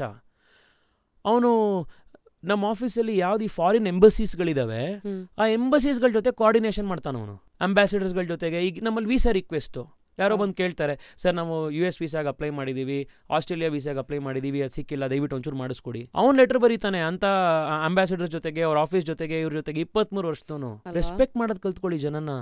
ಮುಂದೆಂದು ಅಟ್ಲೀಸ್ಟ್ ಖುಷಿ ಇದೆ ನೀವೆಲ್ಲ ಹೋಗಿ ಎಲ್ಲೋ ಲೈನ್ ಎಲ್ಲ ಆಪರೇಷನಲ್ ಅಂತ ನೋಡ್ಕೊಂಡು ಬಂದಿದ್ದೀರಾ. ಸಿನ್ಸ್ ಐ ಸ್ಟೇ ಆಫ್ ಹೊಸ ರೋಡ್. ಕರೆಕ್ಟ್. ನಮಗೆ ಅದು ಒಂದು ಖುಷಿ, ನಮ್ಮನೆ ಹತ್ರ ಮೆಟ್ರೋ ಸ್ಟಾರ್ಟ್ ಆಗುತ್ತೆ ಅಂತ. ಅದು ತುಂಬ ನ್ಯೂಸ್ ಮಾಡಿದ್ರು, ಚೈನೀಸ್ ಕಂಪನಿ ಇಂಜಿನಿಯರ್ಸ್ ಬಂದರು. ಸೊ ಅದು ಯಾವಾಗ ಚುಕು ಸ್ಟಾರ್ಟ್?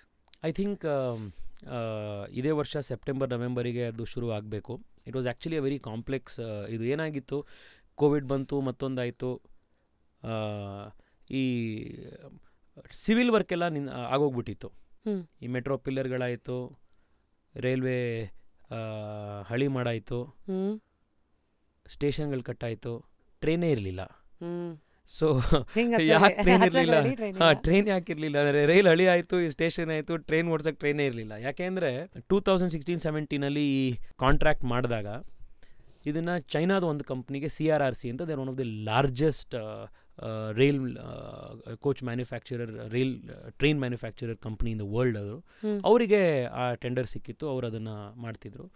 ಅದಾದಮೇಲೆ ಮೋದಿಯವರು ಈ ಗಲ್ವಾನು ಮತ್ತು ಇನ್ಸಿಡೆಂಟ್ಗಳೆಲ್ಲ ಆದ ನಂತರ ಈ ಥರ ಕಂಪ್ನಿಗಳು ಇಂಡಿಯಾ ದೇಶದಲ್ಲಿ ಮ್ಯಾನುಫ್ಯಾಕ್ಚರ್ ಮಾಡಬೇಕು ಅನ್ನೋಂಥ ಒಂದು ಕಂಪಲ್ಸರಿ ಕ್ಲಾಸ್ ತಂದರು. ಆತ್ಮನಿರ್ಭರ್ ಭಾರತ್, ನಮ್ಮ ದೇಶಕ್ಕೆ ನಮ್ಮಲ್ಲೇ ಮ್ಯಾನುಫ್ಯಾಕ್ಚರಿಂಗ್ ಆಗಬೇಕು ಅಂತ.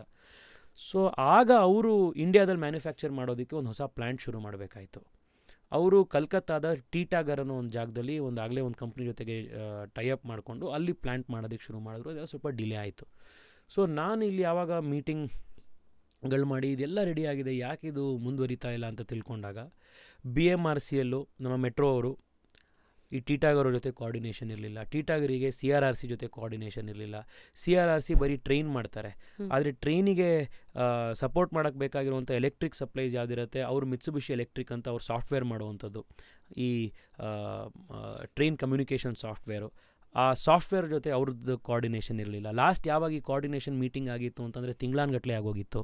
ಸೊ ಅವರೆಲ್ಲರೂ ಒಂದು ಕಡೆ ತೆಗೆದುಕೊಂಡು ಬಂದು ಒಂದು ವರ್ಚುವಲ್ ಕಾಲ್ಸ್ಗಳು ಮಾಡಿ, ನಾನೇ ಟೀಟಾಗರ್ ವಿಸಿಟ್ ಮಾಡಿ ಅವರಿಂದ ಏನು ಬರಬೇಕು ಅಂತ. ಅದಾದಮೇಲೆ ಗೊತ್ತಾಯಿತು ಈ ಚೈನಾಯಿಂದ ಇಂಜಿನಿಯರ್ಸ್ ಬರಬೇಕು ಇದನ್ನೆಲ್ಲ ಸೆಟಪ್ ಮಾಡೋಕ್ಕೆ, ಅವರಿಗೆ ವೀಸಾ ಪ್ರಾಬ್ಲಮ್ ಇದೆ ಅಂತ.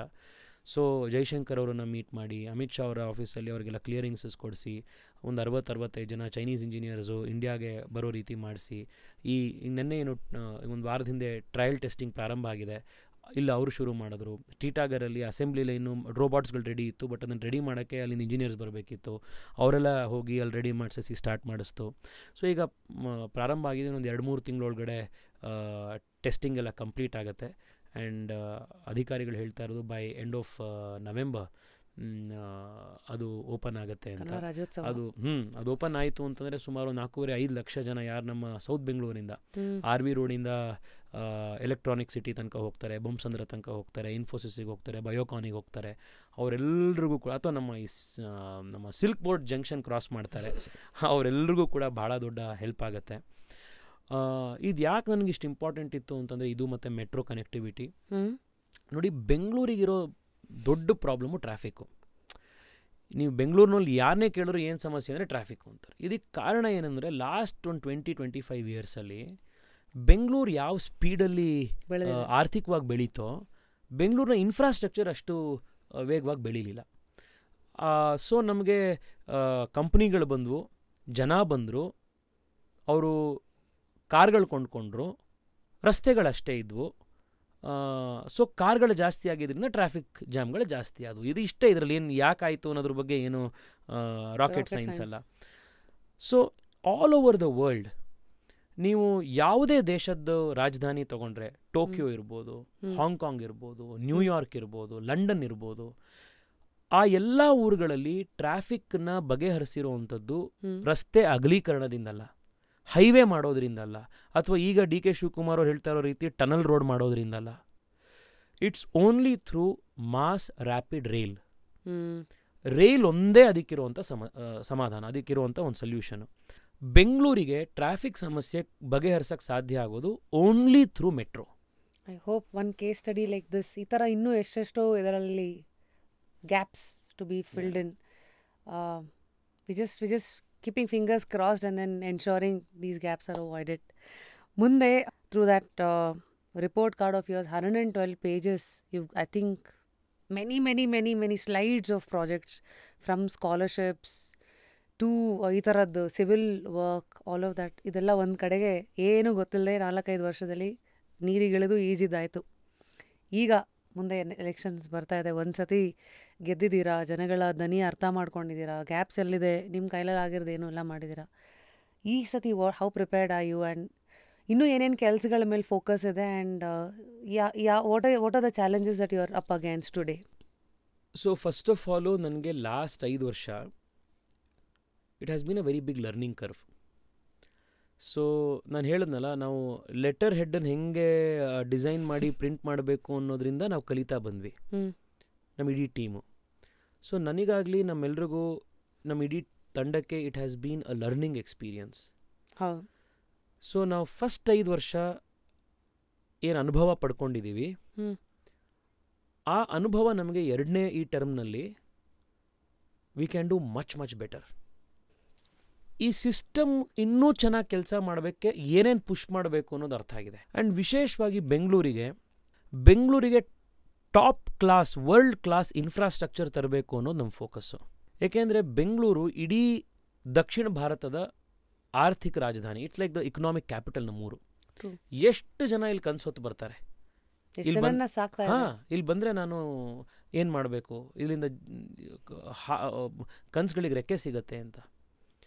ಆದರೆ ಇಂಥ ಊರು ಅನ್ಫಾರ್ಚುನೇಟ್ಲಿ ನಮಗೆ ಕರೆಕ್ಟಾಗಿರೋವಂಥ ಒಂದು ಪೊಲಿಟಿಕಲ್ ಲೀಡರ್ಶಿಪ್ ಇಲ್ದಲೆ ಯಾವ ಲೆವೆಲಲ್ಲಿ ನೆಗ್ಲೆಕ್ಟ್ ಆಗಿದೆ. ನಾವಿವತ್ತು ಹೇಳ್ತಾ ಇದ್ದೀವಿ ನಮಗೆ 70 ಕಿಲೋಮೀಟ್ರ್ ಮೆಟ್ರೋ ಬಂತು, ಮತ್ತೊಂದು ಬಂತು, ನಾವು ಹೊಸ ಇಂಟರ್ನ್ಯಾಷನಲ್ ಏರ್ಪೋರ್ಟ್ ಬಂತು, ಮತ್ತೊಂದು ಬಂತು. ಬಟ್ ಈ ಊರಿಗಿರೋ ಪೊಟೆನ್ಷಿಯಲಿಗೆ ಇದೆಲ್ಲ ಕಡಿಮೆ. ಇವತ್ತಿಗೂ ಕೂಡ ಭಾಳ ದೊಡ್ಡ ಮಟ್ಟದ ಟ್ರಾಫಿಕ್ ಸಮಸ್ಯೆ ನಮ್ಮಲ್ಲಿದೆ. ಇವತ್ತಿಗೂ ಕೂಡ BBMP ಏನು ಕೆಲಸ ಮಾಡ್ತಾರೆ, ಹೇಗೆ ಮಾಡ್ತಾರೆ, ಏನು ಅನ್ನೋವಂಥ ಜನಕ್ಕೆ ಇನ್ನೂ ಗೊತ್ತಾಗಲ್ಲ. ಒಂದು ಕಡೆ BBMP ರಸ್ತೆ ಹಾಕಿರ್ತಾರೆ, ಮಾರನೇ ದಿವಸ ಬಂದು BWC ಅವರು ಅಗೀತಾರೆ, ಇನ್ನೊಂದು ದಿವಸ ಇನ್ಯಾವುದೋ ಒಂದು ಕೆಲಸ ಆಗುತ್ತೆ. ಇನ್ನೂ ಆ ಥರದೊಂದು ಕೋಆರ್ಡಿನೇಷನ್ ಒಂದು ಸಂಸ್ಥೆ ಇಲ್ಲ. ಬೆಂಗಳೂರಂಥ 100 ಕೆರೆಗಳಿರೋವಂಥ, ಎಕ್ಸಾಕ್ಟ್ಲಿ 100 ಕೆರೆಗಳಿರೋವಂಥ ಊರಿನಲ್ಲಿ ಕುಡಿಯೋಕ್ಕೆ ನೀರಿಲ್ದಲೇ ಇರೋವಂಥ ಫಸ್ಟ್ ಟೈಮ್ ಹೋರಾಟದ ಪರಿಸ್ಥಿತಿ. BWSSB ಅಧಿಕಾರಿಗಳ ಹತ್ರ ಮಾತಾಡಿದ್ರೆ, ಯಾವತ್ತು ಇದಕ್ಕೆ ಏನು ನಿಮ್ಮ ಸೊಲ್ಯೂಷನ್ನು, ನೆಕ್ಸ್ಟ್ 15 ವರ್ಷದಲ್ಲಿ ಪಾಪ್ಯುಲೇಷನ್ ಎಷ್ಟಾಗ್ಬೋದು, ಅವತ್ತಿಗೆ ನಮಗೆ ಎಷ್ಟು ನೀರು ಬೇಕಾಗತ್ತೆ, ಇದಕ್ಕೆ ನಮ್ಮ ತಯಾರಿ ಏನು, ಇದ್ರ ಬಗ್ಗೆ ಯಾರು ಯೋಚನೆ ಮಾಡಿದ್ದಾರೆ, ಏನೂ ಇಲ್ಲ. ಲಾಸ್ಟ್ ಬೆಂಗಳೂರಿಗೆ ಕಾವೇರಿ ಫೇಸ್ 4 ಫೇಸ್ 5 ಚರ್ಚೆ ಮಾಡಿದ್ದು, ಪ್ರಯತ್ನ ನಡೆದು 2012ರಲ್ಲಿ. ಇವಾಗ ನಾವು 2024ರಲ್ಲಿ ಇದ್ದೀವಿ. ಆಮೇಲೆ ನಾವು ನಾಳೆ 10 ವರ್ಷದ ಬಿಟ್ಟರೆ ನಮ್ಮದು ಎಷ್ಟಿರ್ಬೋದು ಪಾಪ್ಯುಲೇಷನ್ನು ಅನ್ನೋಂಥ ಪ್ರೊಜೆಕ್ಷನ್ನು 10 ವರ್ಷ ನಂತರ ಆಗತ್ತೆ ಅಂತ ಅಧಿಕಾರಿಗಳ ಪ್ರೊಜೆಕ್ಷನ್ ಇತ್ತು ಅಂದರೆ ಅದು 5 ವರ್ಷದಲ್ಲಿ ಆಗೋಗ್ತಾ ಇದೆ. ಕಟ್ಟಾಗ್ತಾ ಇದೆ. ಹಾಂ, ಎಷ್ಟೊಂದು ಲಕ್ಷಾಂತರ ಬೋರ್ವೆಲ್ಗಳು ಮನ್ಸಿಗೆ ಬಂದಂಗೆ ಹೊಡೆದಿದ್ದೀವಿ, ಕೆರೆಗಳನ್ನು ಮುಚ್ಚಾಕಿದ್ದೀವಿ. 4.5 ಲಕ್ಷ ಬೋರ್ವೆಲ್ಲು. ಗ್ರೌಂಡ್ ವಾಟರ್ ಹೆಂಗೆ ಬರೋಕ್ಕೆ ಸಾಧ್ಯ? ಇನ್ನು ಒಂದು ಕಡೆ ಬೋರ್ವೆಲ್ ಹೊಡಿತಿದ್ದೀವಿ, ಆ ಬೋರ್ವೆಲ್ ರೀಚಾರ್ಜ್ ಆಗೋಕ್ಕೆ ನೀರು ಹಿಂಗಕ್ಕೆ ಜಾಗ ಬಿಡದಲ್ಲೇ ಎಲ್ಲ ಕಡೆ ವೈಟ್ ಟಾಪಿಂಗ್ ಮಾಡಾಕ್ತೀವಿ. ಕೆಂಪೇಗೌಡರು, ನೀವು ಬೆಂಗಳೂರ್ದು ಏನು ಗೊತ್ತಾ ಸ್ಪೆಷಾಲಿಟಿ, ನೀವು ನೋಡಿ ಜನರಲಿ ದೊಡ್ಡ ದೊಡ್ಡ ನಗರಗಳು ನದಿ ಪಕ್ಕದಲ್ಲಿರ್ತವೆ. ಬೆಂಗಳೂರಿಗೆ ನದಿ ಸೋರ್ಸು ತುಂಬ ದೂರ, 110 ಕಿಲೋಮೀಟ್ರಿಂದ ನಮಗೆ ಟಿ ಕೆ ಫಾಲ್ಸಿಂದ, ಇದು ಟಿ ಕೆ ಹಳ್ಳಿಯಿಂದ ನಮಗೆ ನೀರು ನಮಗೆ ಬೆಂಗಳೂರಿಗೆ ಬರುತ್ತೆ. ಸೊ ಇಡೀ ಏಷ್ಯಾದಲ್ಲಿ one of the costliest waters ಯಾವುದು ಅಂದರೆ ಬೆಂಗಳೂರಲ್ಲಿರೋ ನೀರು. ಯಾಕೆಂದರೆ ನಾವು 110 ಕಿಲೋಮೀಟ್ರು ಅಪ್ವರ್ಡ್ಸ್ ನಾವು ಅಪ್ಸ್ಟ್ರೀಮ್ ಪಂಪ್ ಮಾಡ್ತೀವಿ ನೀರನ್ನು, ಆಯಿತಾ, ಇದು ಕಾವೇರಿನ. ಸೊ ಕಾವೇರಿ ಒಂದ್ರ ಮೇಲೆ ಡಿಪೆಂಡ್ ಆಗಿ ಬೆಂಗಳೂರು ನಡೆಯೋಕ್ಕಾಗಲ್ಲ. ಏಕೆಂದರೆ ಕಾವೇರಿ ನೀರು ಮಂಡ್ಯನೂ ನೋಡಬೇಕು, ಮಂಡ್ಯದಲ್ಲಿ ಕಬ್ಬು ಬೆಳೀತಾ ಇರುವಂಥ ರೈತರಿದ್ದಾರೆ, ಕಾವೇರಿ ಬೇಸಿನ್ ಇದೆ. ಸೊ ಬೆಂಗಳೂರು ಇನ್ನಷ್ಟು ನೀರು ಕೇಳ್ತಾ ಹೋಯಿತು ಅಂತಲೇ ನಾಳೆ ಅಲ್ಲಿರುವಂಥ ರೈತರು ಏನು ಮಾಡಬೇಕು? ಸೊ ಇವೆಲ್ಲ ಸವಾಲುಗಳು ಬರುತ್ತೆ. ಸೊ ಬೆಂಗಳೂರಲ್ಲಿ ಕೆಂಪೇಗೌಡರು ಏನು ಮಾಡಿದರು, ಸಾವಿರಾರು ಕೆರೆಗಳನ್ನು ಕಟ್ಟಿದರು. ಒಂದು ಕಡೆ ಮಳೆ ಬಂತು ಅಂತಂದರೆ, ಒಂದು ಕೆರೆ ತುಂಬಿತು ಅಂತಂದರೆ ಆ ಕೆರೆ ತುಂಬಿ ಮತ್ತೊಂದು ಕೆರೆ ತುಂಬಿ ಇನ್ನೊಂದು ಕೆರೆ, ಈ ಥರ ಬರ್ತಾ ಹೋಗಬೇಕು ಅಂತ. ನಾವು ಇನ್ಕ್ಲೂಡಿಂಗ್ ಸರ್ಕಾರ, ಇನ್ಕ್ಲೂಡಿಂಗ್ BDA ಎಷ್ಟೋ ಕೆರೆಗಳನ್ನು ಮುಚ್ಚಾಕ್ಬಿಟ್ರು. ಈಗ ನಮ್ಮ ಮೆಜೆಸ್ಟಿಕ್ ಬಸ್ ಸ್ಟ್ಯಾಂಡ್ ಏನಿದೆ ಅದೇ ದೊಡ್ಡ ಕೆರೆ, ಕೆಂಪಾಂಬುದಿ. ಅದನ್ನ ಈಗ ನೀವೇನು ವಾಪಸ್ ಚೇಂಜ್ ಮಾಡೋಕ್ಕಾಗತ್ತೆ ಅಂತ ನಾನು ಹೇಳ್ತಾ ಇಲ್ಲ. ಆದರೆ ಈ ಥರ ನಾವು ನೂರಾರು ಕೆರೆಗಳನ್ನು ನಾವು ಧ್ವಂಸ ಮಾಡಿಬಿಟ್ಟಿದ್ದೀವಿ. ಇವತ್ತು BBMP ಪ್ರಕಾರನೇ ನಮ್ಮ ಹತ್ರ ಬರೀ 192 ಏನೋ ಲಿವಿಂಗ್ ಲೇಕ್ಸ್ ಅಂತ ಉಳಿದಿದೆ. ಅದರಲ್ಲೂ ಎಷ್ಟೋ ಕೆರೆಗಳು ಸಿಲ್ಟ್ ಆಗಿದೆ, ಇನ್ನೊಂದಾಗಿದೆ, ಸಮಸ್ಯೆ ಇದೆ. ಸ್ಟಾಮ್ ವಾಟರ್ ಡ್ರೈನ್ಸ್ಗಳನ್ನ ಕರೆಕ್ಟಾಗಿ ಇಟ್ಕೊಂಡಿಲ್ಲ, ರಾಜ್ ಕಾಲುವೆಗಳು ಎನ್ಕ್ರೋಚ್ ಆಗಿದೆ. ಅಪಾರ್ಟ್ಮೆಂಟವರು ಪರ್ಮಿಷನ್ ಕೇಳ್ತಾರೆ, ಆ ಅಪಾರ್ಟ್ಮೆಂಟಿಗೆ ಅಲ್ಲಿ ಪರ್ಮಿಷನ್ ಕೊಡಬೇಕಾ ಕೊಡಬಾರ್ದಾ, ಅವನಿಗೆ ನೀರೆಲ್ಲಿಂದ ಬರುತ್ತೆ, ಅದ್ರ ಬಗ್ಗೆ ಯಾವುದೇ ಯೋಚನೆ ಇಲ್ಲದೆ OCಗಳು ಕೊಡ್ತೀವಿ, ಸ್ಯಾಂಕ್ಷನ್ ಪ್ಲ್ಯಾನ್ಗಳು ಕೊಡ್ತೀವಿ. ಆ ಅಪಾರ್ಟ್ಮೆಂಟ್ ಪಕ್ಕದಲ್ಲಿರುವಂಥ ರಸ್ತೆ ಇಷ್ಟೇ ಅಗಲ ಇರುತ್ತೆ, ಆದರೆ ಅಲ್ಲಿ 800 ಯೂನಿಟ್ ಅಪಾರ್ಟ್ಮೆಂಟಿಗೆ ಪರ್ಮಿಷನ್ ಕೊಡ್ತೀವಿ. Population density. ಅವನು ಆಚೆ ಬರ್ತಿದ್ದಂಗೆ ಆ ಕಾರ್ಗಳು, ಅಪಾರ್ಟ್ಮೆಂಟ್ ಇಷ್ಟು ದೊಡ್ಡದು, ಹೊರಗಡೆ ಇರುವಂಥ ರೋಡ್ ಇಷ್ಟು ಚಿಕ್ಕದು, ಅವನು ಆಚೆ ಬಂದಿದ ತಕ್ಷಣನೇ ಜಾಮ್ ಆಗುತ್ತೆ. ಅರ್ಬನ್ ಪ್ಲಾನಿಂಗ್ ಬಗ್ಗೆ ನಮ್ಮ ಕ್ಲಾರಿಟಿ ಇಲ್ಲ. BWSSBಯಲ್ಲಿ ನನಗೆ ಆಶ್ಚರ್ಯ ಆಗಿದ್ದು, ಪರ್ಮನೆಂಟಾಗಿ ಹೈಡ್ರಾಲಜಿಸ್ಟ್ಗಳು ಇಂಥವ್ರು ಇಲ್ಲವೇ ಇಲ್ಲ. ಕನ್ಸಲ್ಟೆಂಟ್ಸ್ ಇರ್ತಾರೆ ಹೊರತು ಆ ಡಿಪಾರ್ಟ್ಮೆಂಟ್ನಲ್ಲಿ ನಾವು ಏನು ಮಾಡಬೇಕು ಅನ್ನೋದ್ರ ಬಗ್ಗೆ ಇಲ್ಲ. ಆ್ಯಂಡ್ BWSSB ಅವರು ಚರಂಡಿ ಮೋರಿ ಇನ್ಚಾರ್ಜೇ ಹೊರತು, ಅವರು ನೀರು ಮತ್ತು ಸರಬರಾಜು ಮಾಡೋದ್ರ ಇನ್ಚಾರ್ಜೇ ಹೊರತು, ಕೆರೆಗಳು ಮತ್ತು ಇದ್ರದ್ದು ಇನ್ಚಾರ್ಜ್ ಅವ್ರಿಗಿಲ್ಲ. ಅದನ್ನು BBMP ನೋಡ್ಕೋತಾರೆ. ಬಟ್ ಅದೇ ಕೆರೆಗಳಿಂದ ರೀಚಾರ್ಜ್ ಆಗಿ ನೀರು ಬೋರ್ವೆಲ್ಗಳಿಗೆ ಬರಬೇಕು. ಸೊ ಈ ಎರಡು ಸಂಸ್ಥೆಗಳ ಮಧ್ಯೆ ಕೋಆರ್ಡಿನೇಷನ್ ಇರಲ್ಲ. I am giving you just example. ಒಂದು ಕಡೆ ನೀರಿನ ಸಮಸ್ಯೆ, ಇನ್ನೊಂದು ಕಡೆ ಟ್ರಾಫಿಕ್ ಸಮಸ್ಯೆ, ಇನ್ನೊಂದು ಕಡೆ ಇನ್ಫ್ರಾಸ್ಟ್ರಕ್ಚರ್ ಇಲ್ದಲೇ ಇರೋದು, ಇನ್ನೊಂದು ಕಡೆ ಇದೆಲ್ಲದನ್ನ ಹೇಗೆ ಮ್ಯಾನೇಜ್ ಮಾಡಬೇಕು ಅನ್ನೋದ್ರ ಬಗ್ಗೆ ಒಂದು ಕಾಂಪ್ರಹೆನ್ಸಿವ್ ವಿಷನ್ನ ಕೊರತೆ, ಇದೆಲ್ಲವೂ ಆ್ಯಕ್ಚುಲಿ ಬೆಂಗಳೂರಿಗಿರೋ ಸಮಸ್ಯೆ. ಇದೆಲ್ಲದರ ಮಧ್ಯನೂ ಕೂಡ we should not lose hope. That was my question. ಯಾವ ಹೋಪ್ ಇಟ್ಕೊಂಡು ಮತ್ತು ಏನು ಲೆಕ್ಕದಲ್ಲಿ ನಮಗೆ ಹಿಂಗಾಗಬೇಕಾದ್ರೆ ಸಿಸ್ಟಮ್ ಒಳಗಿದ್ಕೊಂಡು ಎಲ್ಲದ್ರ ಮಧ್ಯೆ ಭೇದಿಸ್ತಾ ಇರೋ ನಿಮ್ಮ ಜಾಗನೂ ಉಳಿಸ್ಕೊಂಡು ಯಾರನ್ನೂ ಇದು ಅಫೆಂಡೂ ಮಾಡಿದೆ ನಿಮ್ಗೆ ಹೆಂಗಾಗ್ತದೆ? What is the hope that you are seeing? ಜನನೇ ಹೋಪು ನಿಲ್ಲಿಸ್ತಾರೆ. ನಾವು ನಿಮಗೆ ಹೋಪು, ನಮಗೆ ನೀವು hope. Yeah, that's how democracy works. ಮತ್ತು ಇಲ್ಲಿ ಏನಂದರೆ I think it's called first poll, ಅದೇನೋ ಒಂದು first past the post system. So basically ಈಗ 100 ಜನ ಎಲೆಕ್ಷನ್ಗೆ 100 ಜನ ವೋಟ್ ಹಾಕ್ತಾರೆ ಅಂದರೆ 5 ಕ್ಯಾಂಡಿಡೇಟ್ಸ್ಗೆ 20. ಕರೆಕ್ಟ್. ಯಾರಿಗೆ ಜಾಸ್ತಿ ಬರುತ್ತೆ ಅವರು ಗೆದ್ರು. ಅಂದರೆ ಈಗ 20, 20, 30, 20, 21 ಒಂದು ಲೆಕ್ಕ ಇಟ್ಕೊಳ್ಳೋಣ. ಈಗ 30% ವೋಟ್ ತಗೊಂಡು ಲೈನ್ ಇದೆ. 50 is minority, 51 is majority. Or in other way, 50 is 0, 51 is 100. First past the post system. Exactly. ಅಂದರೆ ಯಾರು ಗೆದ್ದರು ಅವ್ರಿಗೆ ಬಿದ್ದಿರೋದು ಒಂದು 25% ವೋಟ್ ಆದ್ರೂ they are ruling the 75% also wouldn't vote for them. Example same thing which has happen right ನಾವು. ಈಗ ನಾವು ಯಾವಾಗಲೂ ಫ್ರೆಂಡ್ಸ್ ಮಧ್ಯೆ ಎಲ್ಲ ಕೂತ್ಕೊಂಡು ನಡೆಯೋ ಡಿಸ್ಕಷನ್ನೇ ಇದು. We are the elite once, we also have a say in the democracy, we also vote. But our opinions don't matter because the campaigns and all of that is always happening to the bigger masses whose vote banks are really adding to the number anta one theory. I hope you know this. ಅಂದ್ರೆ but ಏನಂದ್ರೆ ಎಲ್ರಿಗೂ ಒಂದು ಧ್ವನಿ ಇದೆ. So ಸಮಾಜದಲ್ಲಿ ಎಲ್ಲ ಸ್ತರದ ಜನ ಇದ್ದಾರೆ. ನಾವು ಆ ಕಲೆಕ್ಟಿವ್ ಇಂಟೆಲಿಜೆನ್ಸನ್ನ ನಾವು ರೆಸ್ಪೆಕ್ಟ್ ಮಾಡಬೇಕು. ಆ್ಯಕ್ಚುಲಿ ಜನಕ್ಕೆ ಅವ್ರಿಗೆ ಏನು ಬೇಕಿದೆ ಅಂತ ಗೊತ್ತಿರುತ್ತೆ, ಅದನ್ನು ನಾವು ಕರೆಕ್ಟಾಗಿ ಕಮ್ಯುನಿಕೇಟೂ ಮಾಡಬೇಕು. ಅದು ಪೊಲಿಟಿಕಲ್ ಪಾರ್ಟಿಗಳ, ಪೊಲಿಟಿಕಲ್ ಆಕ್ಟಿವಿಸ್ಟ್ಗಳ ಕರ್ತವ್ಯ ಅದು. ಬರೀ ಶ್ರೀಮಂತರೇ ಇದ್ರು ಅಂದ್ರೆ ಅವ್ರಿಗೆ ಬೇಕಾದ್ದೇ ಸರ್ಕಾರಗಳು ಕಾನೂನುಗಳು ಬರ್ತವೆ. ಸೊ ಯಾರು ಅಲ್ಲ, this is the beauty of democracy. ಆ ಕಡಿಮೆ ಸಂಖ್ಯೆಯ ಶ್ರೀಮಂತರಿಗೆ ಸರ್ಕಾರ ಆಗಬಾರ್ದು ಅನ್ನೋದನ್ನ ಕೌಂಟರ್ ಬ್ಯಾಲೆನ್ಸ್ ಮಾಡೋಕ್ಕೆ ದೊಡ್ಡ ಸಂಖ್ಯೆ ಬಡವರಿದ್ದಾರೆ. ಅವ್ರ ಸರ್ಕಾರ ನಮ್ದು ಕೇಳಬೇಕು ಅಂತ ಅವ್ರಿಗೆ ಓಟ್ ಹಾಕುತ್ತೆ. ಇಲ್ಲ ಅಂತಂದ್ರೆ ನಿಮ್ಗೆ ಒಂದೇ ಥರದವರಿಗೆ ಸರ್ಕಾರ ಆಗ್ತಾ ಹೋಗುತ್ತೆ. So collective intelligence of the public ನಾವು ರೆಸ್ಪೆಕ್ಟ್ ಮಾಡಬೇಕು.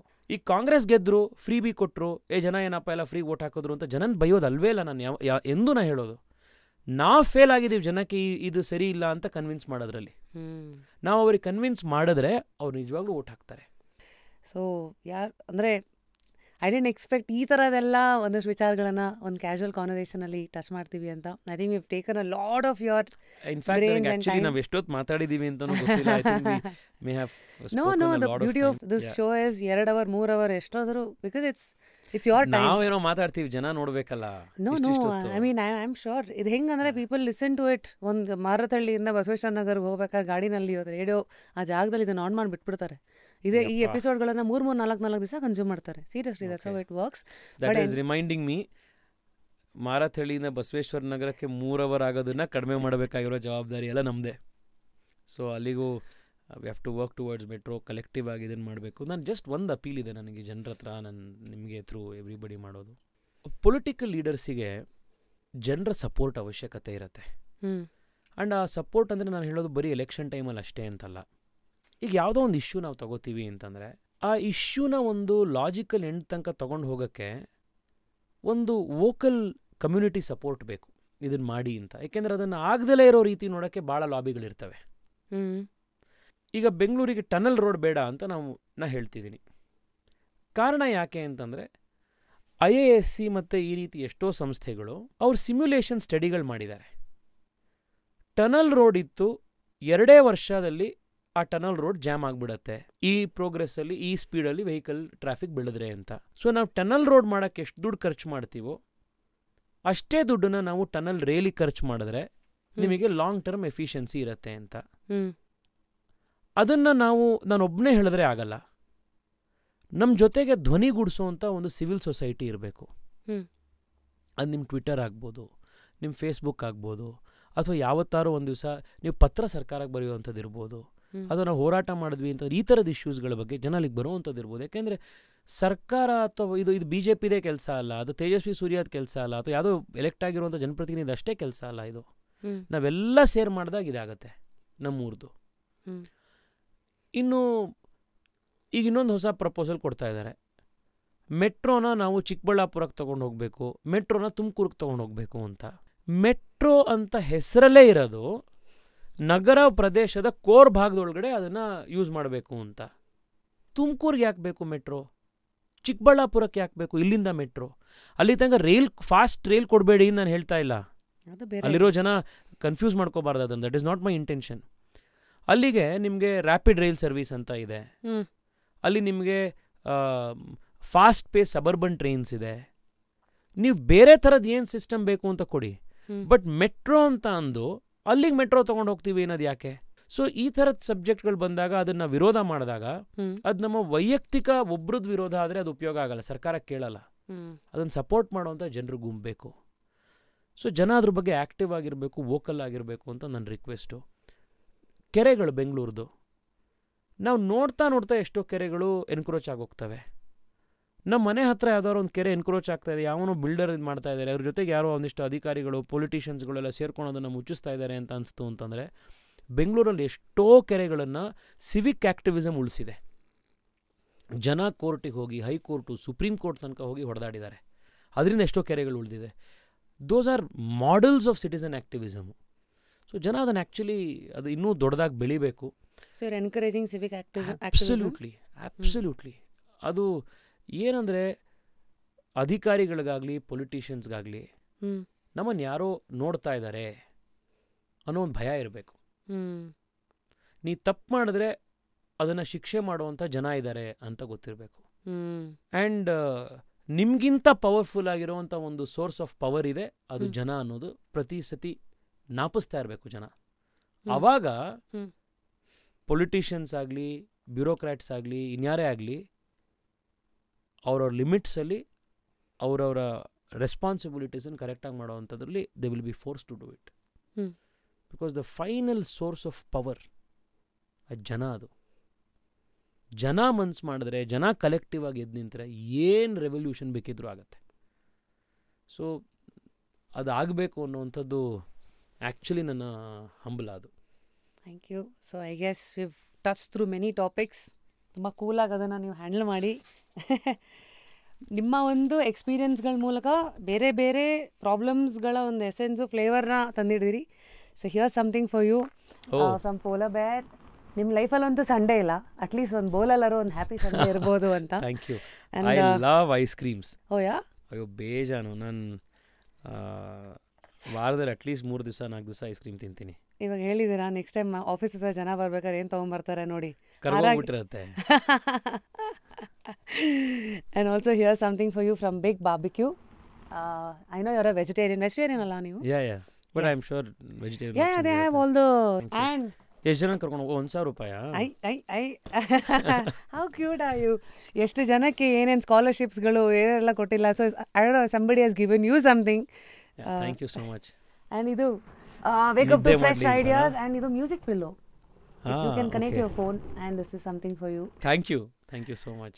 Pleasure. And last ಕೆಲಸ ನಿಮಗೆ, ಜಸ್ಟ್ ಕ್ಯೂರಿಯಸಲ್ಲಿ ಯಾವ 3 ವ್ಯಕ್ತಿತ್ವಗಳನ್ನು ನಾಮಿನೇಟ್ ಮಾಡ್ತೀರಾ? ಇವ್ರನ್ನ ಮಾತಿಗೆ ಹೇಳಿರಿ, ಇವರಿಂದ ಭಾಳ ವಿಚಾರಗಳು ಆಚೆಗೆ ಬರುತ್ತೆ ಅಂತ. ಒಂದು ವಿಜಯ್ ಪ್ರಕಾಶ್ ಅವ್ರನ್ನ ಕರೀರಿ. ಸಿಂಗರ್ ಅವರು ಅಫ್ಕೋರ್ಸ್ ತುಂಬ ಚೆನ್ನಾಗಿ ಮಾತಾಡ್ತಾರೆ. ಭಾಳ ಇಂಟ್ರೆಸ್ಟಿಂಗ್ ಜೀವನದ ಅನುಭವಗಳಿದೆ ಅವರದ್ದು. ಯಡಿಯೂರಪ್ಪನವ್ರನ್ನ ಕರೆದು ಮಾತಾಡಿಸಿ. ಯಾಕೆಂದರೆ ಹೋರಾಟಗಳು ಮಾಡುವಂಥದ್ದು, ಜೀವನದಲ್ಲಿ ಏಳು ಬೀಳು ನೋಡುವಂಥದ್ದು, ಮೋಸಗಳು, ಬ್ಯಾಕ್ ಸ್ಟ್ಯಾಬಿಂಗು, ಎಲ್ಲ ಥರ ನಿಮಗೆ all shades of human character ನೋಡಿರ್ತಾರೆ ಅವರು. 3ನೇದು ನಮ್ಮ ಅಣ್ಣಾಮಲೈ ಅವ್ರನ್ನ ಕರೆಸಿ. Oh wow. Of course Tamil Nadu. Yeah. So ಅವ್ರು ನಮ್ಮ ಉಡುಪಿ ಚಿಕ್ಕಮಂಗ್ಳೂರಲ್ಲಿ DCP ಆಗಿದ್ದರು, ನಮ್ಮ SP ಆಗಿದ್ರು, ನಮ್ಮ ಬೆಂಗಳೂರು ಸೌತಲ್ಲಿ DCP ಆಗಿದ್ದರು. ಭಾಳ ಡೆಪ್ತ್ ಇರೋವಂಥ ಮನುಷ್ಯ, ತೂಕದ ವ್ಯಕ್ತಿತ್ವ, ಸಾಧನೆ ಮಾಡಿರೋವಂಥ, ಇನ್ನೂ ಭಾಳ ದೊಡ್ಡ ಸಾಧನೆಗಳನ್ನು ಮಾಡುವಂಥ ಒಂದು ಡ್ರೈವ್ ಇರುವಂಥ young leader. Thank you. And I guess with this I can only tell you this, ನಿಮ್ಮಲ್ಲಿರೋ ಆ ಫೈರು ಆ್ಯಂಡ್ ಆ ಇಂಟ್ರೆಸ್ಟು ಆ್ಯಂಡ್ ಆ ಪೊಸಿಷನ್ನಿಗೆ ಇರಬೇಕಾಗಿರೋ ಒಂದು ಕ್ಷಮತೆ, ಯಾವುದನ್ನು ಹೇಗೆ ನೋಡಬೇಕು, ಆ sensibilities, responsibilities, without any personal agendas ಹೇಗೆ ಇಲ್ಲಿವರೆಗೂ ಕೆಲಸ ಮಾಡ್ತಾ ಬಂದಿದ್ದೀರಿ. Wishing you all the best for this exam. ಗೆದ್ದು ಬನ್ನಿ, ಬರ್ತೀರಾ. And continue to stay curious. Sir, ನಾನು ಸರ್ ಅಂತ ಕೊನೆಗೆ ಅಂತೀನಿ, ಮಧ್ಯ ಮೇಡಮ್ ಅಂತೆಲ್ಲ ಅಂದ್ಬಿಟ್ರಿ. Very proud of you. Keep going. So wishing you all the good energies to stay with you for this general elections. Thank you so much. ನಮಸ್ಕಾರ. I hope ಇವತ್ತಿನ episode ಒಂಥರ ತೇಜಸ್ವಿ ಸೂರ್ಯ ಅವರ ತಲೆ ಒಳಗೆ, ಮನಸ್ಸೊಳಗೆ, ಹಾರ್ಟ್ ಒಳಗೆ ಎಲ್ಲ ಕಡೆ ಓಡಾಡಿದ್ದೀರಾ. ಅವರ ಆಲೋಚನೆಗಳು, ಜೀವನನ ಎಷ್ಟು ನೋಡಿದ್ದಾರೆ, ಮುಂದೆ ಏನೇನೆಲ್ಲ ನೋಡೋಕ್ಕೆ ಅಂತ ಆಸೆ ಇಟ್ಕೊಂಡಿದ್ದಾರೆ. With his power as an MP, human ಆಗಿ ಎಲ್ಲ ಸೈಡನ್ನ ನೋಡಿದ್ದೀರಾ. ಈ ಒಂದು ಡಿಸ್ಕಷನ್ನ ಯಾವ ಭಾಗ ನಿಮಗೆ ತುಂಬ ಇಷ್ಟ ಆಯಿತು? Do let us know in the comment section. And ಮುಂದೆ ಯಾರನ್ನ ನೀವು ಗೆಸ್ಟ್ ಆಗಿ ನೋಡೋಕ್ಕೆ ಇಷ್ಟಪಡ್ತೀರಾ? Do let us know. Until next time, ನಾನು ನಿಮ್ಮ RJ rapid Rashmi signing out. Continue to stay curious because this is just curious.